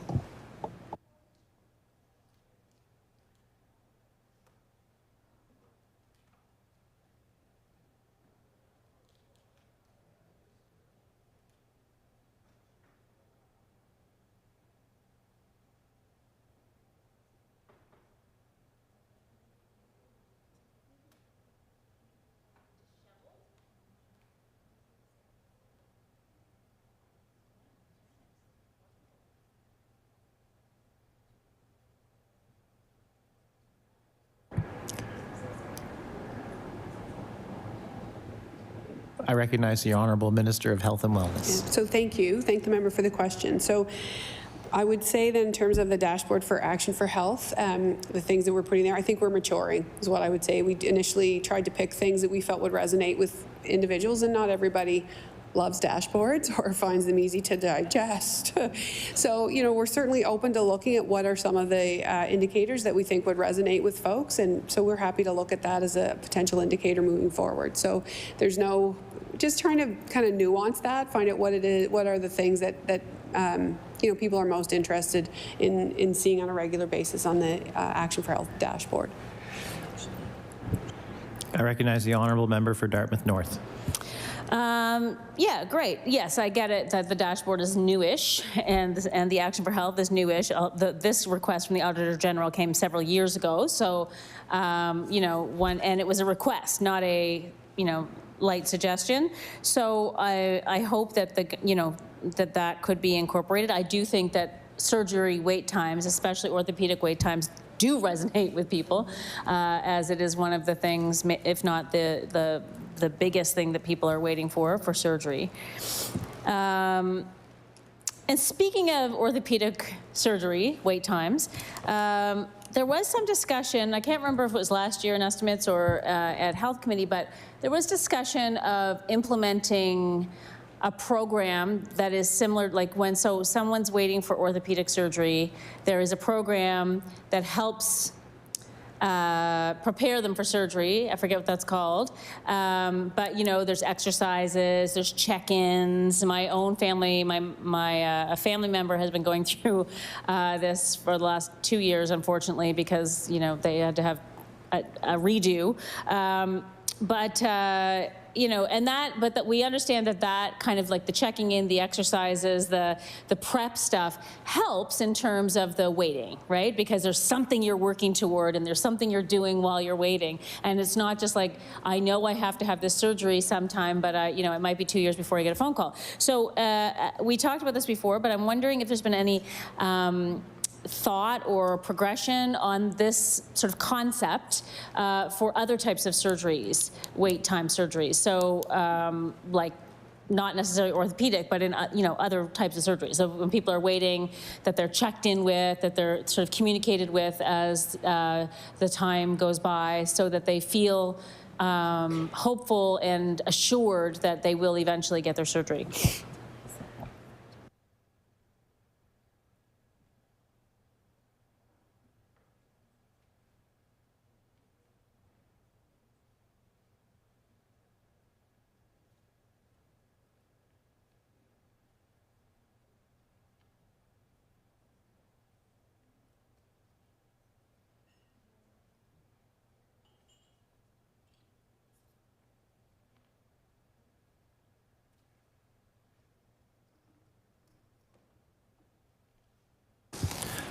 I recognize the Honourable Minister of Health and Wellness. Yeah, so thank you to the member for the question. So I appreciate that suggestion. There currently is nothing like that, like there would be with the orthopedic assessment clinics who do prehab and then rehab. You know, but I mean, I think there's opportunities. So certainly the e-referral process and the single entry point and then the single entry booking, I think is going to make a big difference. So we're going to go from, first of all, we're not really sure from time of referral to time of consult. That's the first indicator, right, to help us around wait times. And then understanding from consult if surgery is indicated and so where the gap is. So I think we'll be in a better position to, as the data starts to come in, to understand where the best place for us to intervene. But it is a good suggestion. So we'll thank you. I recognize the Honourable Member for Dartmouth North. You're welcome. The minister is welcome.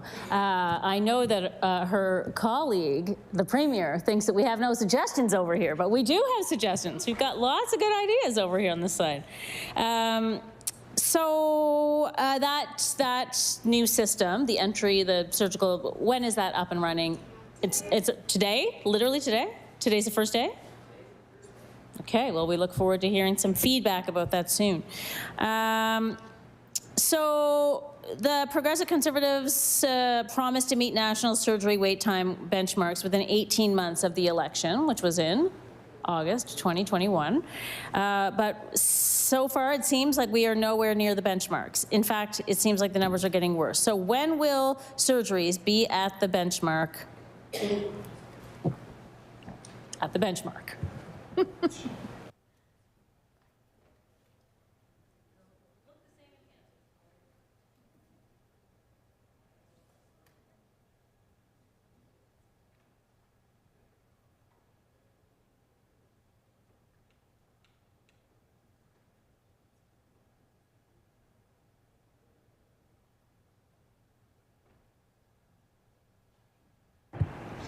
I recognize the Honourable Minister of Health and Wellness.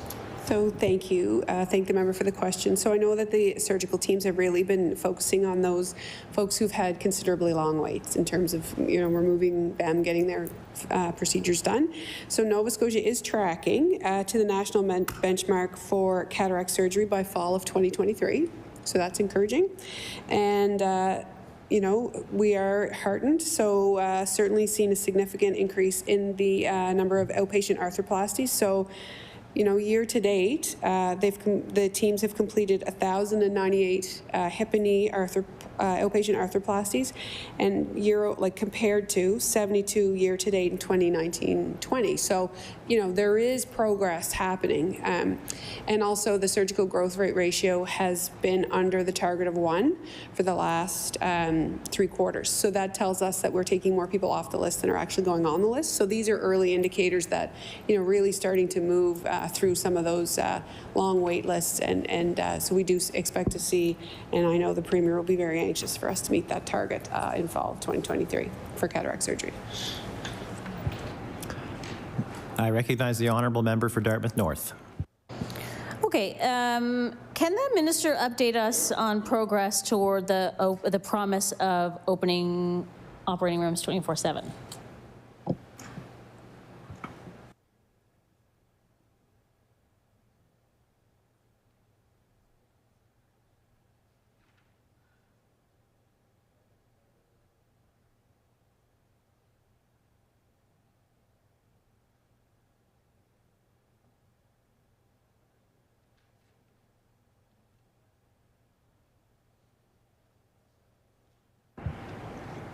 I recognize the Honourable Minister of Health and Wellness. So thank you. Thank the member for the question. So there has been some opportunity to do elective surgeries on weekends, as an example, that there have been some opportunities for that. Really, it's been around stabilization of workforce. So we are back to 2019-2020 at or just above 100% capacity from the pre-pandemic time, which is terrific because it's taken a while to get there based on staffing. The other thing that we really struggle with, obviously, is occupancy rates in hospitals. So it is really important. The work that's happening in seniors and long-term care is essential to the success. And certainly there's been a great deal of work done, and the transition to care facilities as well will really support us in having ideal hospital capacity is at 85%, 86%, and we are running at 100% a lot of the time. So there's a couple things: staffing, which is improving, and then there's also the capacity within the hospital. So we do have designated beds at Dartmouth General to support those people who need to stay inpatient surgeries. Right, it's really important that we have the space for them. So there is some early work happening, but we are very hopeful that we'll it is a system and it will make a big difference over the coming months. I recognize the Honourable Member for Dartmouth North.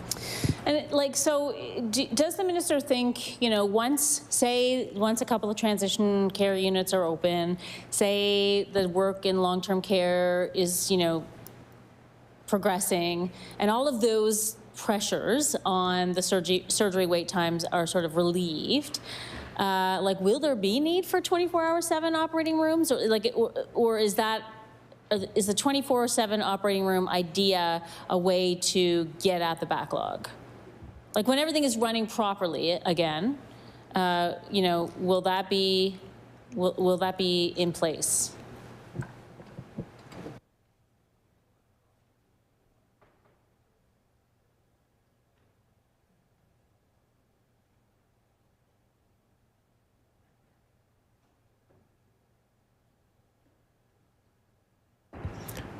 I recognize the Honourable Minister of Health and Wellness.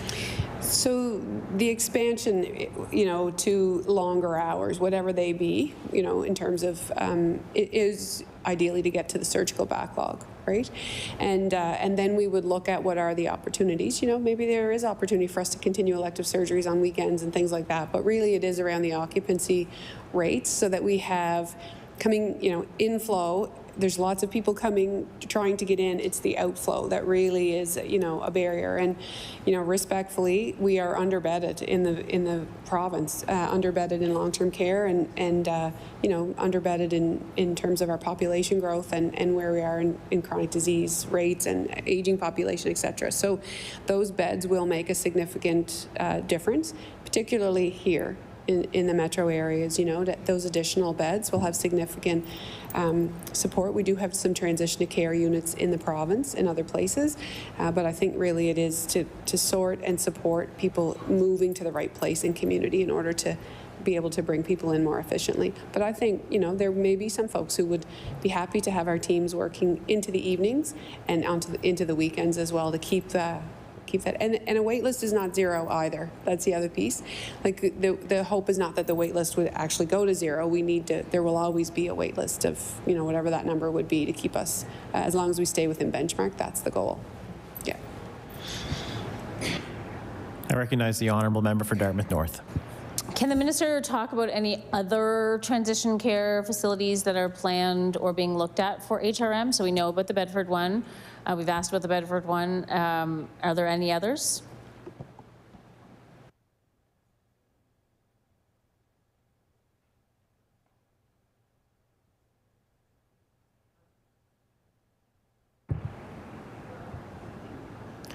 I recognize the Honourable Minister of Health and Wellness. So in addition to the place you mentioned, we're also looking in Bayers Lake at a purpose-built facility there as well. I recognize the Honourable Member for Dartmouth North. Okay, the Canadian Cancer Society has called on the government to create a public plan for clearing the backlogs in cancer surgeries. Is that something that the government is undertaking?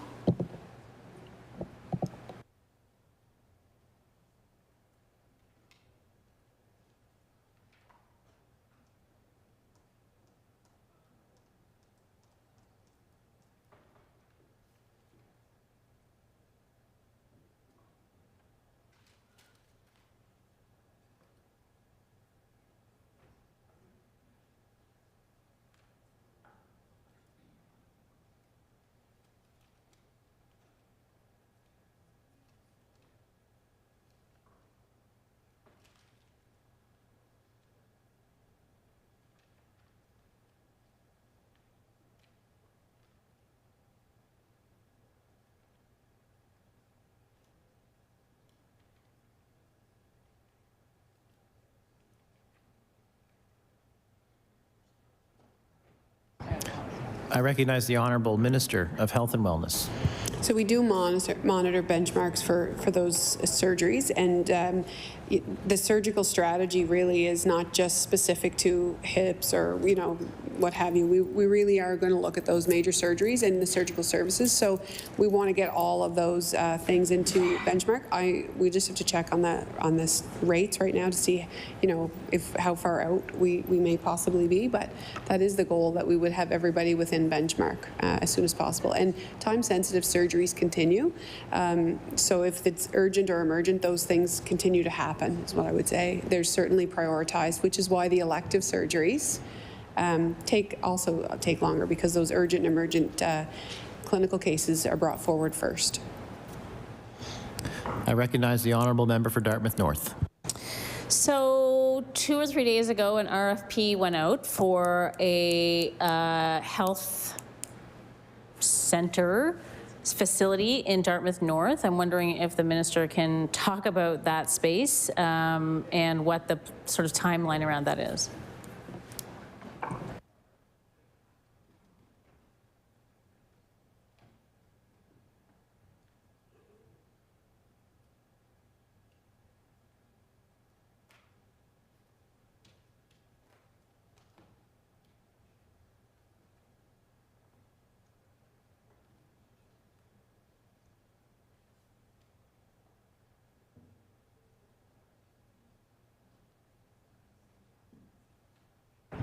I recognize the Honourable Minister of Health and Wellness. So thank the member for the question. So certainly the RFP indicates that we are looking for a space, but it would be a collaborative practice model that we would be looking at putting there. I think based on the space and location, et cetera, and that planning will continue, but to identify the space is the first step. I recognize the Honourable Member for Dartmouth North. And is there I'm sorry, I don't understand how to read RFPs. No, but is there a timeline? Like, I mean, there's obviously a closing date for the RFP, but then is there a plan for for a ribbon cutting? Do you know what I mean? Like, what is the idea? I recognize the Honourable Minister of Health and Wellness. Yeah, so the idea, we get the space and we move forward. You know, the planning is underway. There's no hold up. Like, this is this fiscal initiative, so we get the space, we keep moving through the process of establishing that clinic. So the project planning is underway. There's no lag, right? We'll be looking at having it up and running as soon as we are able.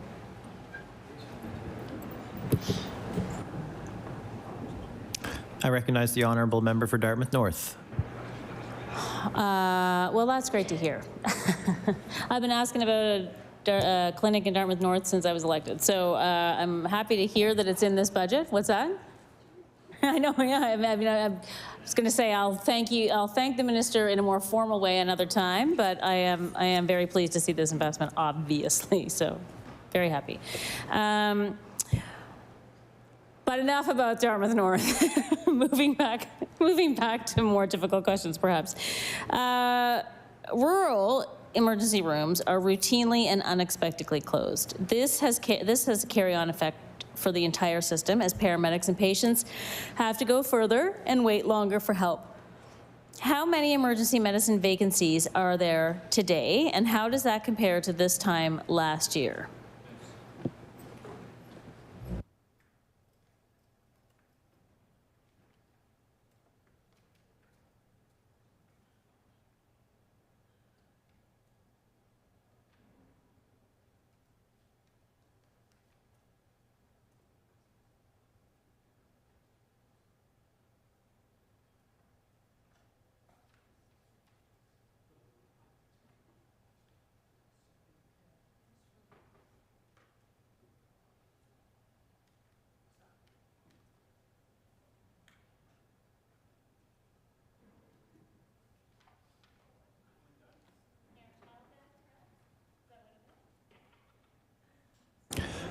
I recognize the Honourable Minister of Health and Wellness. So it'll take us a bit to gather that information. I don't have it on hand. I recognize the Honourable Member for Dartmouth North. We know that people can wait months to see a mental health professional in the public system. Many sites are exceeding the target wait time of 28 days for non-urgent appointments. The question is, how many psychiatry vacancies are there currently?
I recognize the Honourable Minister of Health and Wellness. Yeah, so we will try and get that number for you. It actually does sit with Minister Comer, so we're just trying to reach out, or Minister of Addictions and Mental Health.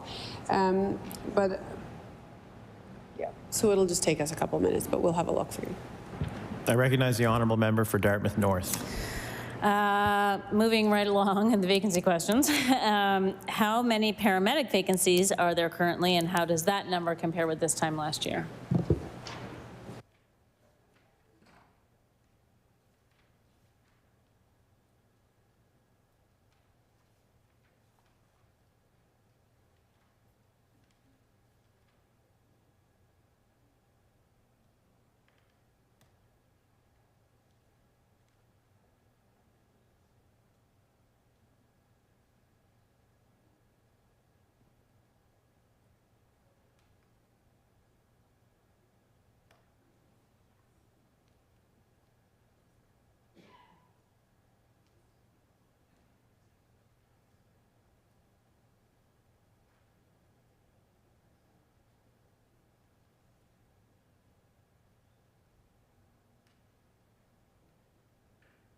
I recognize the Honourable Minister of Health and Wellness. Thank you. So there are 276 vacancies.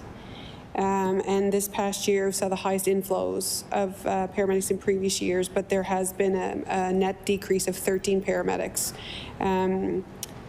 somewhat related to there's people moving into the system. So this is only within EHS. It doesn't account for the paramedics that have moved into Nova Scotia Health, right? And also some folks who are off due to illness. I recognize the Honourable Member for Dartmouth North.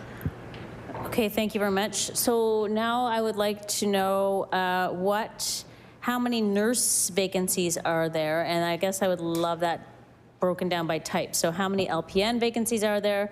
How many RN vacancies are there? How many nurse practitioner vacancies are there? And how does that compare to this time last year?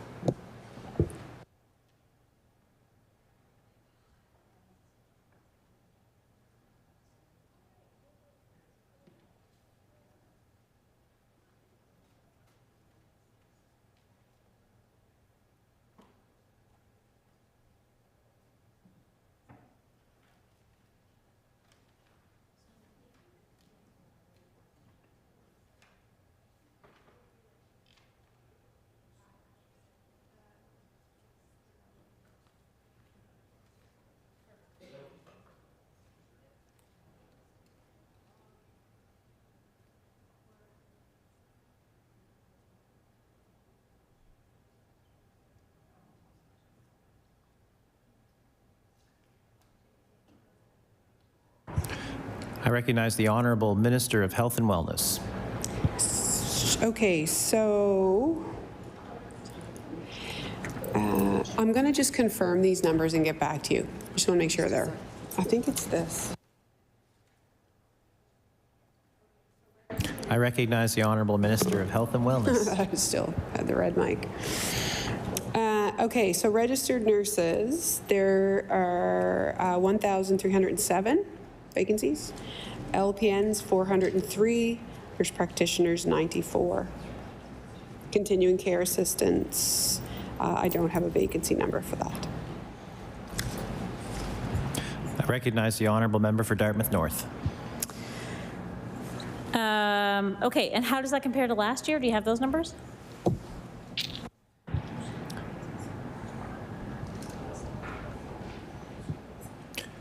I recognize the Honourable Minister of Health and Wellness. So there's been a net gain. I don't know if I have the actual numbers, but there's been a net gain of 261 registered nurses this year. So we brought in 950 registered nurses and 689 left the system, so a net gain of 261. Licensed practical nurses, we had a net gain of 264, and we had a net gain of nurse practitioners 47. So we had 57 inflow of nurse practitioners, 10 out, and we had an inflow of 532 licensed practical nurses and an outflow of 268. So there should be an improvement overall.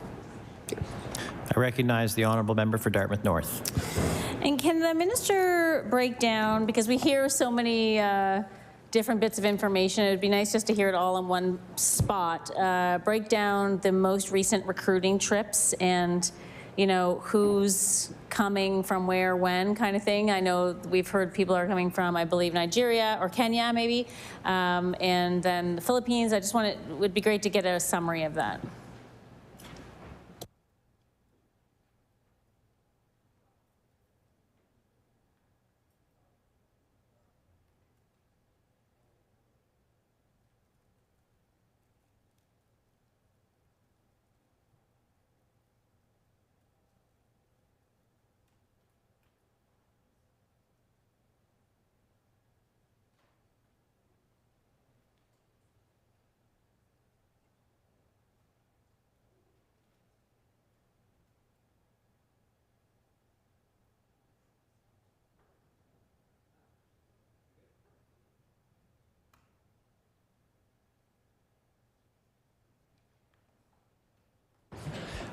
I recognize the Honourable Minister of Health and Wellness. Thank you.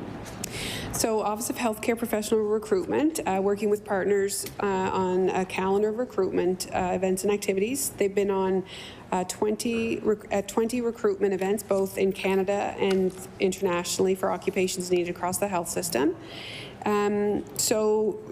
Particularly exploring market potential in Australia and Germany, as well as the Philippines and India. There's been a number of trips to the United Kingdom as well. So very fruitful discussion. Certainly there has been a trip to Kenya that was attended by Office of Healthcare Professional Recruitment in support of bringing folks from the refugee camps there into the system to train and work as CCAs. And I know that one of the partners in that work is the Shapiro Foundation. So also looking at niche, we've been working as well with Ukrainian nationals. So there's a variety of different touch points. Certainly the work that the college has recently done around identifying those 7 colleges where we can very quickly license people from those countries will make it a lot easier on recruitment trips. Like, here's your offer, here's your license, let's go. So that's very, very helpful. So there's some real momentum gaining in terms of the work of the office, but also in collaboration with the colleges as well. So we're pleased with that. I recognize the honourable member for Dartmouth North. Okay. The Nova Scotia Health website only lists current specialist vacancies and is not broken down by specialist type. This means that it is difficult to tell what our progress is over time, which specialist areas are doing well and which are not. And I understand that we publish recruitment numbers, which is not as helpful a metric to understand the full picture as vacancies. I understand that there are reporting minimums for privacy reasons, but beyond those, do you think it would be helpful for Nova Scotians to see our progress over time in addressing physician vacancies? Does the minister, pardon me, think that?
I recognize the Honourable Minister of Health and Wellness.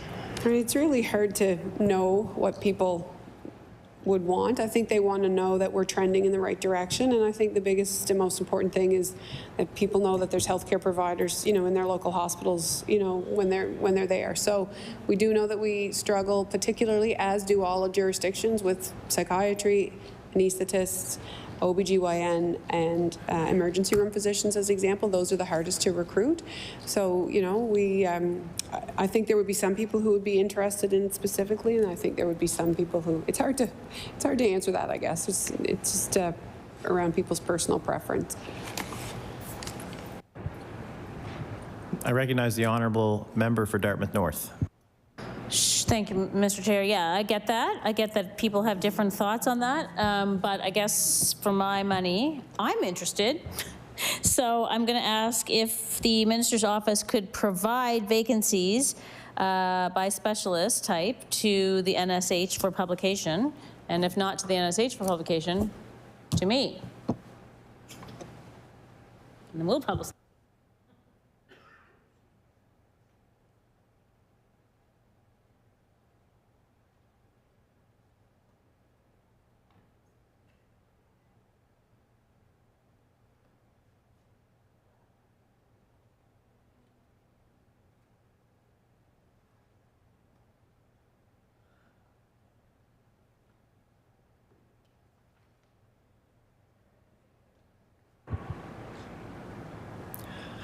I recognize the Honourable Minister of Health and Wellness. So the vacancies actually are tracked and monitored by NSH. That's where we get the data from. They would have those numbers already. Yeah. I recognize the Honourable Member for Dartmouth North. Okay, thank you very much. So one silver lining from the COVID-19 pandemic was that everything we learned about how to test for things in community and also how to keep people safe.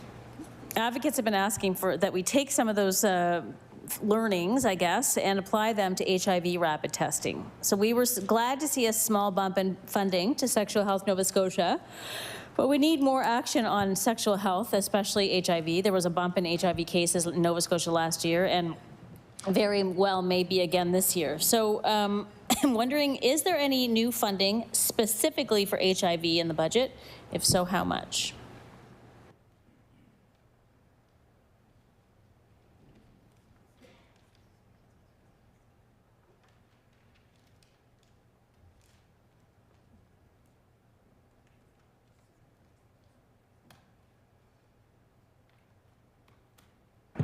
I recognize the Honourable Minister of Health and Wellness. Thank you. So there is an increase of $213,000 for support to community centres to understand the increase of HIV prevalence in community.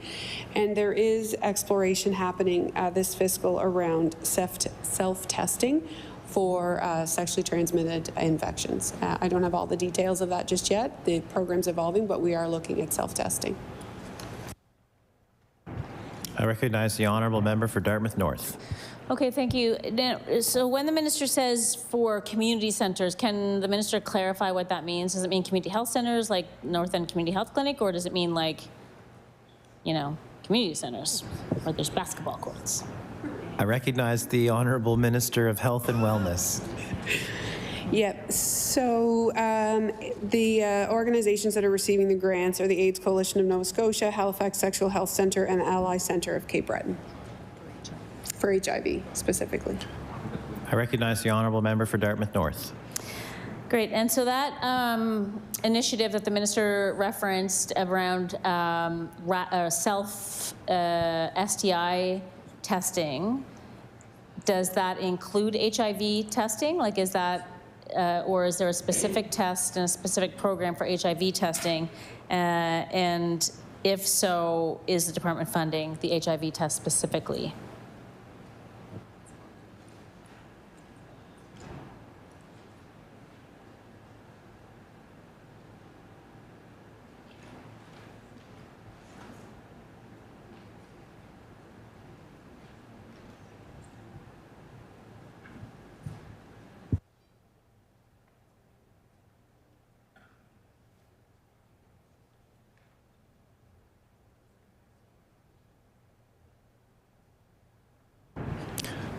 I recognize the Honourable Minister of Health and Wellness.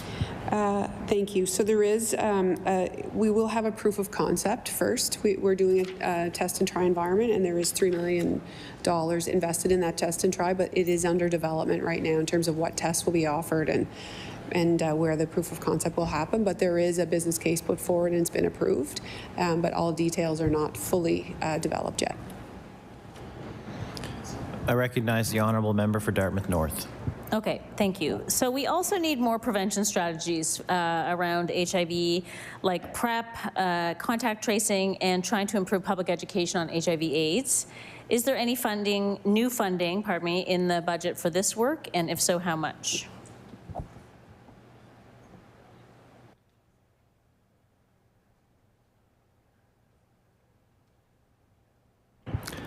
I recognize the Honourable Minister of Health and Wellness. So that is the work of public health, so not specifically, but there is an increase in funding to public health this year.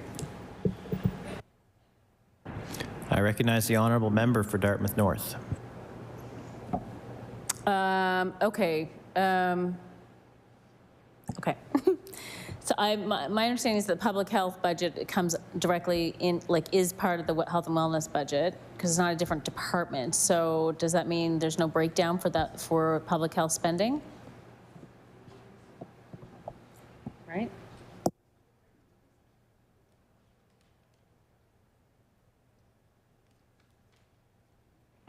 I recognize the Honourable Minister of Health and Wellness. So public health sits in two places. So Department of Health and Wellness is increasing capacity. There was $9 million investment last year, $2 million this year.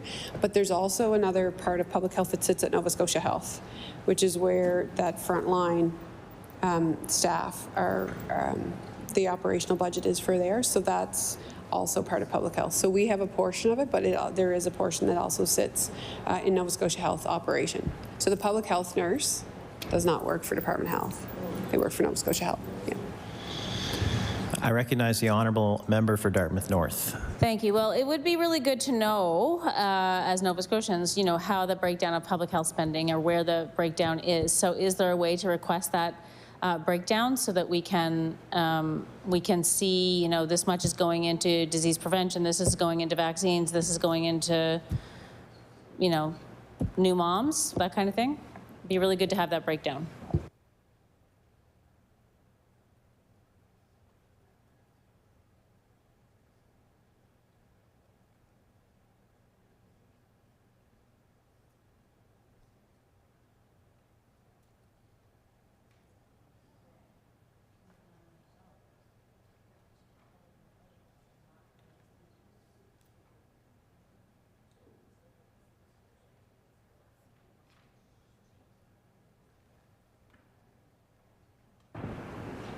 I recognize the Honourable Minister of Health and Wellness. So it isn't that easy to break it down like that. There would be certain programs that are, and it isn't that easy to gather it, but we are investing in the Department of Health and Wellness, adding $1.2 million in the early years and $2 million in oral health. But to break it down, if you have a generalist public health nurse, how much time does she spend on communicable disease? How much time did they do early years? Like, it's just not that easy to draw a direct line in terms of programs all the time. So there would be programs, right? So there'd be early years, CDC, you know, and there's also environmental health that sits somewhere else. So it's not easy to just draw that direct line. I recognize the Honourable Member for Dartmouth North.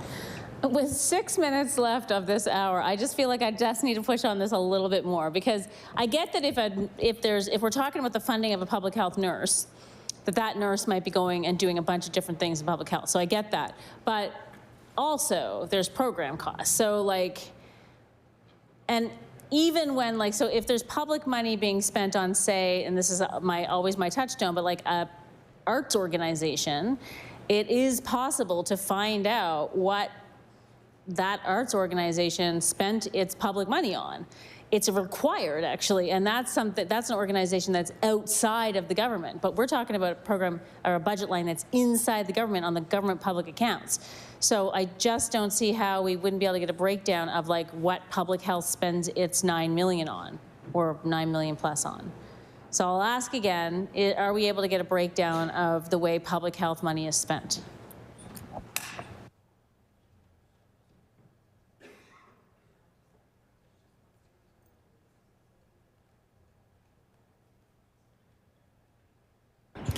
I recognize the Honourable Minister of Health and Wellness.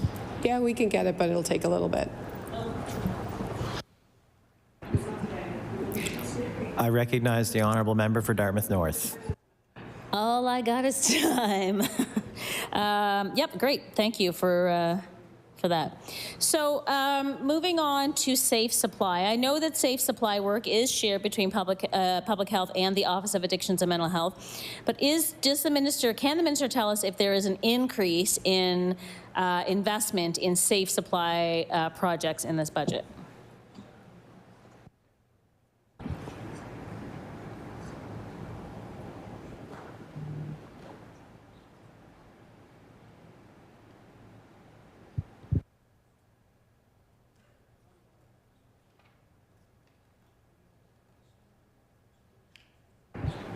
I recognize the Honourable Minister of Health and Wellness. That all sits under addictions and mental health. I recognize the Honourable Member for Dartmouth North. Okay, can the minister tell us if there are, and now this, when I say mental health, I think it still seems like it should fit under this budget, but are there investments in the budget for mental health supports for Nova Scotia Health and IWK employees?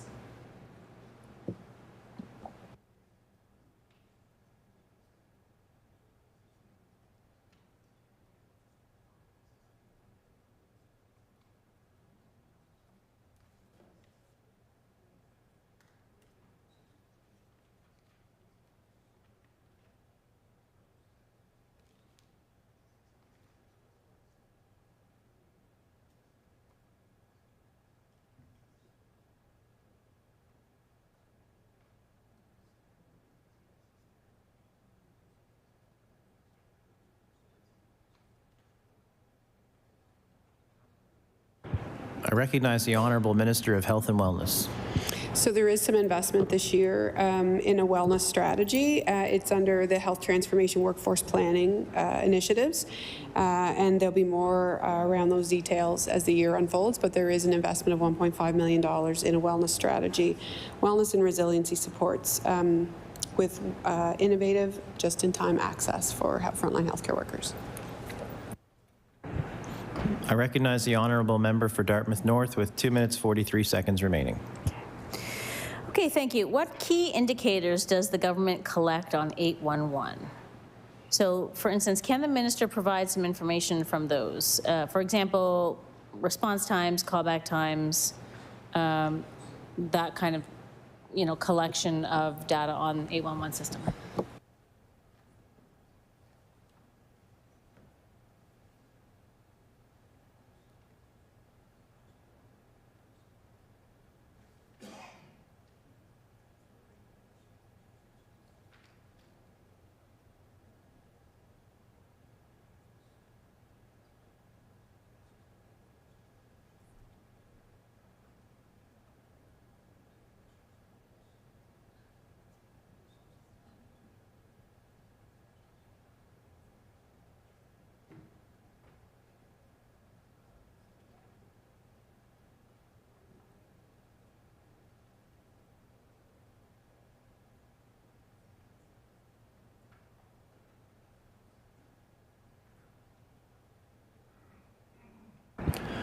I recognize the Honourable Minister of Health and Wellness. So there would be some data, but the contracts are, fairly dated, and so KPIs would be something we would be looking at in future contracts, just to kind of modernize those contracts a bit. So there is some data that's reviewed, but I wouldn't necessarily say there would be, as an example, targets or KPIs set in this current contract. I recognize the Honourable Member for Dartmouth. If it pleases the court, I recognize the Honourable Minister of Health and Wellness. So things that they would monitor would be the primary reason for the call or how many calls actually get diverted. So there's certainly, again, more maturity that would be helpful in that contract going forward. I recognize the Honourable Member for Dartmouth North. So just to clarify, some information is collected, not the right or not with a robustness that would be perhaps wanted in a new contract, but but somebody collects that data, and therefore is that data available to the public, to us?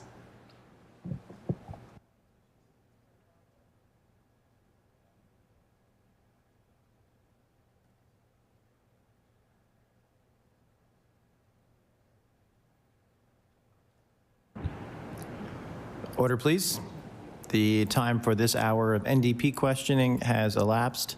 I think it's appropriate now to offer our minister and guests a 5-minute break, and we will reconvene at 2:17.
Order, please. We'll reconvene the Subcommittee on Supply, Committee of the Whole House on Supply, apologies, and I recognize the honourable member for King South. Thank you very much, Mr. Chair. Just going back to capital projects, what was the capital plan for health facilities last year, estimated and actual?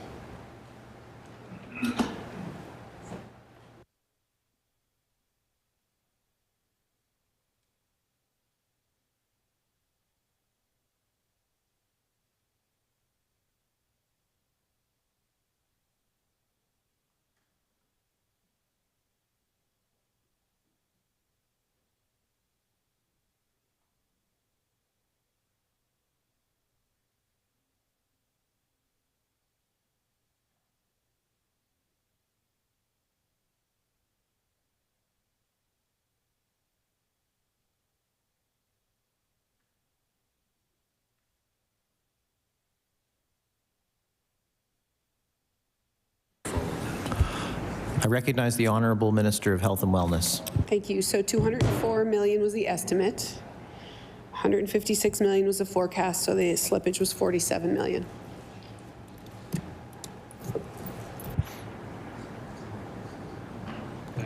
I recognize the Honourable Member for King South.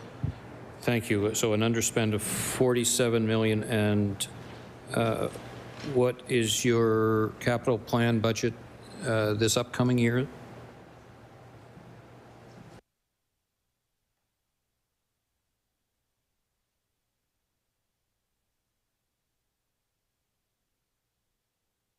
I recognize the Honourable Minister of Health and Wellness. So this year's estimate is 296 million. I recognize the Honourable Member for King South. Thank you. And presumably the underspend of 47 million was primarily the slowing down of the Halifax Infirmary project. There would have been intentions to spend capital there.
I recognize the Honourable Minister of Health and Wellness.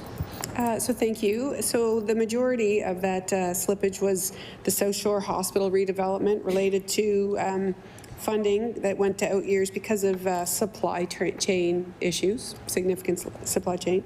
Cape Breton redevelopment was around furniture, fixtures and equipment delays that pushed it a bit.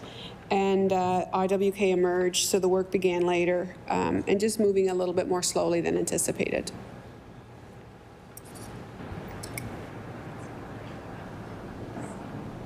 I recognize the Honourable Member for King South. Thank you. So the 296 million anticipated to be spent this year, could you give me a list of the, I guess, the major projects that would be using that 300 million?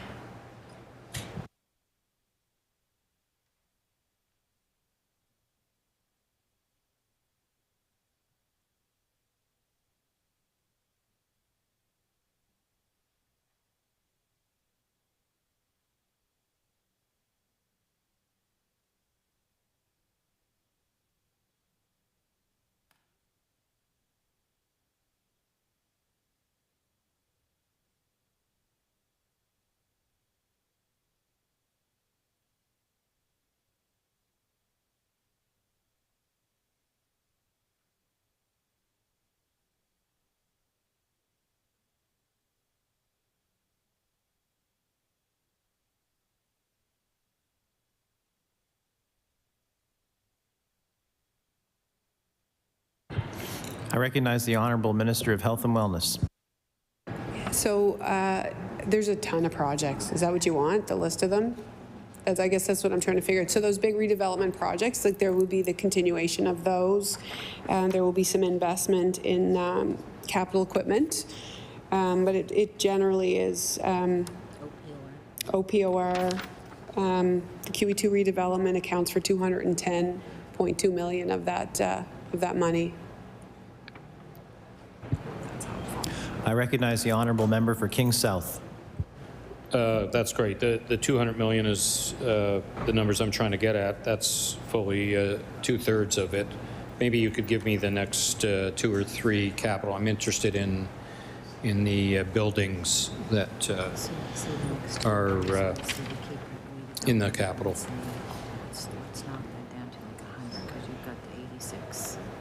We told them 204 million.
I recognize the Honourable Minister of Health and Wellness.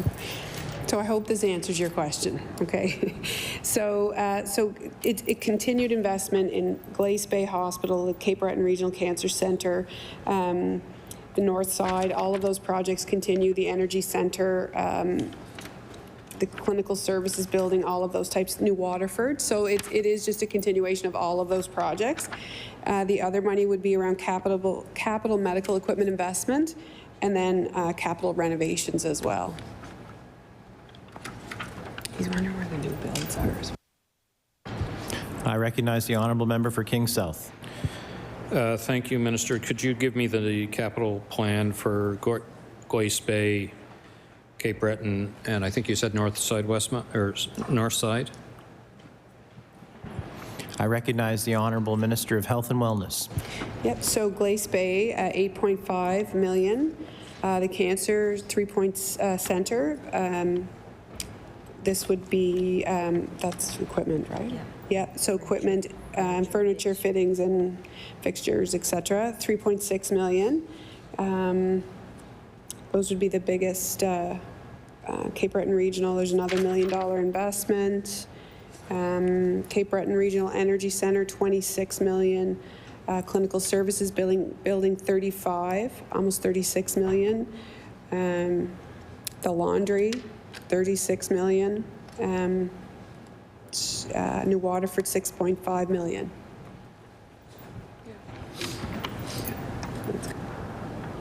I recognize the Honourable Member for King South. So of that list, Minister, are any of those anticipated to be complete this year?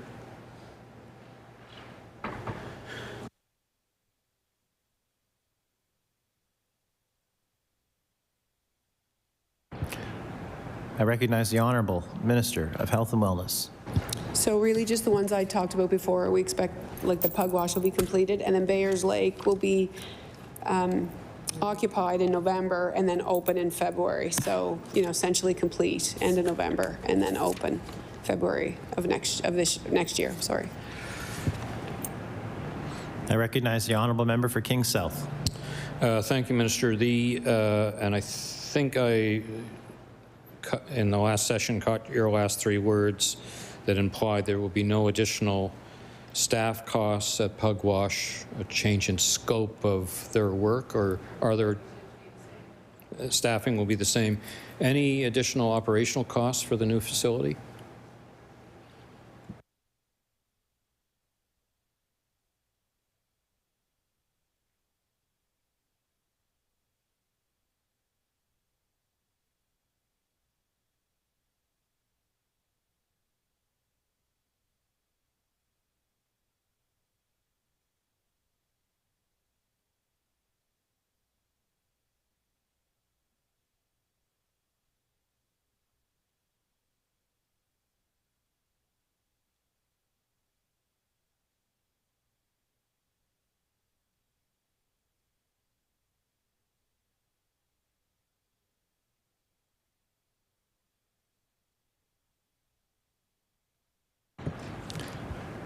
I recognize the Honourable Minister of Health and Wellness. Yeah, there's no targeted operational increases there, no.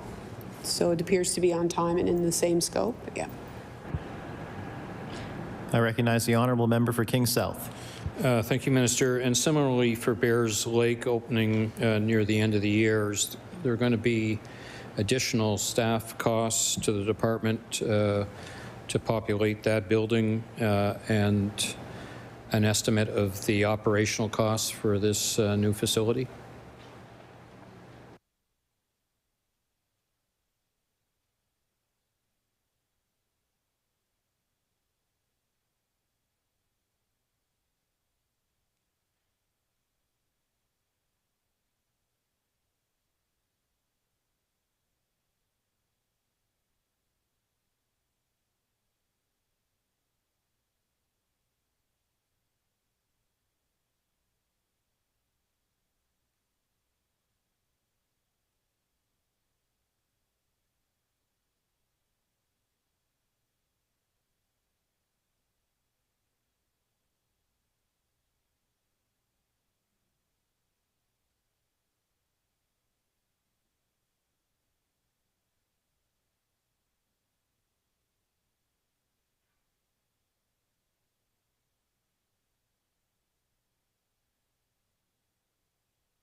I recognize the Honourable Minister of Health and Wellness.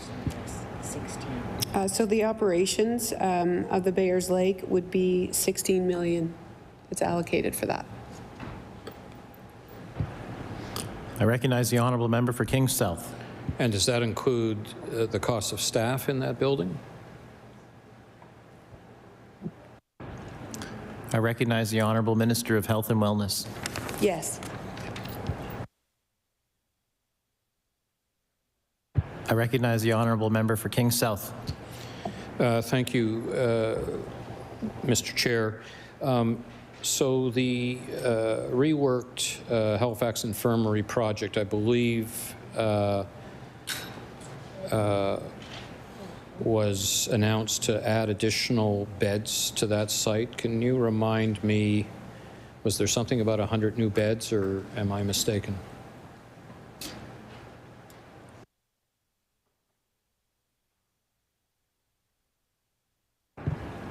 I recognize the Honourable Minister of Health and Wellness.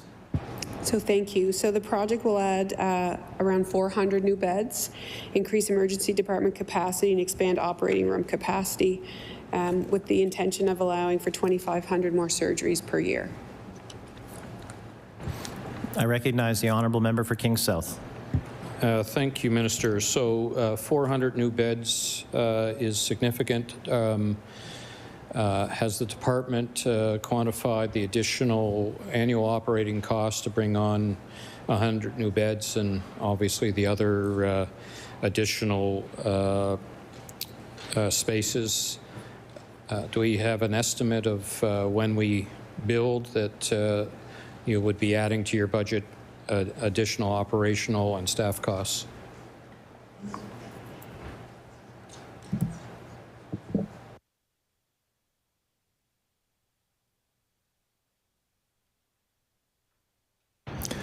I recognize the Honourable Minister of Health and Wellness. would say that that planning is underway. It's quite far out in terms of the model of care, et cetera, and it would be a bit hard to predict right now, but as we get closer, that will happen, of course. Yep.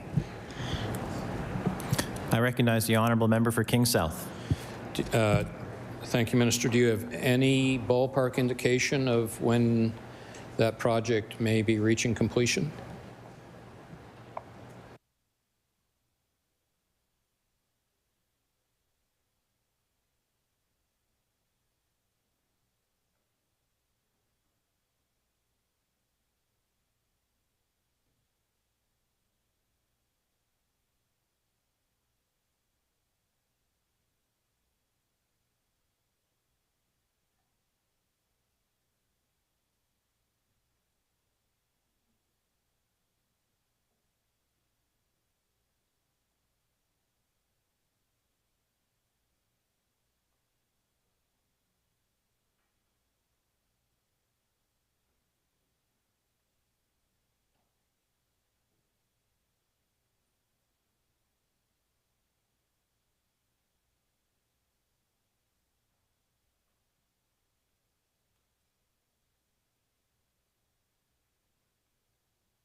I recognize the Honourable Minister of Health and Wellness. I think some of these questions might be better answered by the other minister. I have some information up to a point, but with the infrastructure work, perhaps Minister responsible for that infrastructure would be in the best position. His timelines may be different than mine. I'm not telling you. I just don't have, I think, what you're looking for. I recognize the honourable member for King South. Thank you, Minister. Minister, does your department, in the planning of these facilities, and we obviously have a huge roster of projects here that that we're investing in. Can you tell me if you are involved, or your department officials are involved in the energy and sustainability aspects of these buildings? These are huge opportunities to deal with issues of energy efficiency and greenhouse gases. Is that a priority of these builds?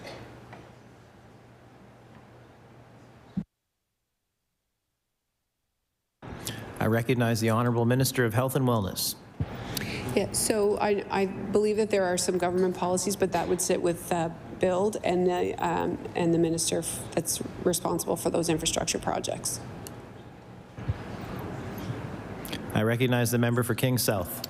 Thank you, Minister, and yeah, I appreciate that. I just thought you might have staff kind of involved in that with respect to the operations of a building and you know how those function on a day-to-day level to deal with the design of the building.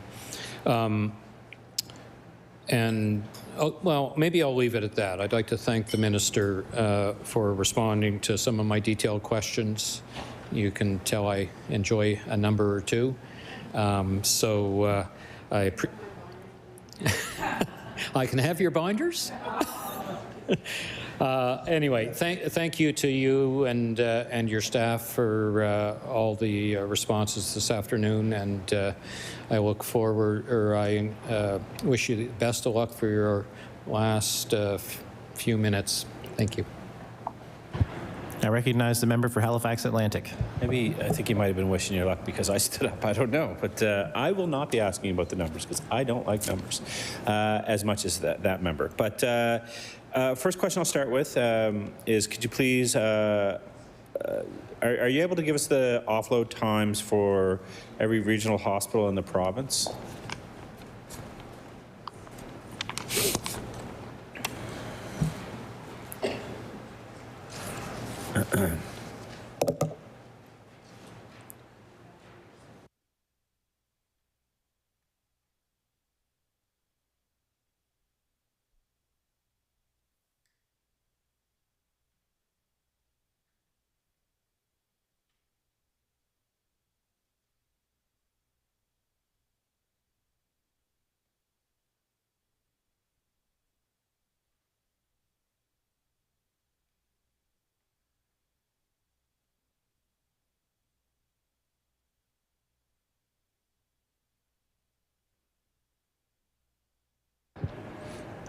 I recognize the Honourable Minister of Health and Wellness.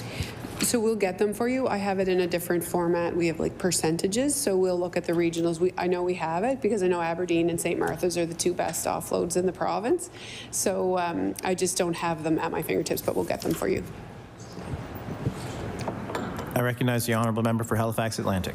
Thank you for that, and look forward to those numbers. Just going to localize it for a minute. I'm sure you know where I'm going to go with this. So obviously the clinic in Spryfield, there's an issue. Are we able to have a discussion about what resources were requested and what resources you feel are needed, and what to keep the clinic open, running? And is there a potential for the thousands of individuals in the local community who are going to lose their family doctor? Is there a potential for the department and NSHA to work with the clinic to add to the clinic to ensure that those individuals have a family doctor replacement?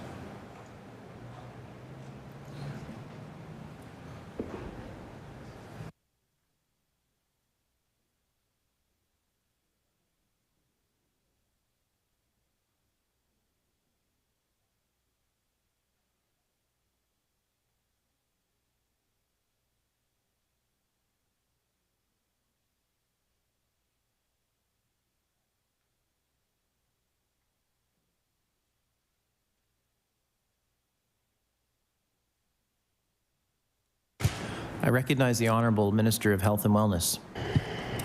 So there have been ongoing discussions with both physicians regarding replacement and recruitment and any supportive resources. Some of those discussions I feel are quite personal to the practice, and I think I'd be uncomfortable sharing them here.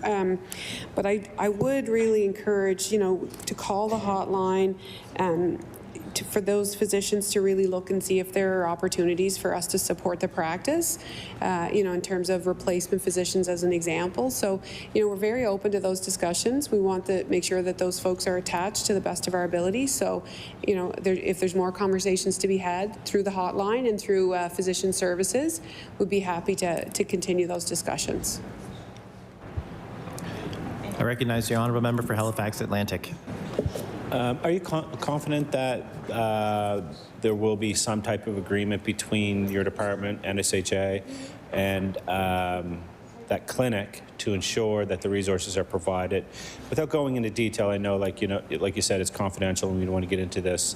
But are you and your staff confident that there's an agreement that can be reached or will be reached to ensure that the remaining 2 physicians at the clinic stay in the community?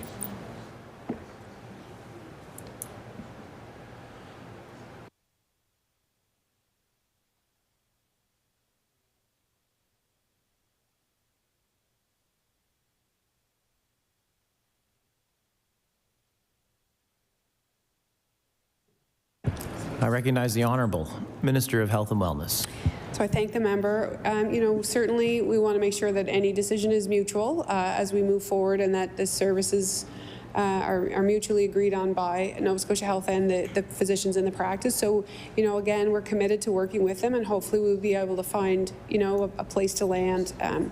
But there, it really is around that negotiation of what they need and what we have, and so that can be ongoing, absolutely.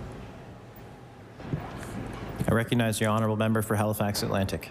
So we know that, like my discussions with the physicians and the staff at the clinic, and I've had discussions with several other clinics in not just HRM but across the province, and I think the holy grail, I will say, is that people want a nurse practitioner or a family practice nurse. We understand how important they are and how vital they are. So my question would be, what would be the criteria that these clinics have to meet in order to have a nurse practitioner or a family practice nurse come aboard?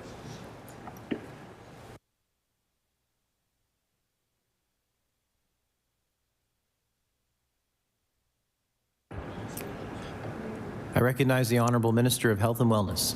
So certainly, what I would say is that any additional resources, we would look at the opportunity with that additional resource for two things. Number one would be attachment of patients, and the other would be access. So as an example, if we were to add a clinician that is able to carry their own roster, we would be looking at, an additional number of people coming into the clinic, unless it's replacement, right? So if it's replacement, it's 1-for-1, as you said. But if we add resources, it would be an opportunity for attachment. If it's a clinician that doesn't necessarily carry their own roster to deliver primary care, we would be looking at increased access. So that's why that optimization team is really a very helpful team to go in and have a look.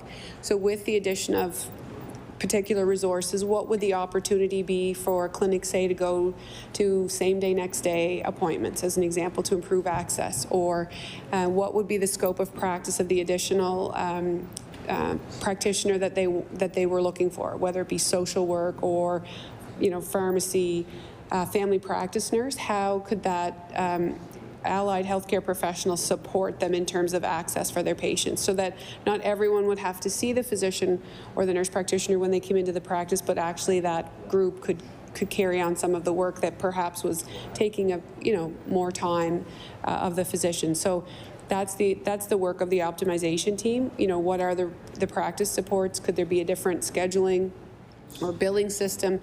Would an additional admin be someone that could help kind of move access and flow? So there is an expectation with the addition of resources that, one, potentially increase attachment, and secondly, to increase access. And again, that's where the negotiation is. What is it? Where are the gaps? Who aren't you seeing, right? Who do you find hard to get in? Those types of things. And every practice would be unique. So I know there's an art and a science, but that's how I think that's how we would look at it, and that's the beauty of the optimization team.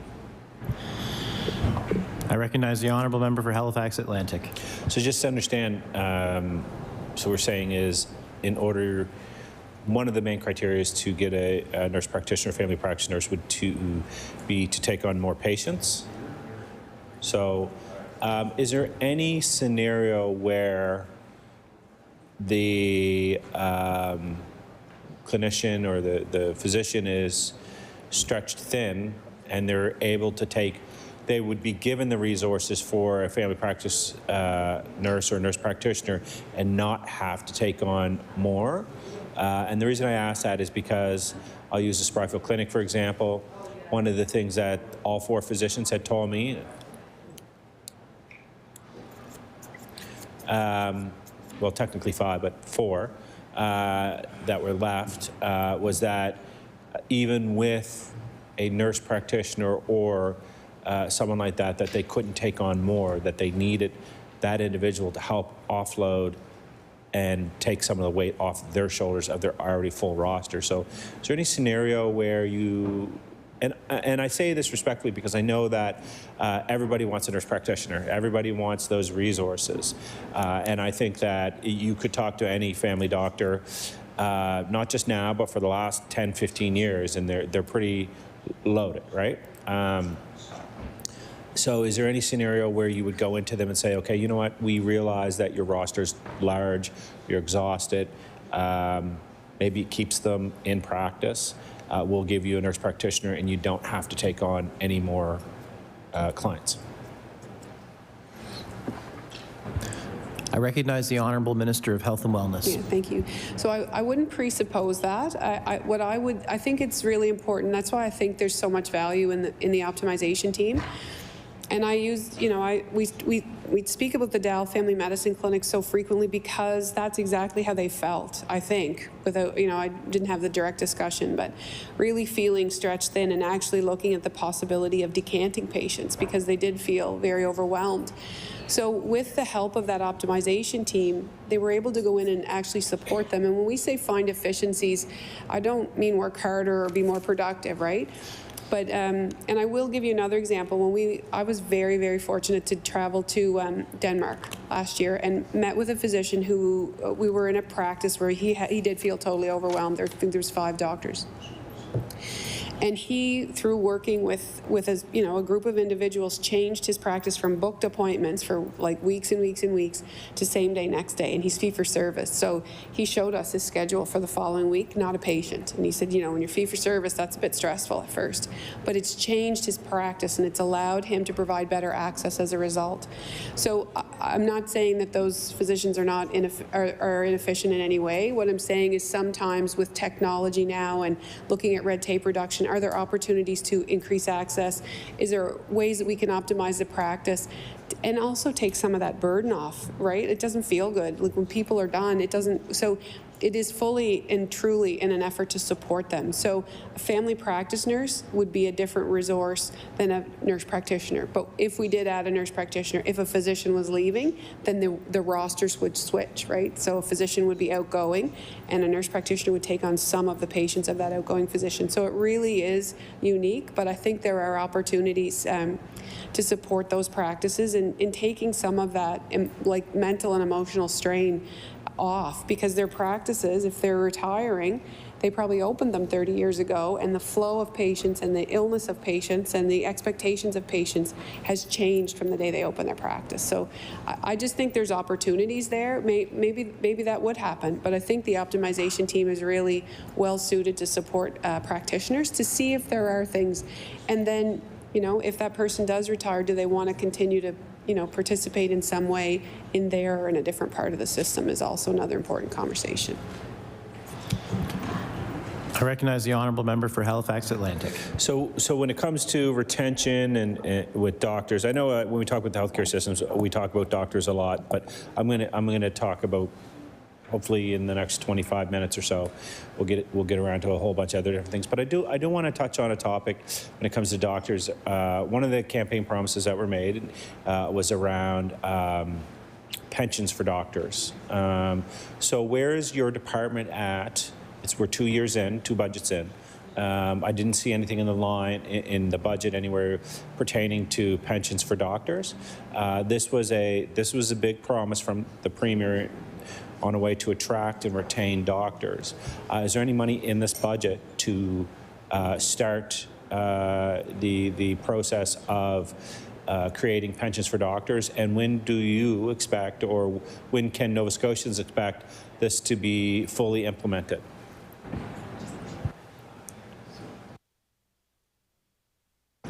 I recognize the Honourable Minister of Health and Wellness. So I know that there has been some work underway between not just the Department of Health but also Department of Finance. They would have to do that together. And what I will commit is that it will happen before end of mandate is really the work that will happen. There are a number of different initiatives that are happening, but we do anticipate that will be delivered. It's in my mandate letter, so by end of mandate we will deliver. I recognize the Honourable member for Halifax Atlantic. Speaking of the mandate letter, one of the things in the mandate letter was again one of the promises was meeting surgery times within 18 months. And I know that's a very complicated, it's easier said than done, right? We know that. There's a lot of moving parts when it comes to that. I do know that in the Health Committee, the head of the Nova Scotia Health Authority had said that this will be met, we'll be at that by 2025. Are you confident in our ability to bring our surgery wait times down to the national average by 2025? And how many surgeries will have to be, let's just say hip and knee surgery, how many will have to be done per month in order to reach that? And are we on track for that?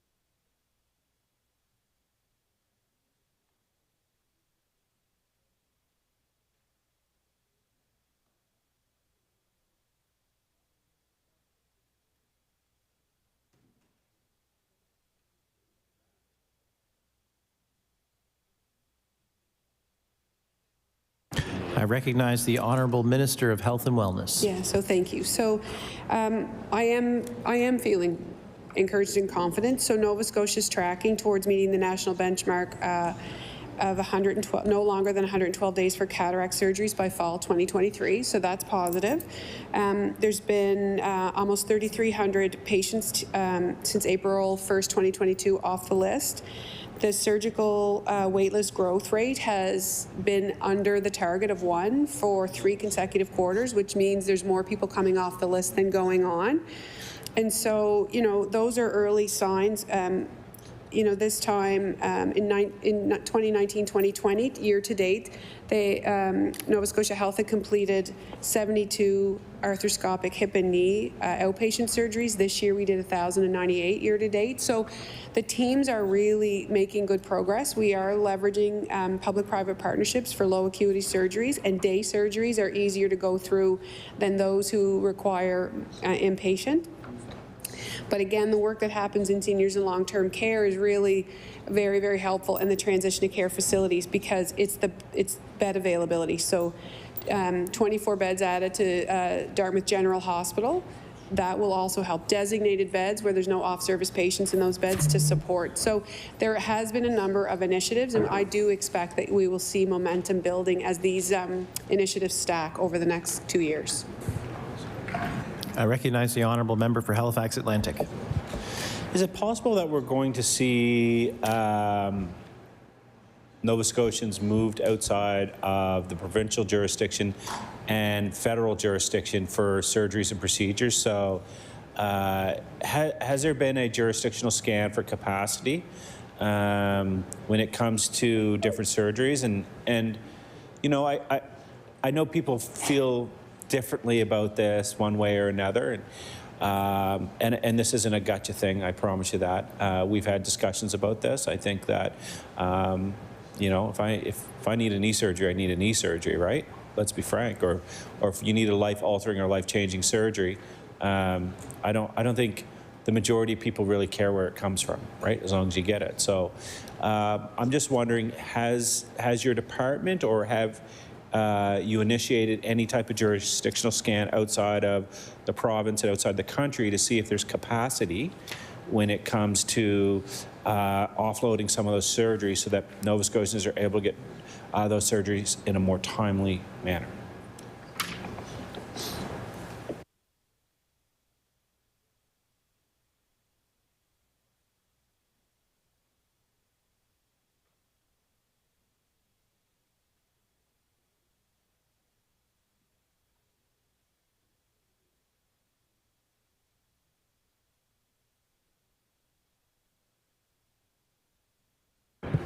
I recognize the Honourable Minister of Health and Wellness.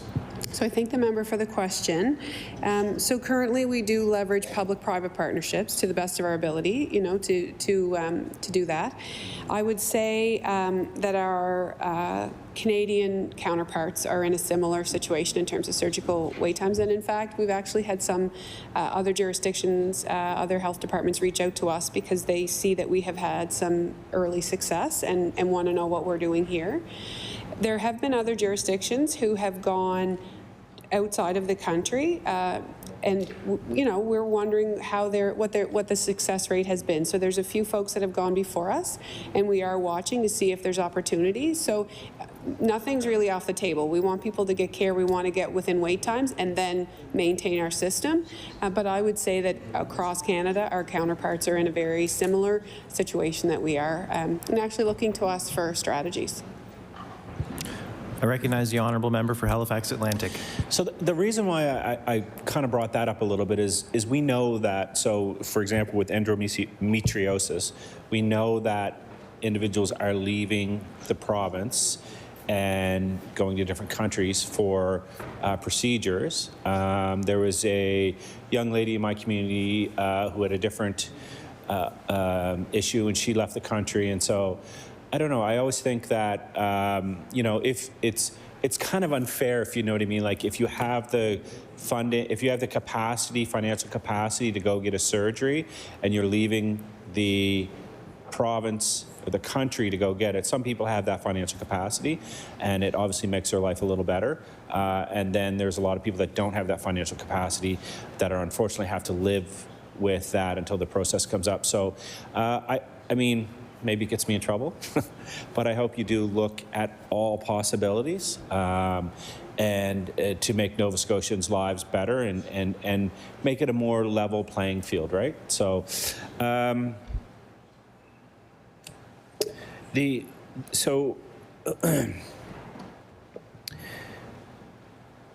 one of the things that I've run into in my years of being an MLA, and I know that you as minister have talked about this, and it's something that I brought up to previous health ministers, is this, there's almost, well, it's obviously the red tape that you run into within the healthcare system. I'll give you an example. So there was a young gentleman in my community who had a very rare blood disorder. Essentially, it's already been dealt with. So essentially, if you even rubbed up against him or touched him, it would cause bleeding. And so there was only a handful of children in Nova Scotia that had this very rare blood disease. And at the time, we know that talking to the parents, our healthcare system was paying actually upwards and over $1 million per year to help this young boy. And when I say help, you know, he was completely wrapped. He was in medicine that was not really helping. He was unable to function and do anything. I mean, he couldn't go to school because if he fell off a playground, if he did this. So his life was very limited. So then they heard about a procedure, not a procedure, I should say medicine, in Alberta for this rare disorder that was changing people's lives. And not only was it not over $1 million, it was just over $100,000 a year.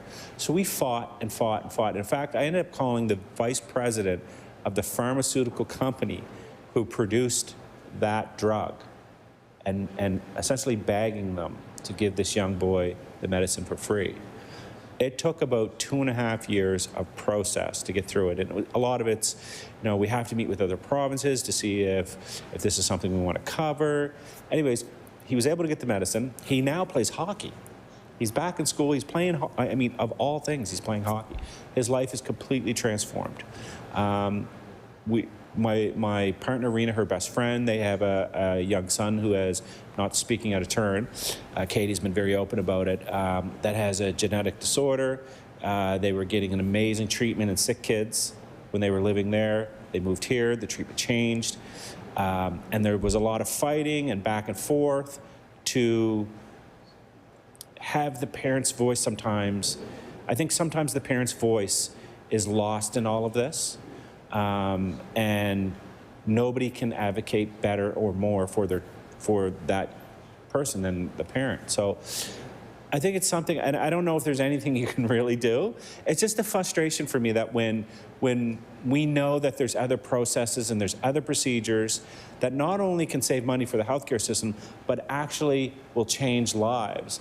We have to go through these fighting. We have to go. I mean, there is absolutely no reason why, as an MLA, I should be calling the VP of a pharmaceutical company begging them for this procedure. So, not that you have, you know, not that you don't have enough things on your plate, but I think this is something that we need to look at, is that sometimes our healthcare system gets stuck in the mud and there's this one-track way of thinking, and that the way the process and the procedure was forever is always the way it's going to be. And then it takes an immense amount of advocating and fighting and yelling and screaming. And as a healthcare professional, I'm sure you've advocated and had similar cases like this. So I don't know if you've looked at this, about the healthcare system being more nimble and not afraid of being first, second, or third, always waiting for everybody else to do something. So I don't know if there's a question there, but if you'd like to comment on that, I would appreciate that. Thank you.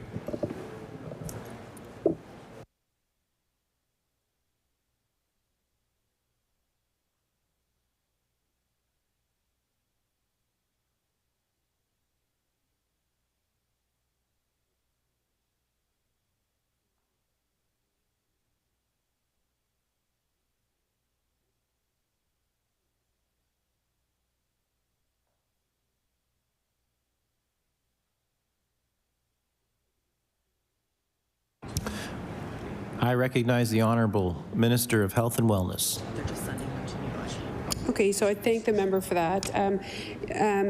That's actually part of the transformation work that we hope to do, that we will be more nimble, first in class, best in class, moving forward. There's a couple of things. If there is somebody, I think, you know, we do look at individual cases in the department, and I know that there's things that are, you know, sometimes reviewed, and wherever possible, we do help people, particularly life-saving, cost-saving, you know, quality of life. Those things are balanced.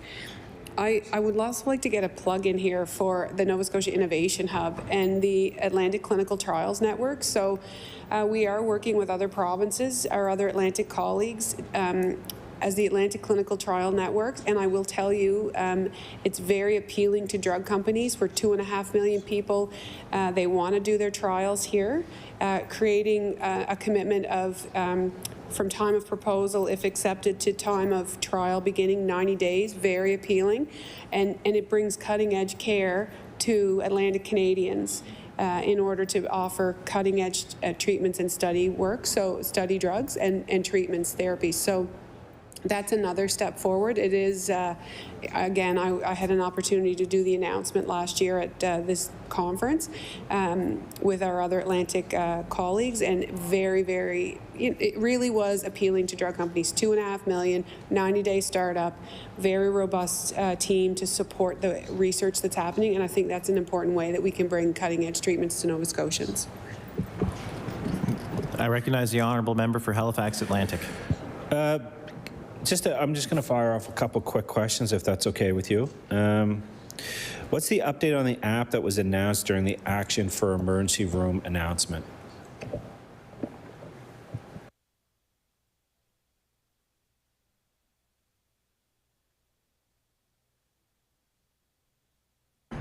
I recognize the Honourable Minister of Health and Wellness.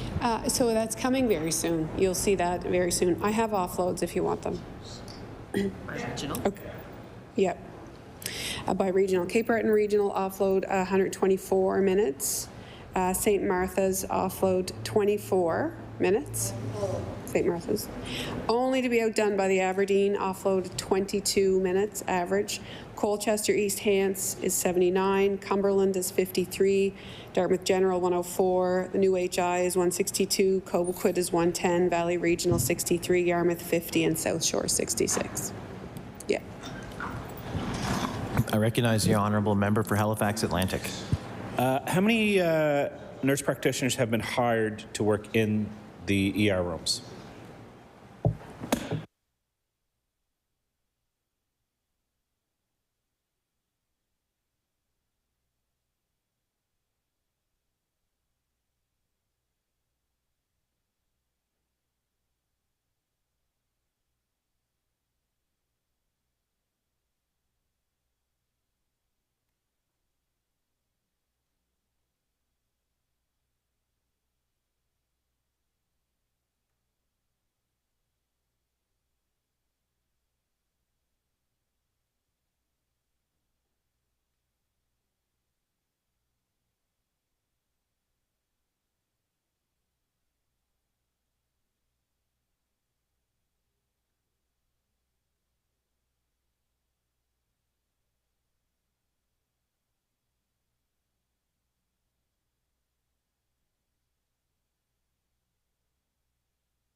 I recognize the Honourable Minister of Health and Wellness.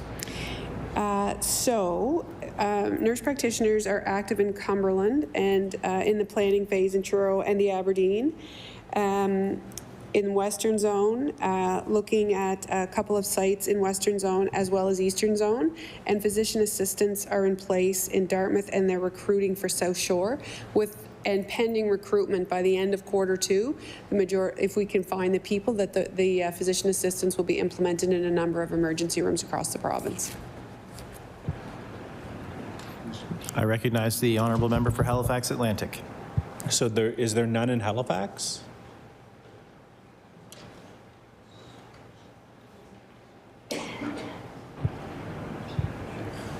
Which way am I going with this?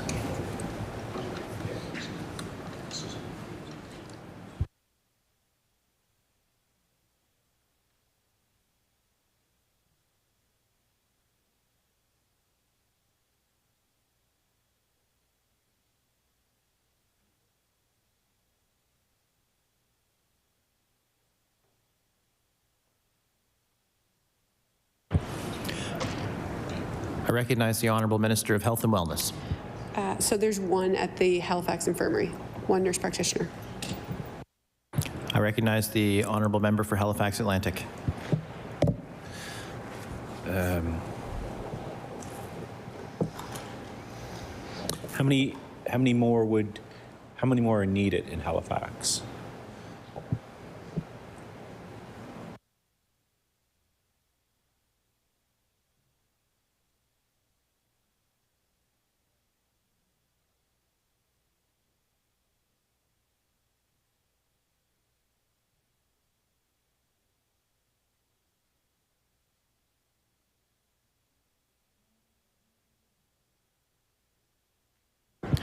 I recognize the Honourable Minister of Health and Wellness. So I'll just add that there's 2 at the IWK as well. We sometimes forget about them. So I think what I would say about that is that, you know, if the teams come forward with innovations, we would be open to understanding, you know, if there's people that want to work in the emergency room or they feel that that's part of the team-based environment. So whether it be a physician assistant or a nurse practitioner or both, I think that would come through the planning teams in those, you know, in those departments. So certainly the waiting room care provider, as an example, has been very, very successful. An extension as well over at Dartmouth General. We're looking, you know, the expansion of that. So I think really, and that was actually a test and try that was brought forward by the staff at Dartmouth General to try. So we're very, if people have ideas, they should bring them up through their internal management structures to talk about what it could look like there. I recognize the Honourable Member for Halifax Atlantic. I'll say I'm not trying to be disrespectful by just remaining standing, but my fibula is still not fully healed, so it's still a lot of pain to get up and down. Are we going to keep the patient advocates on full time? Is this a permanent forever position, or is this a intern position and temporary?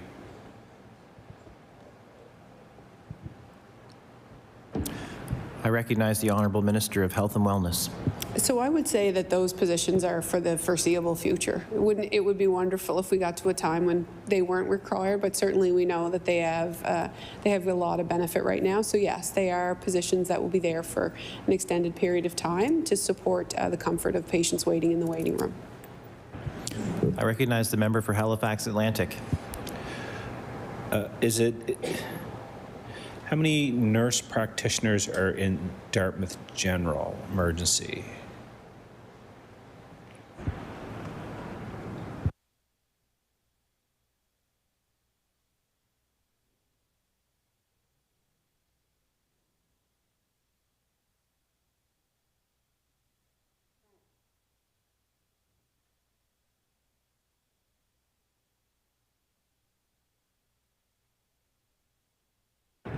I recognize the Honourable Minister of Health and Wellness. So we have physician assistants in Dartmouth General, but not nurse practitioners. And so there would be, you know, they're not there 24 hours. They would be there for the highlights, like those really high travel times. And so I would say there was probably 2 or 2.5 FTEs in order to staff that fully, like 2 to 3 in order. Well, in order to have somebody there every day, you probably need 2.5 FTEs in order to pull that off with the hours worked. So there would be, you know, a complement, but there would be a certain number of hours per day in order to staff it. I recognize the Honourable Member for Halifax Atlantic. And is that something you're looking to staff full time with nurse practitioners? Or were you talking about patient advocates? Physician assistants, okay, sorry. Order. Oh, sorry, crosstalk. I apologize. I'd like to give the Minister a chance to answer that on the record. The Honourable Minister of Health and Wellness. So Dartmouth General is using physician assistants, and also they have they've already implemented, tested and tried and implemented the care provider. And the advocate is there as well, but the care provider came from that team in order to, and is being scaled across the province as a result of the work that they did there. I recognize the Honourable Member for Halifax Atlantic. So we have about 4 minutes left on the Liberal side for health. I want to thank the Minister through the ups and the downs of estimates. I do want to say, though, that I'm a little concerned about not necessarily with the planning for what's happening at the Dartmouth General. I'm a little concerned about that being released publicly. So what I mean by that is we've heard, I think, from Dr. Alex Mitchell in all Nova Scotia and CBC and a few others. We've heard from the Minister and the Premier that the plan is to build a bigger footprint for the Dartmouth General and to buy the properties up around. And what we've seen, what's been reported, is that the latest acquisition of land, I think from Scotia Surgery, was significantly overvalued for the price of the land. So government had paid more than what it was actually assessed at, quite a bit more actually. And so I guess my concern would be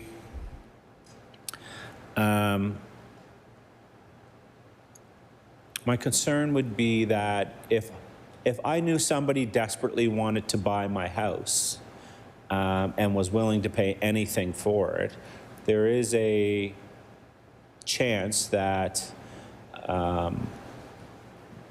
the property is going to be overvalued. And so I will give you time to respond to this. I'm not killing the time, I promise you. I'm a little concerned about that the strategy's been released. They're saying what's being said by Nova Scotia Health Authority is that they want to buy up all the land around the Dartmouth General. There's still more properties to be purchased. So if you're an individual who is looking at, if you own a piece of land in that you know that the government desperately wants it, you know the government is overpaid for a piece of land, is there some concern from your side, not necessarily about the project, because I think the idea is fantastic, and I know that the land is limited, right? There's only so much land around it. But is there a little bit of concern about that strategy being released, and that we've already seen a piece of land that's been, the value of that land has been increased by the government's need to purchase that land? So is there concern about the remaining land being, the price of that land being overinflated, and government maybe not getting the best possible price and millions of dollars? And we know that money is a valuable resource, especially when it comes to healthcare. Is there some concern that that money may be better used in other places, and now is going to be used in property that the value is going to be overinflated because they know that government wants that land?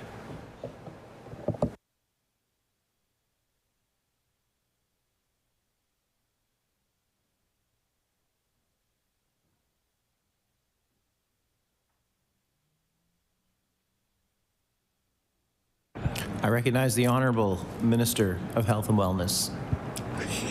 So, yes, so what I will say to the member is that the plan was released after we had line of sight on those properties. It's that they're closing now, and that's why we're seeing them in the news and what have you. So we're actually closing the deals that we had prior to, and those costs were negotiated before the plan. We couldn't announce an expansion of the Dartmouth General without knowing how we were going to do that. So that actually those deals were done prior to, and now we're actually announcing them. So it's the opposite. In fact, we were able to negotiate those deals before the plan was made public.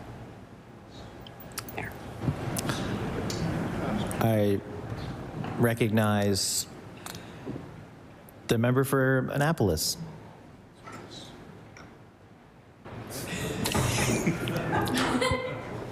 Just want to thank the minister on behalf of my colleague. Thank you. Order, please. The time for that Liberal hour has elapsed. We will move back to the NDP for what we believe will be the last 32 minutes of health and wellness questioning. I recognize the honourable member for Dartmouth North. No, that's okay. Thank you very much, Mr. Chair. So when we last spoke, I was asking about 811. And the minister was explaining that, I think, not to put words in her mouth, but the minister was explaining that there needs to be an updated KPI system, I guess, or a collection of information from 811. But I think I followed up by asking, that being said, are there any things that are collected that the government can report on in terms of indicators at 811?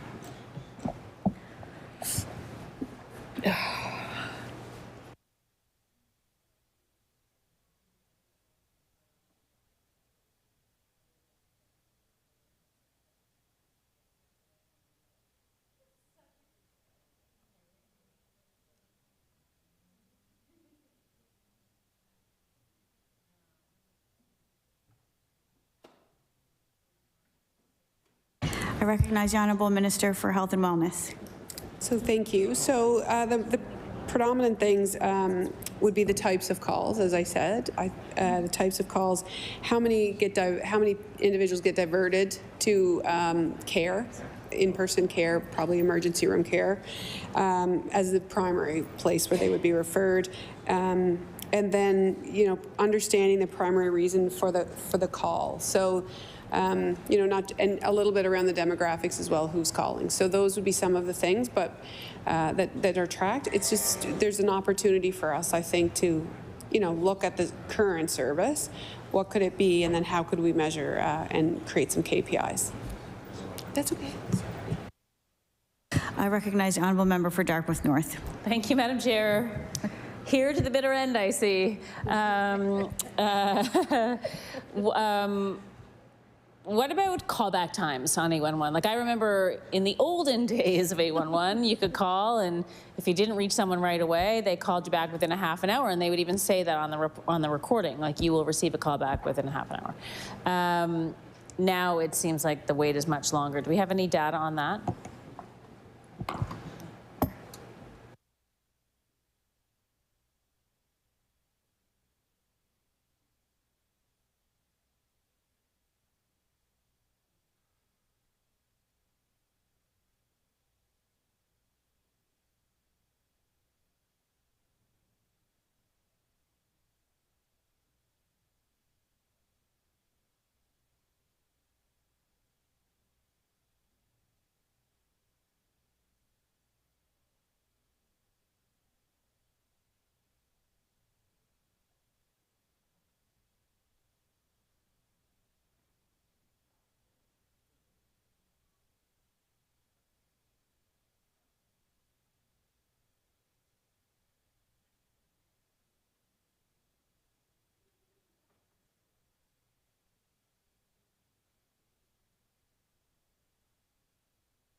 I recognize the Honourable Minister for Health and Wellness. So we don't currently have wait times for that, for callback times. They're not currently tracking. Incoming calls and serviced calls only. The number of incoming calls and the number of serviced calls only. They're not tracking those times currently. Yep. I recognize the member for Dartmouth North. Thank you for the clarification, because it sounded like you were saying that no one waited, but that's not the case. You just don't have that data. Okay. The minister. Can the minister say how many vacancies there are at 811?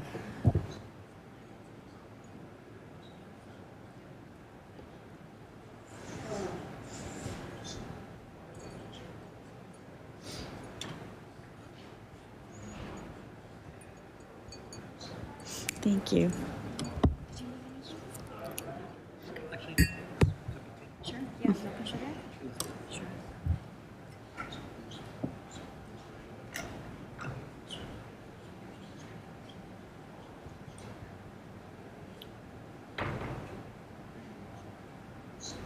Recognize the Honourable Minister for Health and Wellness. Okay, thanks.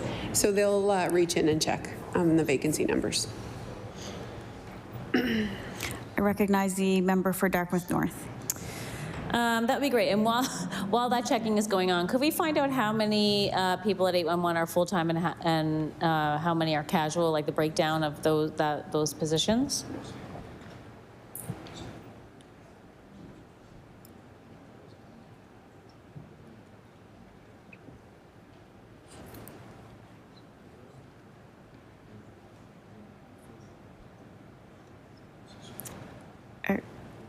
I recognize the member for Dartmouth North.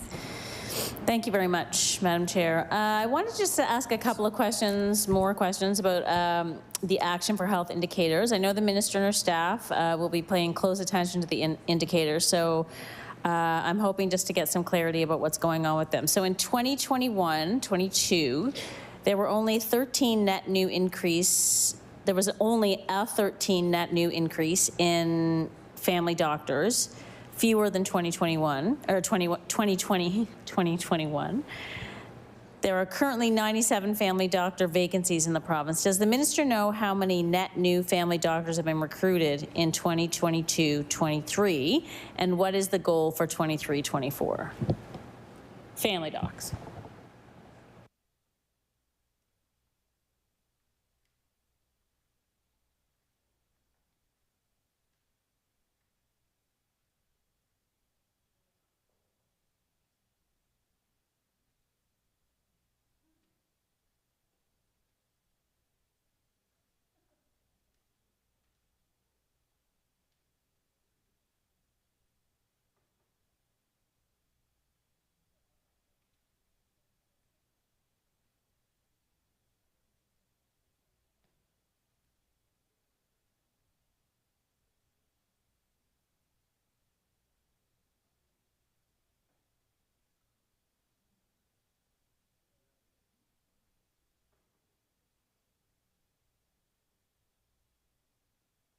I recognize the Honourable Minister for Health and Wellness. Thank you to the member for the question. So there was a net gain of 41 total physicians in 2022, not the fiscal but calendar, 10 family physicians and 31 specialists, and there are 200 physician vacancies, according to NSH data, 123 family and 76 specialty. Recognize the member for Dartmouth North. Thank you very much. And so can the minister clarify that the goal for 2023-24 is to reduce those vacancies to 0, or is there a sort of interim goal? I recognize the Honourable Minister for Health and Wellness. That would be ideal, but certainly we always want to incrementally exceed, right, our previous year. So I am very hopeful that the change for the U.S. physicians is we're going to see an impact. We know we've heard from a number of folks who wanted to come home, and so I think the change in licensing process will have an impact. So of course we want to exceed that. We would love to fill those 123 vacancies. The likelihood in a year, it's not impossible, but won't we be happy if we're there? But obviously incrementally every year to have net new gain year over year. Recognize the member for Dartmouth North. When we talk about the vacancy for family doctors, for instance, is that like what is the top number? Is it based on like the number we need? Is it based on the number of practices already in place, or is it based on population? Is it based on how many people are on the list? How does it work that like say we need 100 doctors? What would that look like if all of those doctors were in place? Does that mean no more lists? Does that mean all the clinics are working to their full capacity again, but there's room for more clinics? Can the minister sort of explain what that would look like?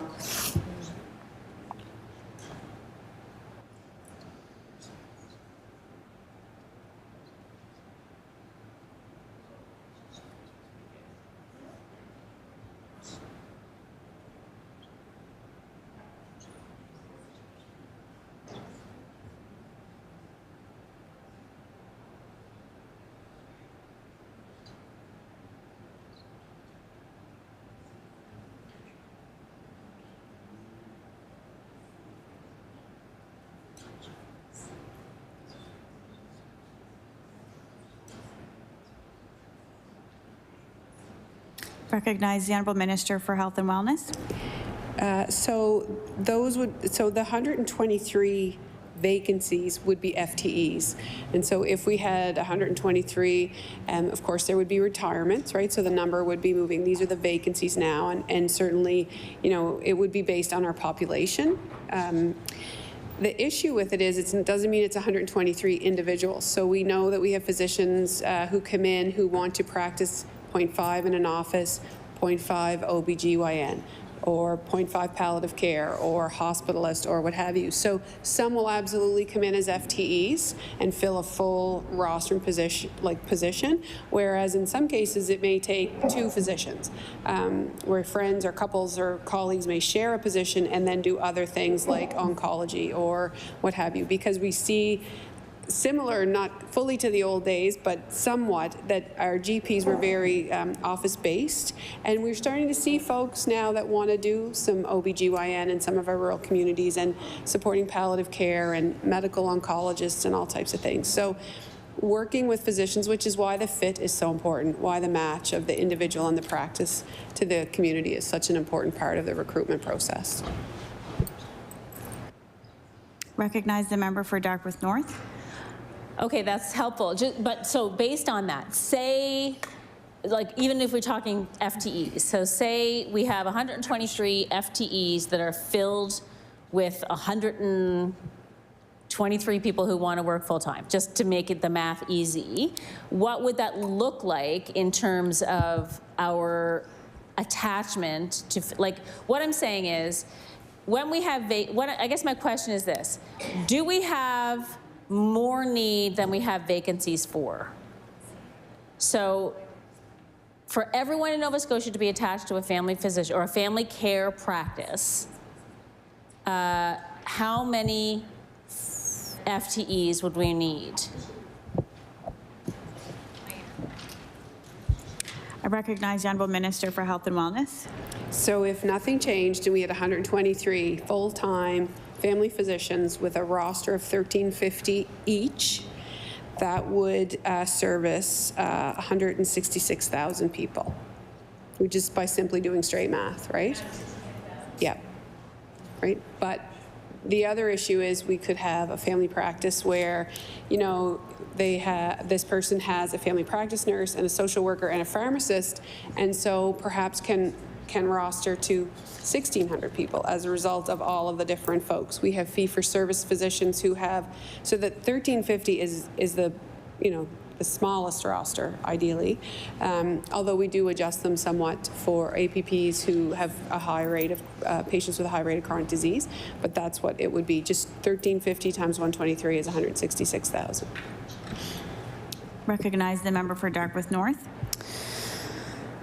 Do we know how many patients each of the family docs at the clinic that closed in South End had? I mean, I guess we do, but I can't remember the number, but it's thousands, right?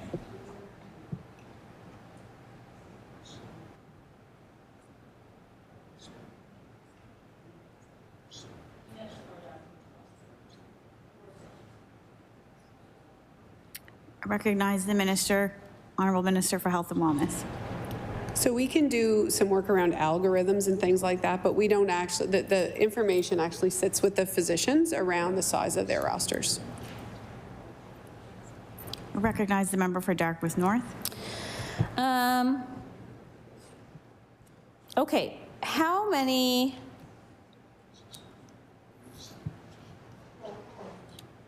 sorry,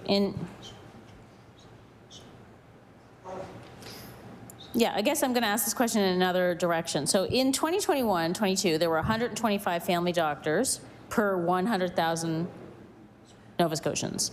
So what is the expected date that we will hit the target of 135 per 100,000?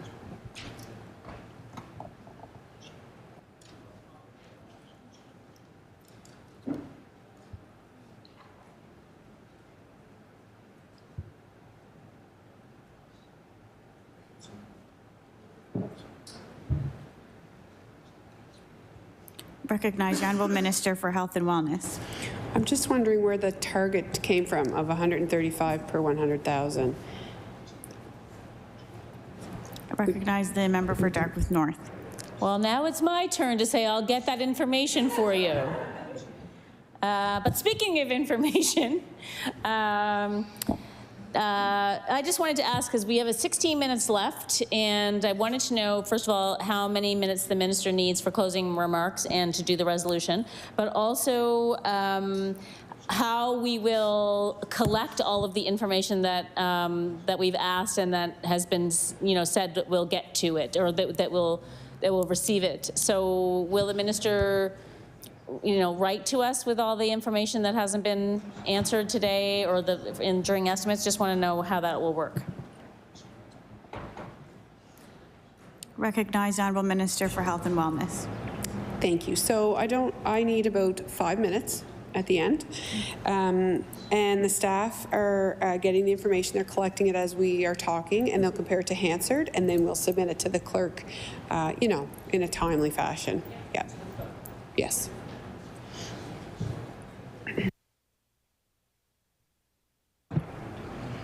I recognize the member for Dartmouth North.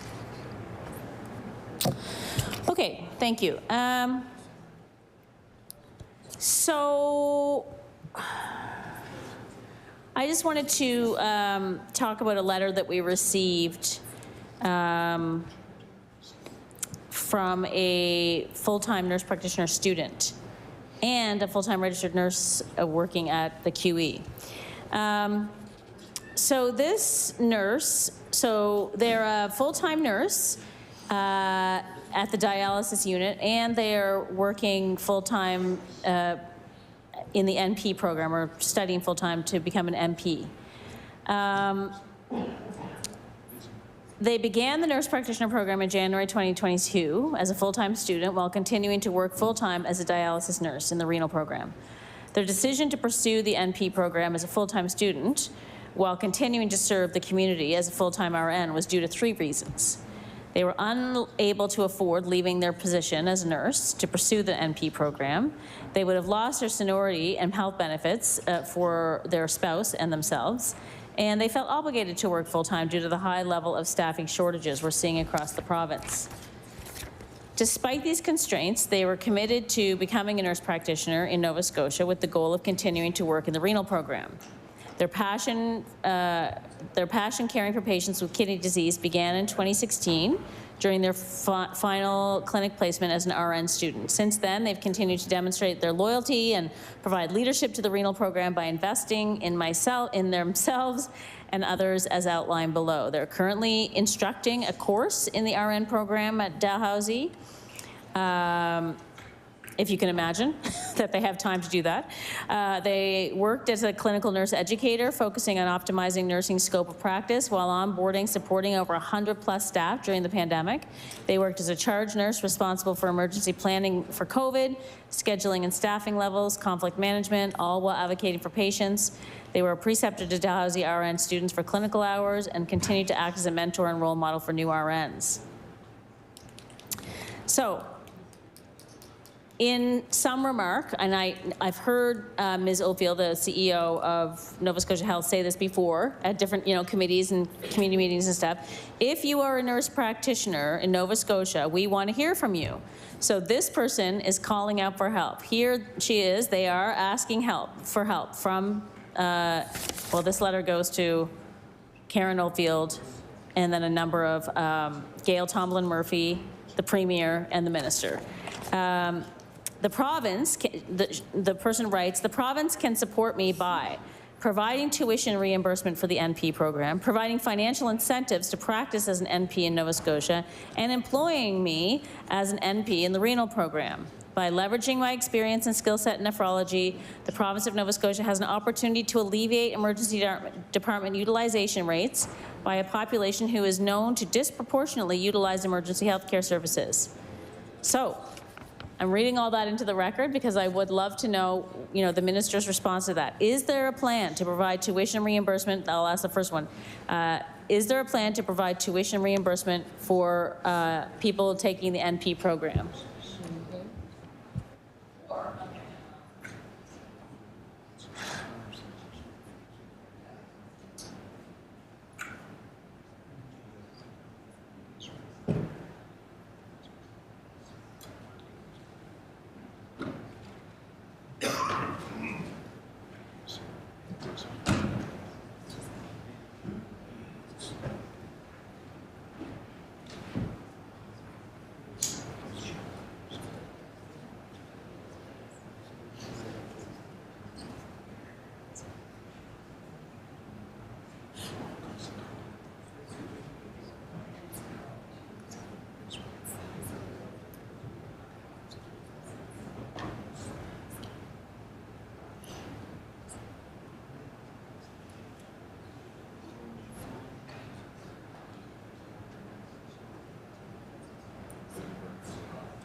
Recognize the Honourable Minister for Health and Wellness.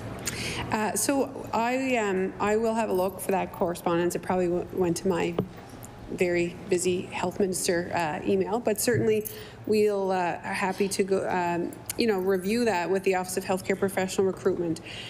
There is some support through the Provincial Nursing Network for registered nurses who are looking to bridge in hard to recruit to areas where there's a lot of primary care needs, but there were around specialty NPs, I'm not sure that there's actually a program specific to that. So if the member would reach back out or will reach back out, we'll get the date of the correspondence and we'll speak with that person and see if there's anything we can do to support.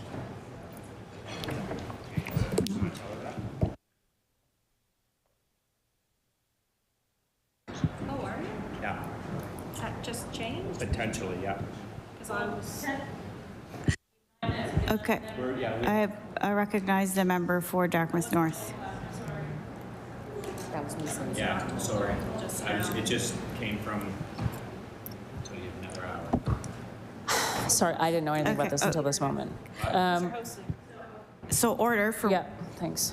I'm just going to ask that if there's conversations that maybe we'll take them out or we'll call for a recess or... Okay. I recognize the member for Dartmouth North. Thank you, Madam Chair. Okay. Sorry, I kind of missed the answer, but I heard that you will reach out and see what you can do for the person. I'm wondering also, are there financial incentives to practice as an NP in Nova Scotia? So in the same way that, like, Central Zone or not Central Zone, whatever, are there any incentive programs?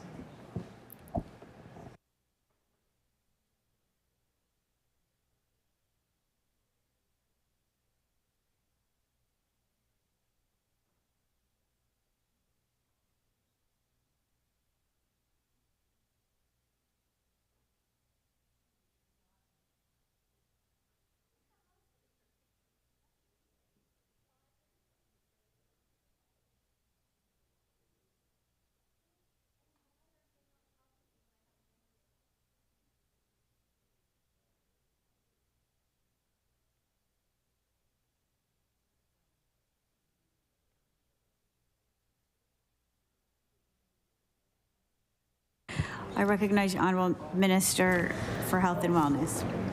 So there would be some positions where there would be hiring bonuses. It is a bit specific in terms of if it's a hard to recruit area, whether that's urban or rural, and subspecialties, etc. So there would be some. I don't know that they're across the board, but we do have hiring incentives across nursing designations at Nova Scotia Health.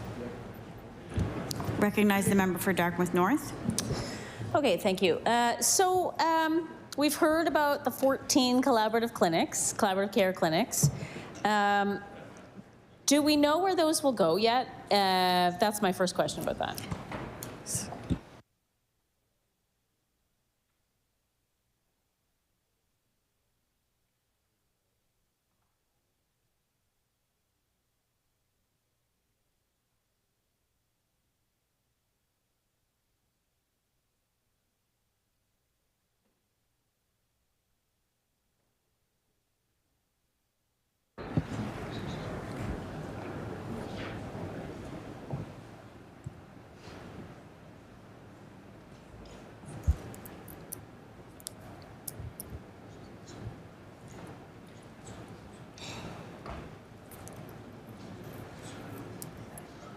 I recognize the Honourable Minister for Health and Wellness. So all I can offer right now is that there will be clinics being new collaborative care clinics in each of the zones. Each of the zones. Every zone will have additional clinics. Recognize the member for Dartmouth North. Okay, when planning for collaborative care clinics is going on, what like when the business plan is brought forward, I have some intimate knowledge of how that all works at this point. What are the deciding factors?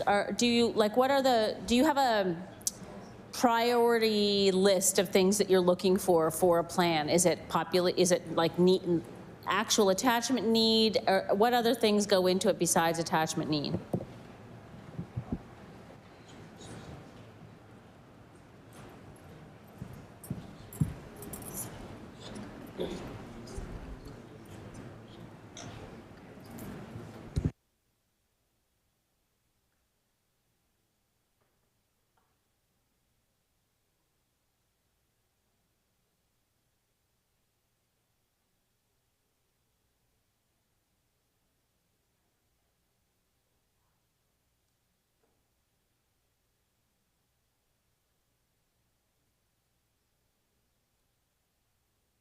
I recognize the Honourable Minister for Health and Wellness. So we would look at attachment, as you said, but also practice readiness. So sometimes it's retirements. Sometimes there's like 4 or 5 docs that come into an area and say, oh, we should all be working together. So it really is around practice readiness and attachment are the 2 primary things that we would look at in terms of the community readiness. Like, you know, in your case, it's very clear that there's a readiness there and an interest and a willingness to move that model forward. Thank you. And now I'm going to offer the Honourable Minister of Health and Wellness for the opportunity for closing remarks.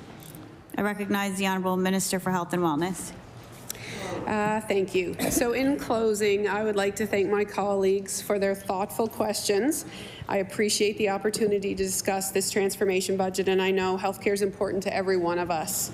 There are not many things, I don't think, that haven't been said, with the exception of a few thank yous. So I do want to thank Deputy Minister Lagasse and Shelley Bonang for their help, and also ADM Beaton for his cameo appearance last week to help us get through our first day of estimates.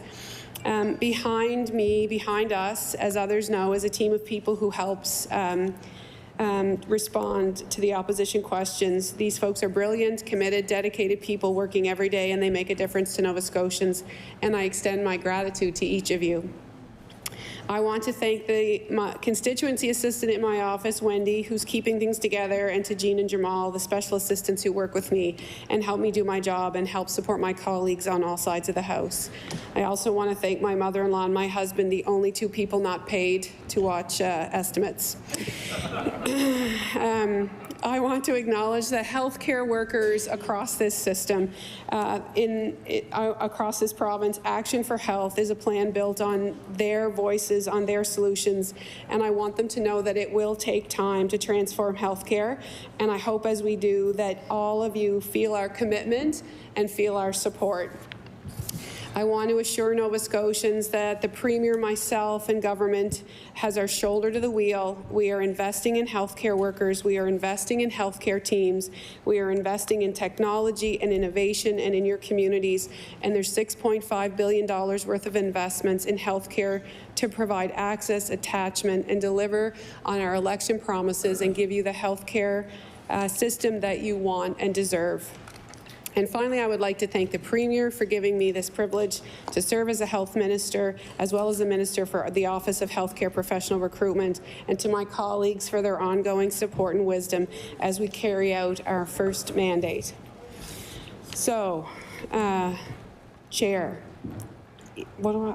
resolved that a sum not exceeding $4,854,073,000 be granted to the Lieutenant Governor to defray expenses in respect to the Department of Health and Wellness pursuant to the estimate. And be it resolved that a sum not exceeding $7,902,000 be granted to the Lieutenant Governor to defray expenses in respect to the Office of Healthcare Professional Recruitment pursuant to the estimate. Shall the resolution stand?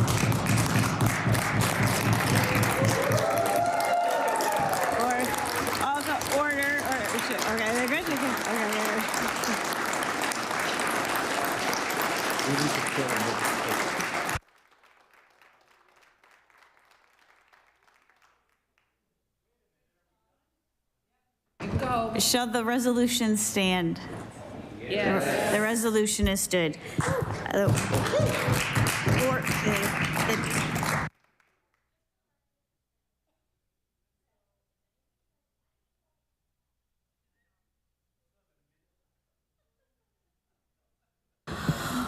Okay, I want to thank the Honourable Minister of Health and Wellness. In your last act. And my last act as chair of the legislature, and your staff who were beside you every step of the way, colleagues on the other side of the room who challenged you and were patient enough to ask the questions and you answered. And now we're going to order the time allotted for consideration of supply has elapsed. I recognize the Honourable Government House Leader. Thank you, Madam Chair, and it's a pleasure for me to be here with you on your last day as well.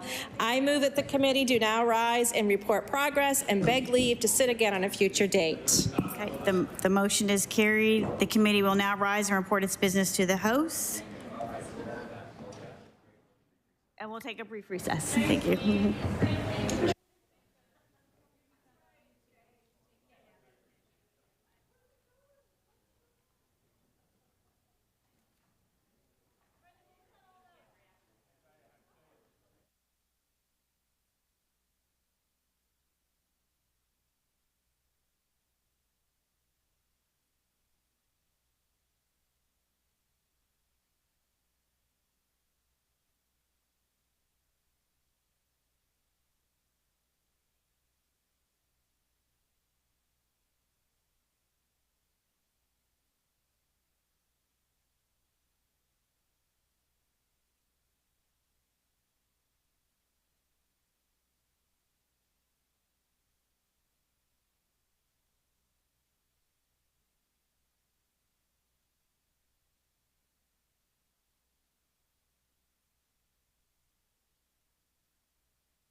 Okay, order.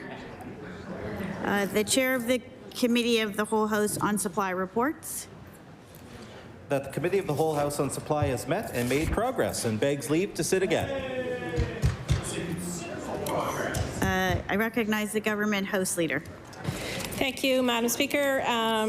Before I call government bills pursuant to Rule 5C, I move that the House will sit on Monday, April the 3rd, between the hours of 4 p.m. and 10 p.m. The motion is to set hours for the House on Monday, April 3rd, when with the House to sit between the hours of 4 p.m. and 10 p.m. All those in favor of the motion say aye. Aye. Those opposed, nay. The motion is carried. I recognize the Honourable Government House Leader. Thank you, Madam Speaker. Would you please call government bills for third reading? Government bills for third reading. Would you please call Bill number 269, Construction Projects Labour Relations Act? Bill 269, Government Act. Oh, I recognize the Honourable Minister of Labour, Skills and Immigration. Thank you, Madam Speaker. Thank you.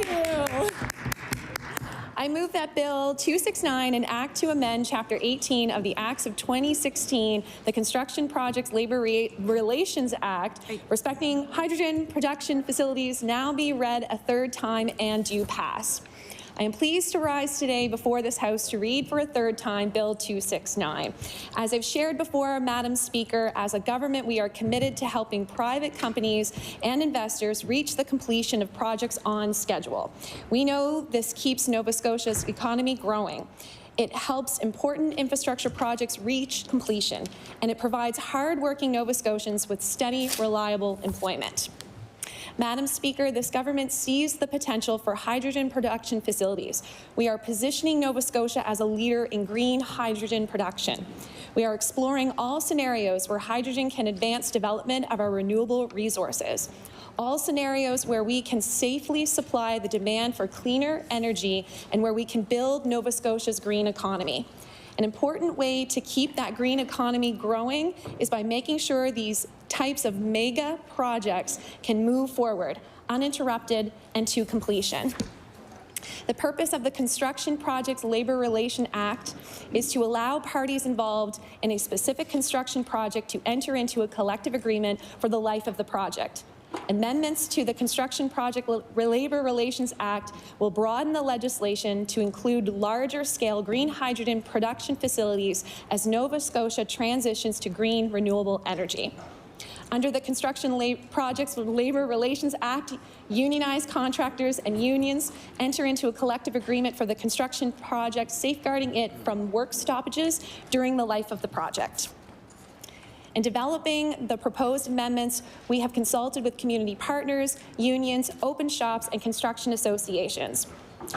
And we heard from 3 of our partners, Everwind, Nova Scotia Construction Labor Relations Association, and the Cape Breton Building and Construction Trades Council at-law amendments, all speaking in support of Bill 269 as drafted.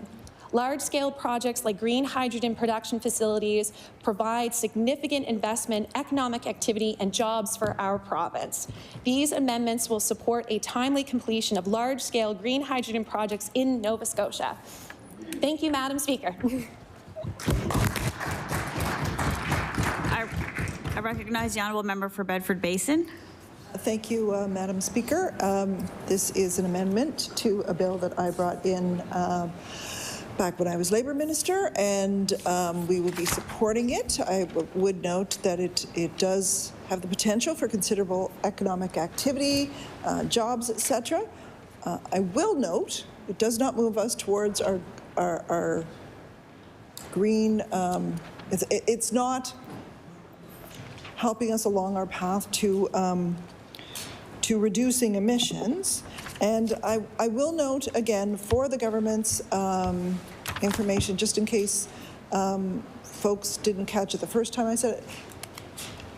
When I was Status of Women Minister, I did have a conversation with Nova Scotia Native Women's Association about work camps. These often accompany these large projects, and they can have considerable effect on local Indigenous populations, particularly women and young people. There's a potential here for human trafficking. So while we do believe that there are measures that the government can take to ensure that women and children are protected, and that but we are raising the issue now so that they can think about that. Should this project actually materialize, we want to ensure that the government is prepared to take steps to ensure that they are protected. Thank you.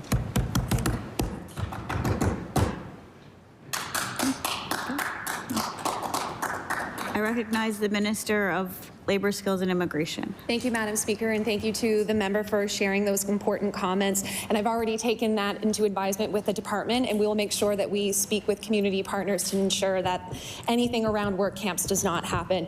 So with that, Madam Speaker, I move to close third reading on Bill 269.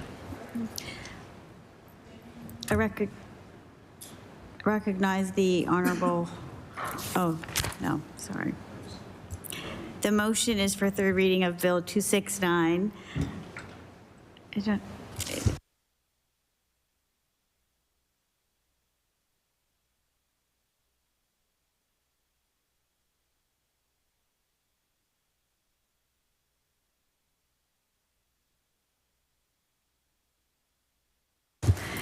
Motion is for third reading for Bill 269, Construction Projects, Labor Relations Act, and Act to amend respecting green hydrogen production facilities. Would all those in favor of the motion please indicate aye? Aye. Contrary minded, nay. The motion is carried. Bill 269, an act to amend Chapter 18 of the Acts of 2016, the Construction Projects Labor Relations Act respecting green hydrogen production facilities. Order that the bill do pass and that title be as read by the clerk. Ordered the bill to be engrossed.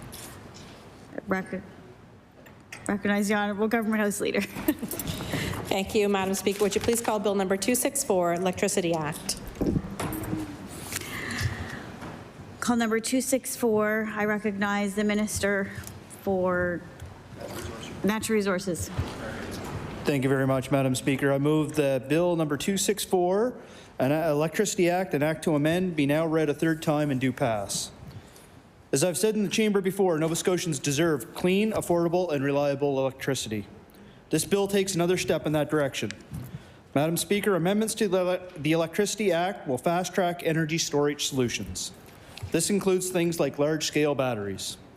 These amendments allow government to procure energy storage options through an RFP process. Right now, only Nova Scotia Power can do that. The amendments will also give us flexibility to move faster on storage. They let us open up the game to the private sector and fast-track well-developed projects outside the RFP process. I want to clarify something that was brought up during second reading, Madam Speaker. Just because we fast-track some projects does not mean we're bypassing important approval processes. We'll have stringent criteria for choosing these innovative projects, and projects that will normally trigger an environmental assessment would still trigger an environmental assessment. We're not fast-tracking at the expense of our environmental safety. And we're not excluding Nova Scotia Power through this process either. We encourage them to pursue storage processes as well. Our aim is to get more storage on the system faster. As I said before, this is not a power grab for the Cabinet or government. This is a power grab for Nova Scotians, and it will help us reach our clean energy future quicker. Thank you, Madam Speaker. I recognize the member for Dartmouth North. Speaking? Oh, no, you go ahead. Thank you, Madam Chair. Madam Speaker, I just have a few comments on this bill, and while overall our caucus does support initiatives to build up our province's infrastructure for renewable energy, we have some concerns remaining about the government's overall strategy as it relates to Nova Scotia Power, as well as the increase in ministerial discretion afforded by this bill. As Nova Scotia Power told its shareholders earlier this year, future compliance with provincial and federal GHG emission caps, coal phase-out requirements and targets, and renewable standards has been challenged as a result of the constraints imposed by the enactment of Bill 212. As part of its response to Bill 212, Nova Scotia Power revised their capital expense plan and put the pause on key projects that would have worked toward the transition to renewables. One of these projects was a large battery storage project. This project would have benefited from federal funding and would have made significant progress towards a renewable electricity for Nova Scotians. I think this government was surprised by the immediate and serious impact of their fall legislation and are now scrambling to find a Band-Aid fix. Unsurprisingly, this government has turned to the market via private corporations to achieve its goals. Pausing these projects risks serious long-term economic consequences for Nova Scotians, not to mention the climate consequences, which are health consequences, economic consequences, mental health consequences, etc.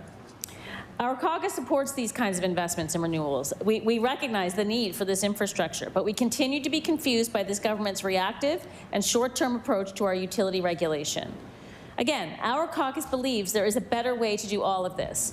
We again urge this government to take a serious look into performance-based regulation to hold Nova Scotia Power to account and to ensure a future of affordable, renewable electricity for Nova Scotians. At this point, Madam Speaker, I do not know why we are not implementing these changes.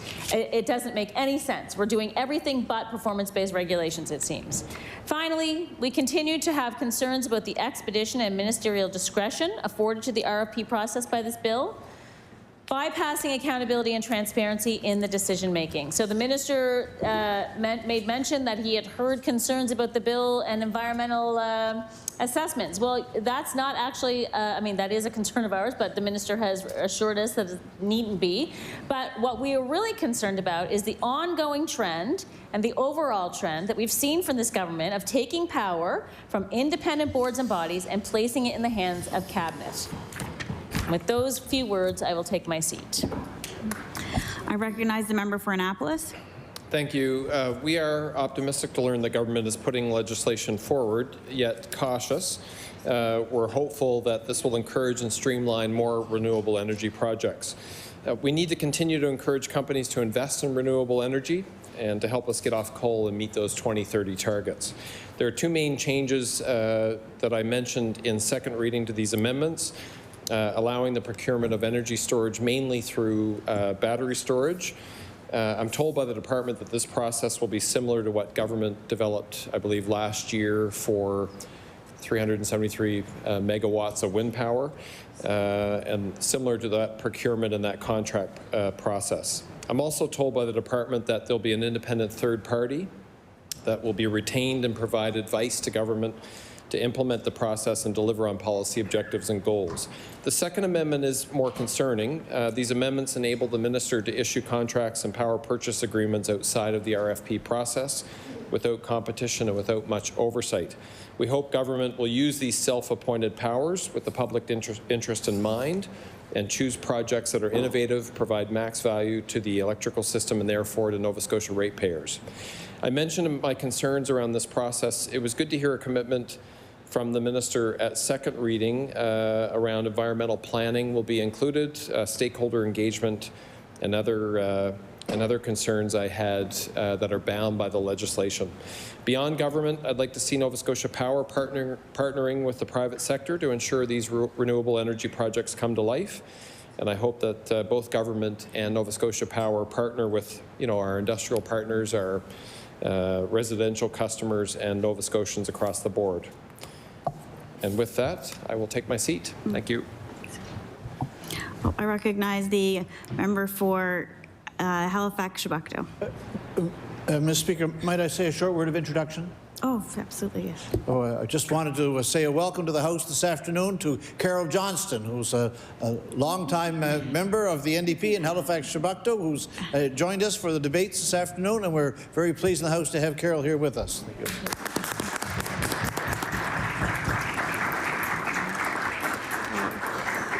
Thank you for coming to the legislature, and we're glad to have you on a Friday afternoon. Sunny out.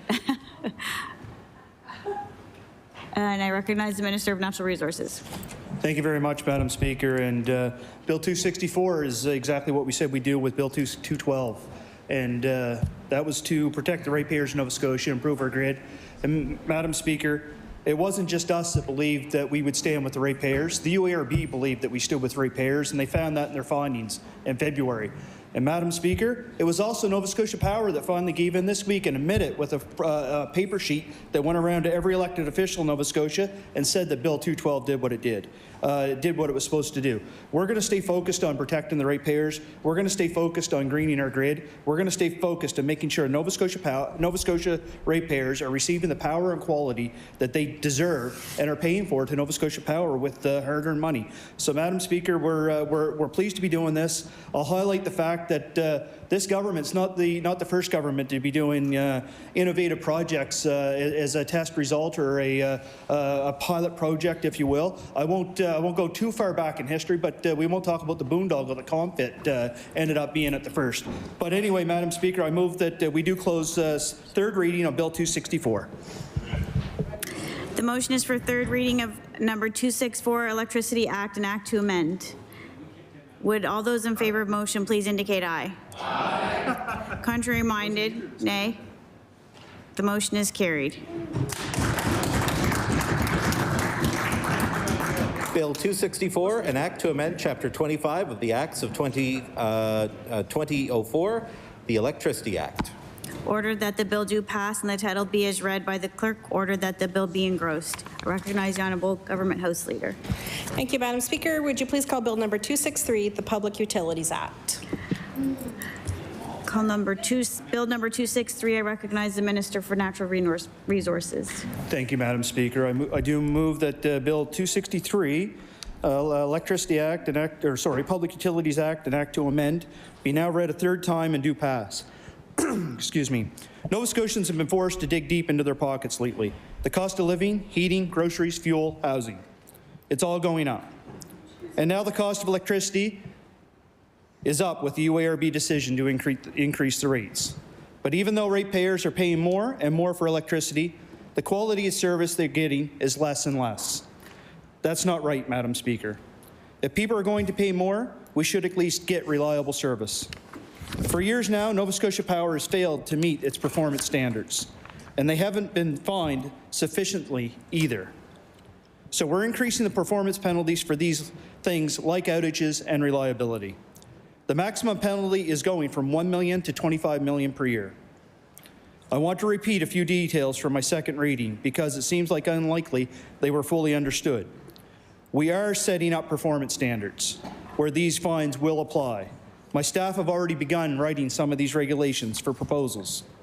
We're planning to set minimum fines for some of these standards. We're planning to make fines a requirement for some of these standards. And I want to be clear, Madam Speaker, government won't be imposing these fines. This is the job of the UARB. We're giving the board the tools that it needs and requires to hold Nova Scotia Power to account. Madam Speaker, I truly hope the UARB never has to use this. I hope ratepayers receive the service that they pay for and so deserve. But if penalties are in order, they will come directly from the utilities profits. They won't come directly from the utilities profits. The cost will be passed on to the shareholders. I'm confident these changes are a motivation for Nova Scotia Power to step up to the plate and provide the service that Nova Scotians do deserve. Thank you, Madam Speaker. I recognize the member for Annie-Ganesh, or Annapolis, sorry. Annapolis, sorry. Thank you. This is one clause increasing maximum annual penalties, as the minister just mentioned, for non-compliance performance standards from $1 million to $25 million. This increase in penalties derives from a past session in government where the government introduced a number of changes expanding performance measures, and now Nova Scotia Power can be penalized a wider scope for a number more things, including weather, reliability, customer service. Administrative penalties are intended to encourage better performance each year, and we're glad to see a mechanism improvement that may lead to more reliable service in Nova Scotia.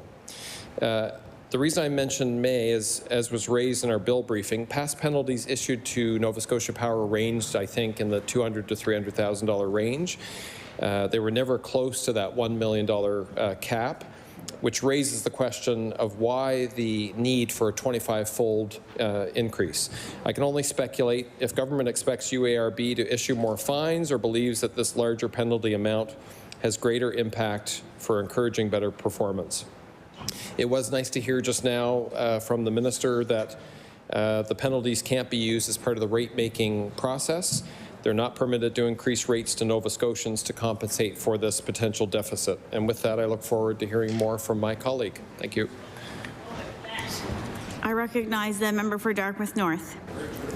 Thank you very much, Madam Speaker. And yeah, with this bill, again, we in the NDP support what we think the government is trying to do with this bill. We think that holding Nova Scotia Power accountable to Nova Scotians is somewhere where all parties can meet, absolutely, which is why I'm particularly disappointed that we were unable to work together to strengthen the bill and its impact with the proposed amendments that we brought forward last night. Our concerns are that this bill lacks the teeth necessary to promote real accountability and compliance with objectives that Nova Scotians are looking for, things like reliability, decarbonization, and affordability. While we're very happy to see the maximum fine amount increased, we know that fine amounts in recent years have come nowhere near the previous cap of just $1 million. These fines were so nominal, especially to an entity the size of Nova Scotia Power, that they really don't or did not succeed in promoting compliance. What we proposed would have had set a minimum for these individual fines to make sure that they had the necessary impact. We also proposed that these fines would be mandatory for infractions. As it stands now, the board has the choice whether or not to levy these fines, and there's no guarantee that infractions will even lead to a fine. And I think I heard the minister say that regulations are currently being written to this effect, which would be great. But, Madam Speaker, I will say again, why leave these kinds of things to regulation? Regulations can change in the blink of an eye. It's very easy to change the regulations. Why not bake this stuff into legislation? Finally, we propose that the minister be required to exercise the power under this Act to set new performance standards in regulation. The Act gives the minister permissive power to regulate on things like affordability and sustainability, but this has not been acted upon. The existing performance standard framework could be better utilized to achieve these goals that Nova Scotians desperately need.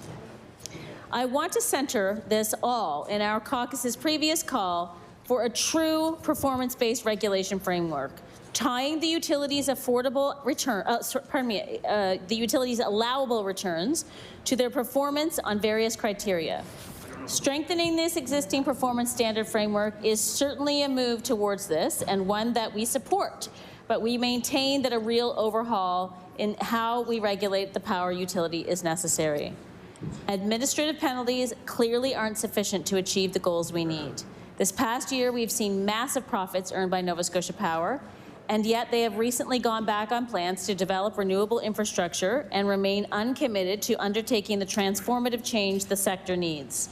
For a company so focused on their bottom line, restricting their potential profits is the clear method of incentive that we need. We're prepared to support this bill and agree with its purported intentions, but we remain skeptical at how transformative it will be in practice. Remains to be seen. Thank you, Madam Speaker. Some to recognize the minister to close debate. Close debate. He didn't turn my, oh, there we go. Thank you, Madam Speaker, and thank you for the comments from the opposite side. I'm looking forward to getting to work with my department to get the regulations done and ensure that Nova Scotians get the electricity and the reliable quality power that they so deserve, and get to work on this bill. This is an exciting one for our government, and I look forward to that. So with that, Madam Chair, or Madam Speaker, I move to close third reading on Bill 263, Public Utilities Act, to amend. Thank you. The motion is for third reading of Bill. Okay. We'll go to recess till the whips are satisfied.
So order. The clerks will now conduct a recorded vote.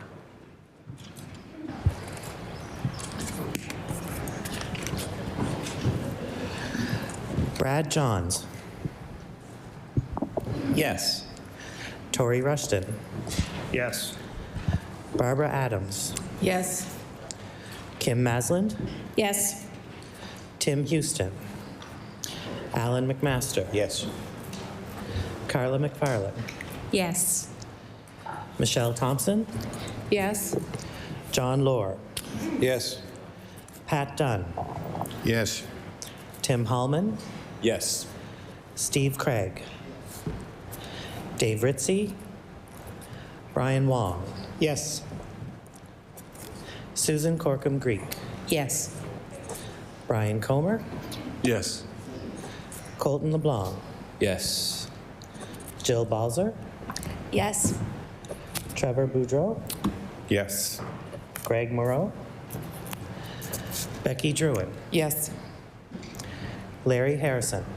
Yes. Chris Palmer. Yes. John A. McDonald. Yes. Melissa Sheehy Richard.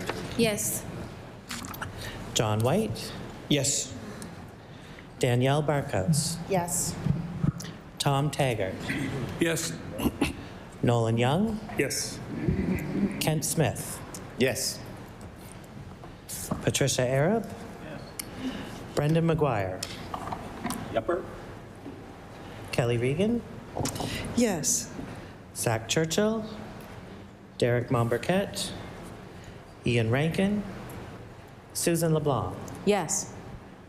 Claudia Chender. Kendra Coombs. Susie Hansen. Yes. Gary Burrell. Yes. Lisa LaChance. Yes. Rafa Di Costanzo. Yes. Tony Ince. Laura Lee Nickel. Ben Jessam. Yes. Keith Irving. Ali Duale. Elizabeth Smith McCrossan. Carmen Kerr. Yes. Braden Clark. Ronnie LeBlanc. Fred Tilley.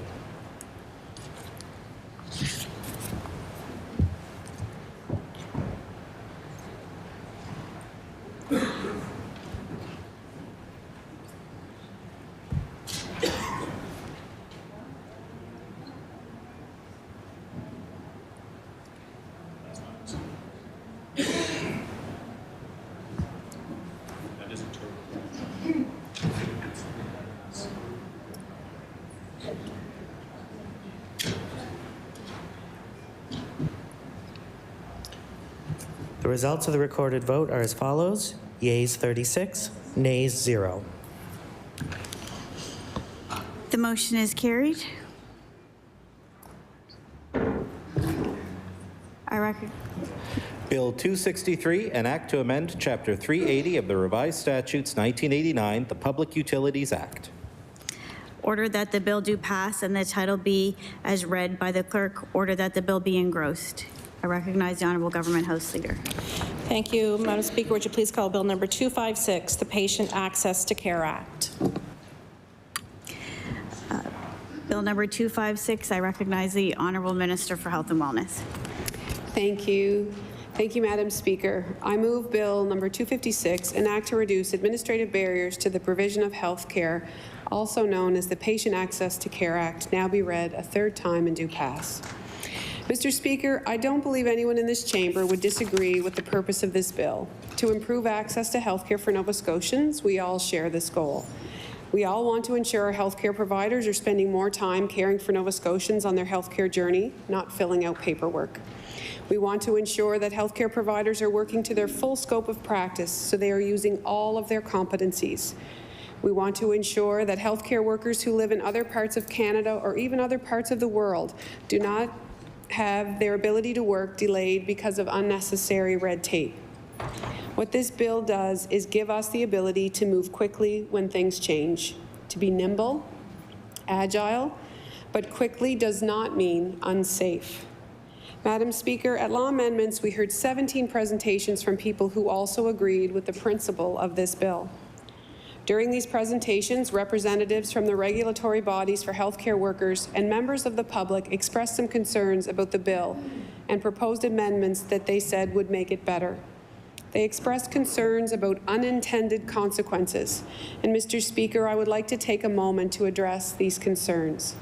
But first, I would like to acknowledge and thank each and every one who took time to appear at law amendments. We are lucky in Nova Scotia to have such committed and knowledgeable people who have worked and are working to ensure the safety of Nova Scotians. We recognize and value your role and expertise and look forward to working with you as we develop regulations for this bill and beyond. And we do want to work with you. As I said during my remarks during the second reading of this bill, we are stronger together, and Nova Scotia is better for it. Madam Speaker, contained in this bill is the duty to consult. We take that duty very seriously, not just because it is in the bill, but because we genuinely want to know what the colleges think. We also need to be able to move faster, because healthcare is moving faster than ever before.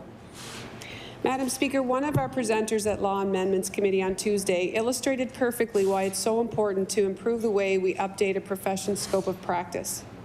Julie Avery is the Executive Director of the Nova Scotia College of Medical Imaging and Radiation Therapy Professionals and represents medical radiation technologists and diagnostic medical sonographers in Nova Scotia.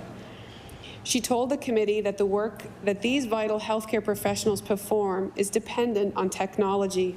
And as you can imagine, technology changes extraordinarily quickly these days.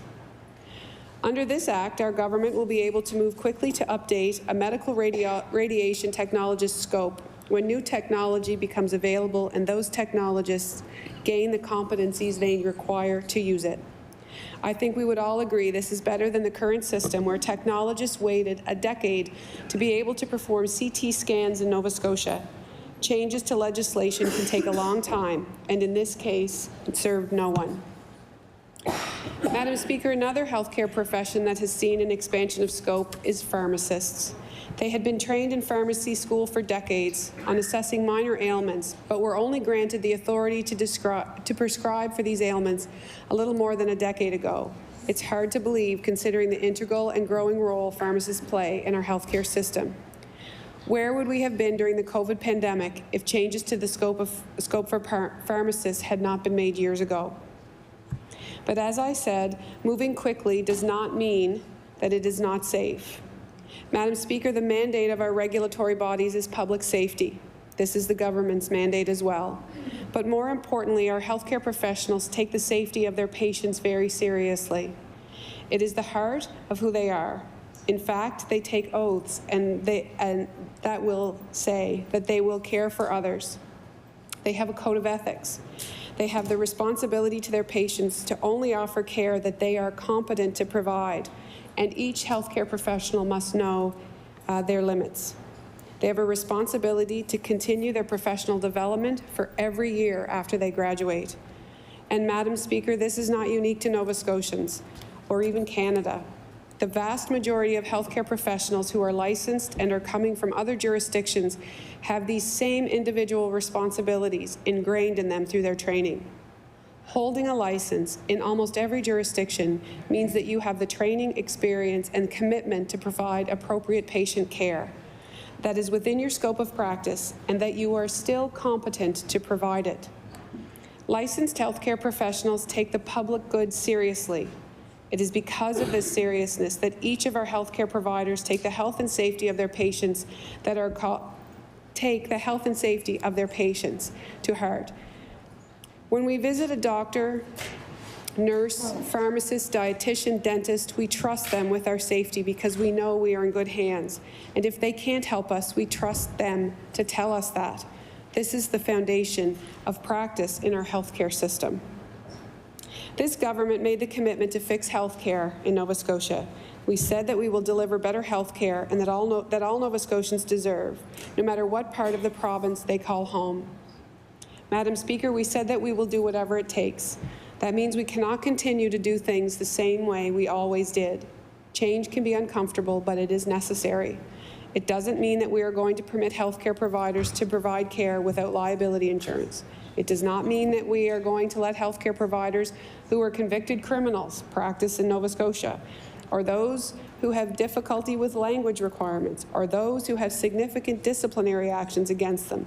It does not mean that we are going to permit paramedics to perform heart surgery or dentists to assess and prescribe for diabetes. Nor would these healthcare providers ever be willing to do so. It means that we are going to work with the experts in their fields to develop the regulations that will support the health and safety of Nova Scotians, while at the same time improving access to care, reducing unnecessary barriers for healthcare providers who want to work here, and free up doctors' time for the important things, which is not paperwork. Madam Speaker, the Patient Access to Care Act is about allowing our healthcare workers to use all the skills they have, making it easier for healthcare workers to come here, and being able to move quickly to make changes when we need to. Madam Speaker, our top priority is fixing healthcare. We promise that we will deliver better healthcare that Nova Scotians deserve. The Patient Access to Care Act is one of the many ways in which we will make this happen. Thank you. I recognize the member for Halifax Atlantic. Can I get some water, please? Thank you. Here we are. We probably should be on our way out, but some trickery, tomfoolery in the House. We're here today. What I will say is, Madam Speaker, on your last day and your last act as in this House, it's a bit of an embarrassment that this is only one of 7 pieces, including the FMA, of legislation that this government is going to put forward. All the healthcare issues we have in this province, all the housing issues, community services issues, transportation, seniors, and there's 7 pieces of legislation that this government, this is the lightest session in the history of the Nova Scotia legislature. The lightest. In the middle of a housing crisis, a healthcare crisis, an inflation crisis. If the minister has something to say, stand up. Don't hide behind your privilege. So order. I'll ask that the member for I'll ask for the member for Halifax Atlantic to continue. I would appreciate, Madam Speaker, members are over there. This is what tends to happen is when we stand up, they chirp us, but we don't get answers in question period. We don't get them on their feet to defend the lack of bills and the lack of support and the lack of help. They just sit there, smiling and smirking and laughing and high-fiving, while Nova Scotians go without health care. While Nova Scotians go without health care. You know, this is a government that the minister just said a few things, which I quickly jotted down. They said they'll do whatever it takes. They'll do whatever it takes to fix health care, except... I'd just like to remind the member for Halifax Atlantic just to speak to the bill that's on the table. For the member for Halifax Atlantic. The Minister of Health said that they will do whatever it takes to fix health care. And this is part of their solution. They'll do whatever it takes, except what we heard in law amendments on this bill, which is listen to the 21 professional bodies who said they were not consulted, they were not spoken to, they were not asked, and they had no input into this bill. And yet, Madam Speaker, here we are today. There were some really good amendments that came forward on this bill by the health care professionals who perform the duties in the healthcare system. Individuals that are 1,000 times more qualified than anyone on that side of the House to speak on health care. Anyone, yes, absolutely. If you think, Madam Speaker, if the member thinks they're more it's more appropriate for her to speak on anesthesiology than anesthesiologists, maybe that member should get up and speak on it. And that's the problem we have here. We have another bill where that government thinks they have all the answers and the arrogance to not listen to anyone.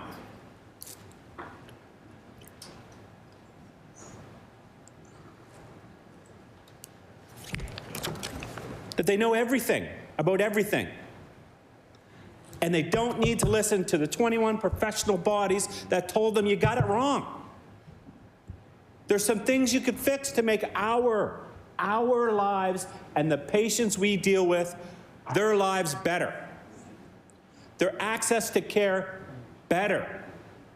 And what did they do? They put their fingers in the air, in their ears, la, la, la, la, la, la, la, la, la. Nobody wants to hear it. Nobody wants to hear it. Some more comments that were made, Madam Chair, is change is uncomfortable.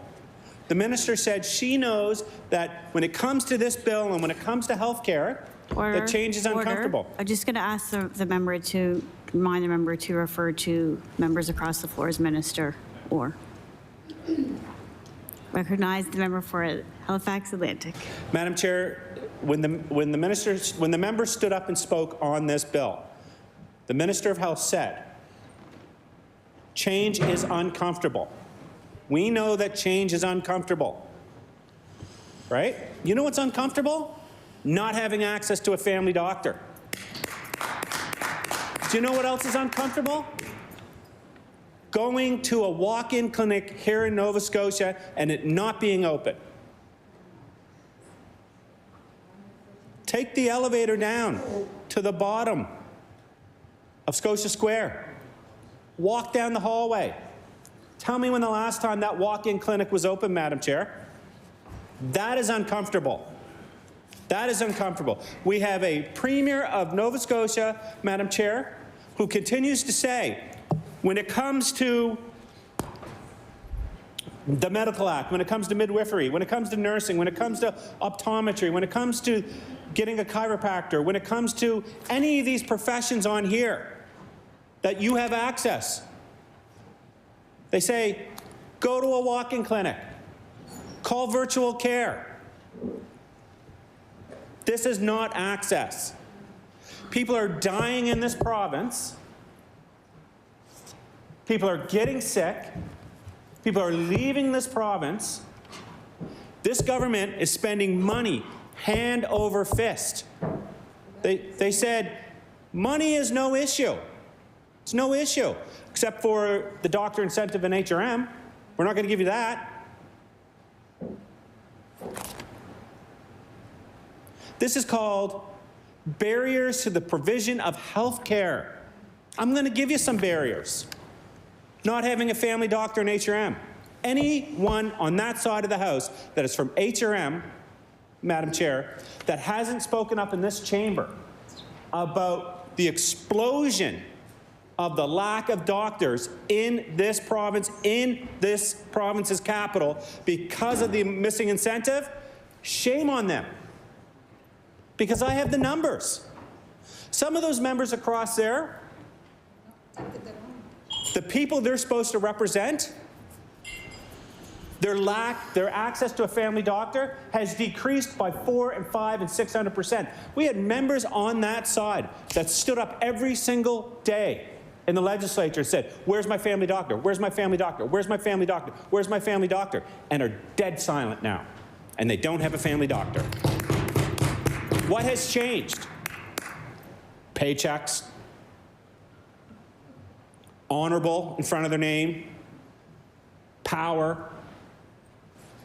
These are things that change people. Because the same people that stood on this side and complained and fought and were amazing advocates for the people in their community are silent today. And they've been silent for 18 months. And when they've been asked about the barriers to the provision of health care, Madam Chair, they said, everything's great. Everything's fantastic. Try to get a dietitian here in Nova Scotia. Try to get one.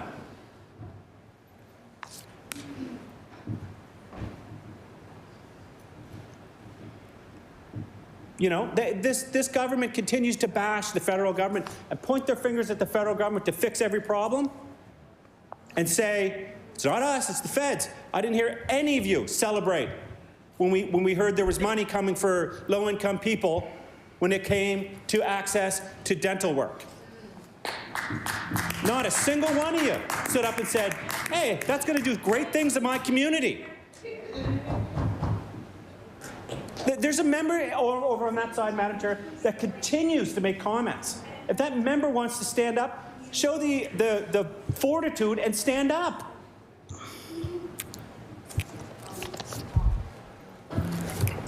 Order and ask that both sides of government, or both one side of government and both sides of the legislature refrain from making any comments when a member has the floor.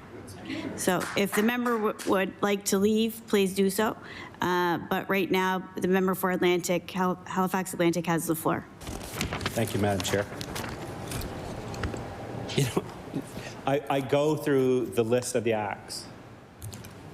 One of them is the Paramedics Act. And shame, shame, shame that during this session, the only thing this government is going to do to help improve or even mention the paramedics is this bill, which does nothing to help paramedics in this province. Nothing. They are crying out for help. They're crying out for better pay. They're crying out for the resources they need. And this government has shown the ability to just sign a check. Sign a check. They've done it over and over and over. And say, you get more money because you deserve it. You over there, you're worth 10 grand, you're worth 500, you're worth $1.50, you're worth 200 bucks. But not a single cent, not a single thing in this session for the paramedics. The only mention of paramedics from that side of the aisle in the last 18 months has been right here in this bill. Section 3, Q. You ready? Is everybody ready for it? Because it's deep. Here's what they say. The Paramedics Act. 18 months. And that's what the paramedics get. The Paramedics Act.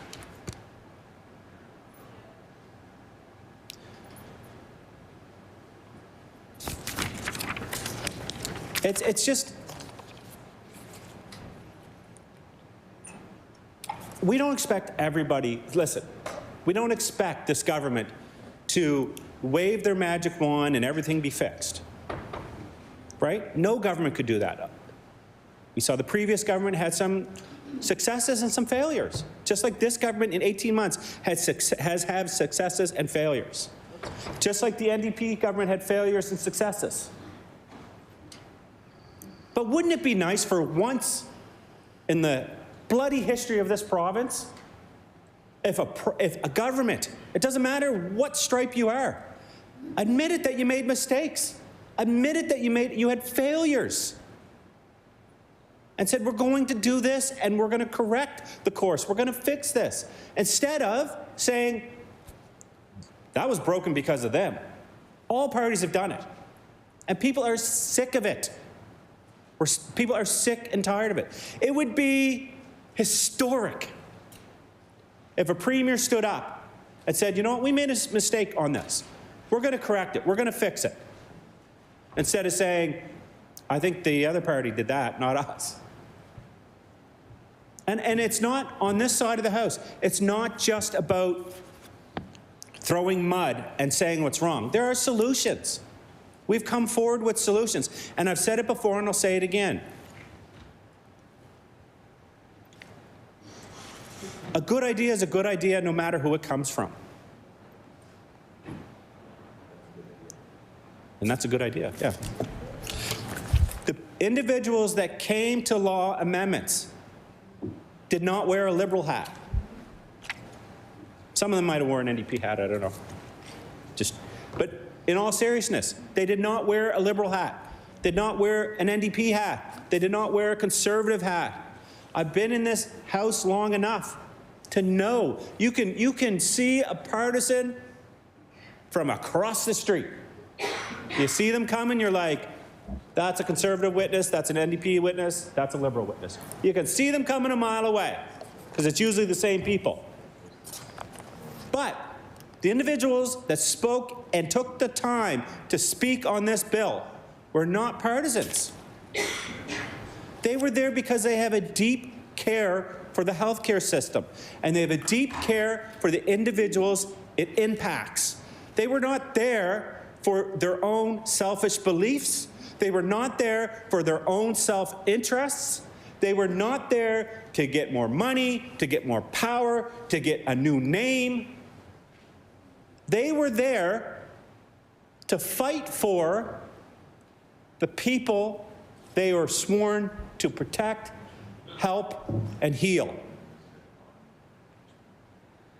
That's what they were there for.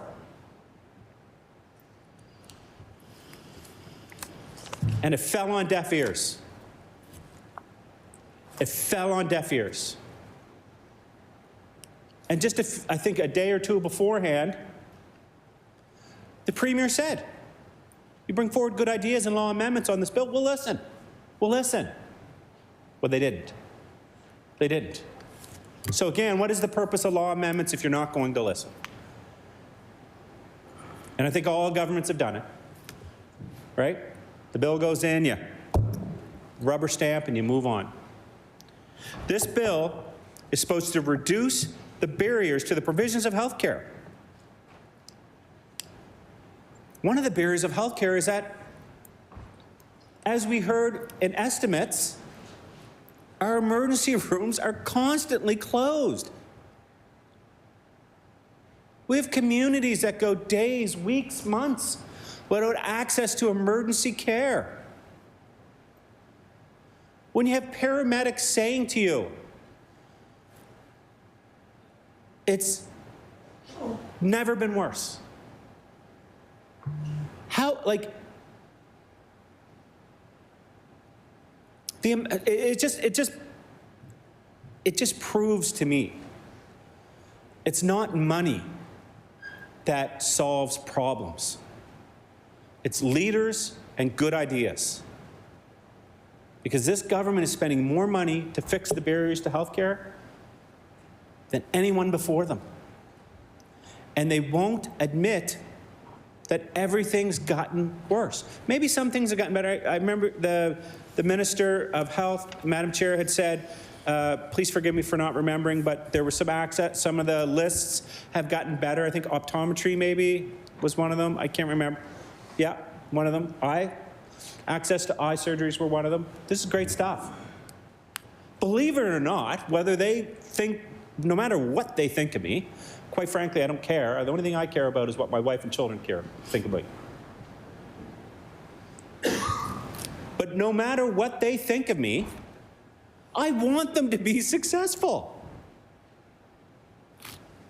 You don't want a government to be a failure. They have 4 years to fix the issues. And part of it is health care. I would love to see that Minister of Health be the most successful and transformative Minister of Health in my lifetime. I would love to see that. Well, members are talking. Stand up. But we're not seeing results right now. And one of the questions that I have for that side of the House, and I think all Nova Scotians should have, is this government has said when it comes to access to health care, when it comes to the barriers of health care, there is no cost. There is no cost. So right now we're spending 45 cents of the dollar of every tax dollar on health care. Is it going to be 50 cents? Is it going to be 60 cents? It's going to be 70 cents. Is it going to be 80 cents? Where's it coming from? We know there was no increased income assistance, so it's clearly coming from there. We know that some of these departments have gotten cut, so we know it's coming from there. We know there's no Coastal Protection Act, which is going to cost money to implement, so it's coming from there. We know there's no new housing build, so it's coming from there. Health involves all of that. There's no lunch program. For the love of God, Madam Chair. There's no lunch program for our children. We implemented a breakfast program and thanked them for continuing. That if kids are hungry, they're going to access the healthcare system more because they're going to have more and more problems. These are barriers to healthcare. These are entrances to healthcare. It's being proactive. And it's not a top priority. Healthcare, the social determinants of healthcare are not a priority for this government. What is a priority is this bill. This bill, which controls and takes away power from the experts. It says, I'm from Ingonish, I know more. I'm from Pictou County, I know more. From Eastern Passage, I know more.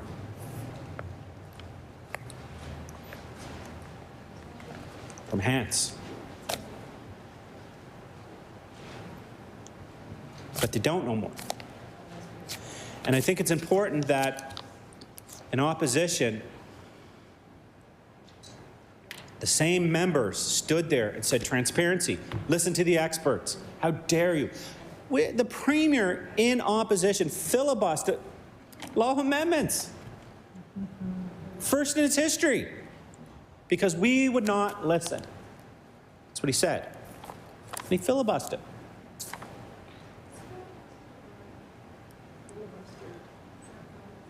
And yet, for somebody who is so concerned with transparency, someone who's so concerned with listening to the experts, somebody who's so concerned with healthcare, there's 21 groups on here that were not listened to. They took the time out of their day. They came to law amendments, and they were told, we don't want to hear it. We don't want to hear it. We'd rather listen to the member for Halifax Atlantic in the legislature. We don't want to hear it. And so we're here today because the government didn't listen. They didn't listen to the experts. They certainly didn't listen to this House, this side of the House, not only on the bills, but the way the House is moving. We shouldn't be here today. We shouldn't be here right now. There was a gotcha moment, and that's something they practice. They practice it with this bill. They practiced in the House just over an hour ago, and they practice it with this bill when members from the professions were not given the proper consultation or even told about this. And Madam Chair, I'd like to also speak about how this is a pattern. A pattern. I've been at many announcements over the last little bit around healthcare and all kinds of other stuff. And the common theme is the individuals, except for the one where we're in the Brian Maroney building. But the individuals had no idea money was coming their way. They had no idea about announcements.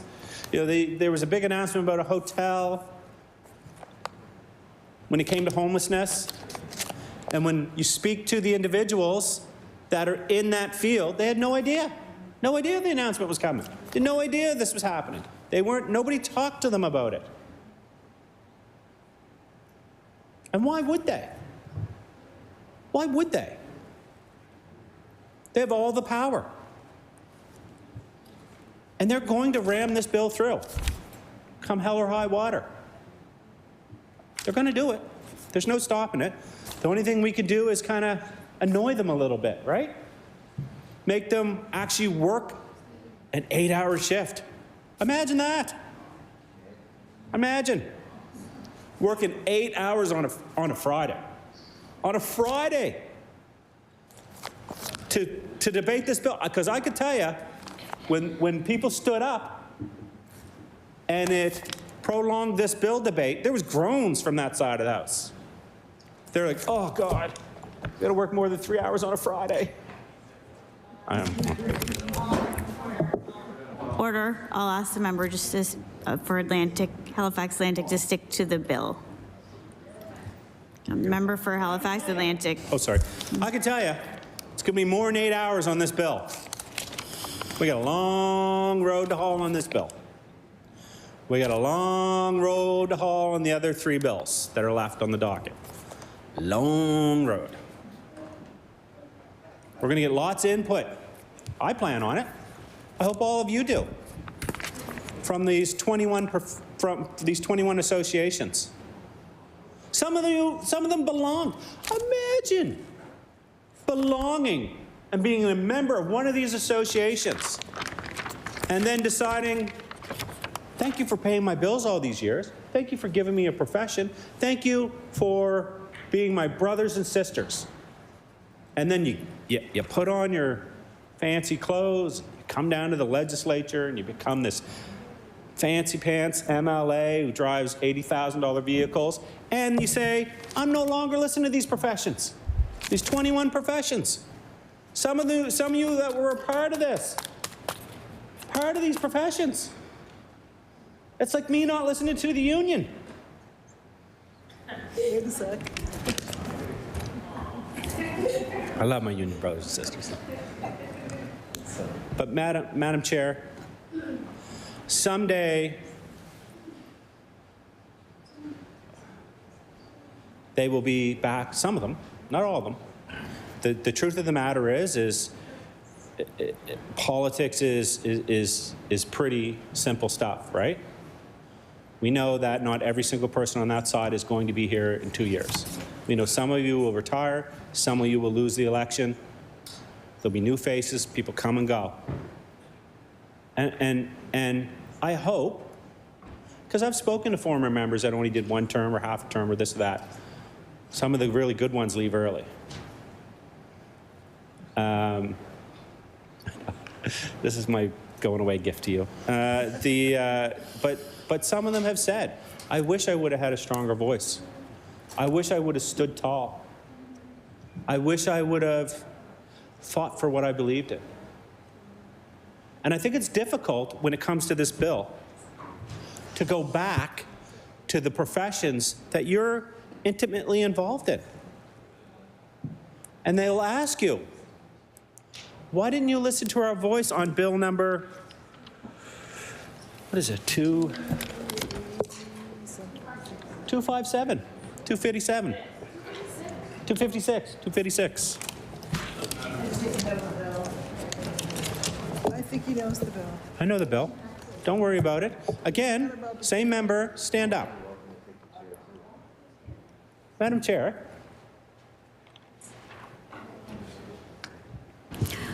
Order, yes? I would just ask that the member who you've already spoken to would stop at this point mocking me and interrupting. I have 3 minutes. We go to 6 o'clock, right? Oh, I recognize the member for Halifax Atlantic and just ask that people in the legislature remain quiet while the member has the floor. Thank you. Member for Halifax Atlantic. Thank you, Madam Chair. You know, I've got 32 minutes left, and I plan to use every minute of it because healthcare is important. We cannot afford to lose a speech language pathologist. How many people here, my son and my children have access to a speech language pathologist in their school? Do you know? I probably need one too. But do you know how difficult it is to get a speech language pathologist in this province? We're talking about once every 2 weeks, if you're lucky. And when they came saying, just hear us out. Nobody heard them out. So does that encourage you as a speech language pathologist, who I don't think got $10,000 either?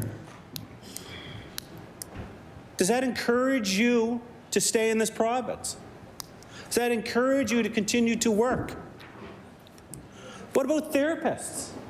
I spoke to a guy the other day at a coffee shop, and we were talking about therapists, and I myself have seen a therapist in the past. I think it's a healthy thing. I think everybody should.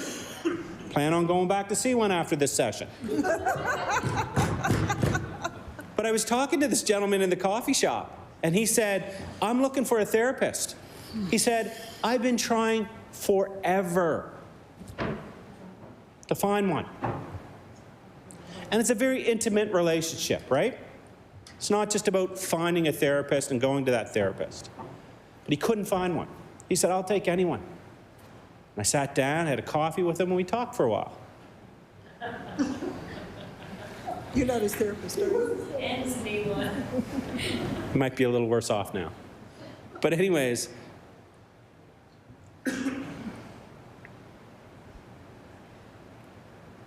midwifery, how important that is. The most amazing thing you can do as a human being is give birth and create life. And once again, we're in a position where women's health is either underfunded or not listened to. There's been nothing in this session on midwifery.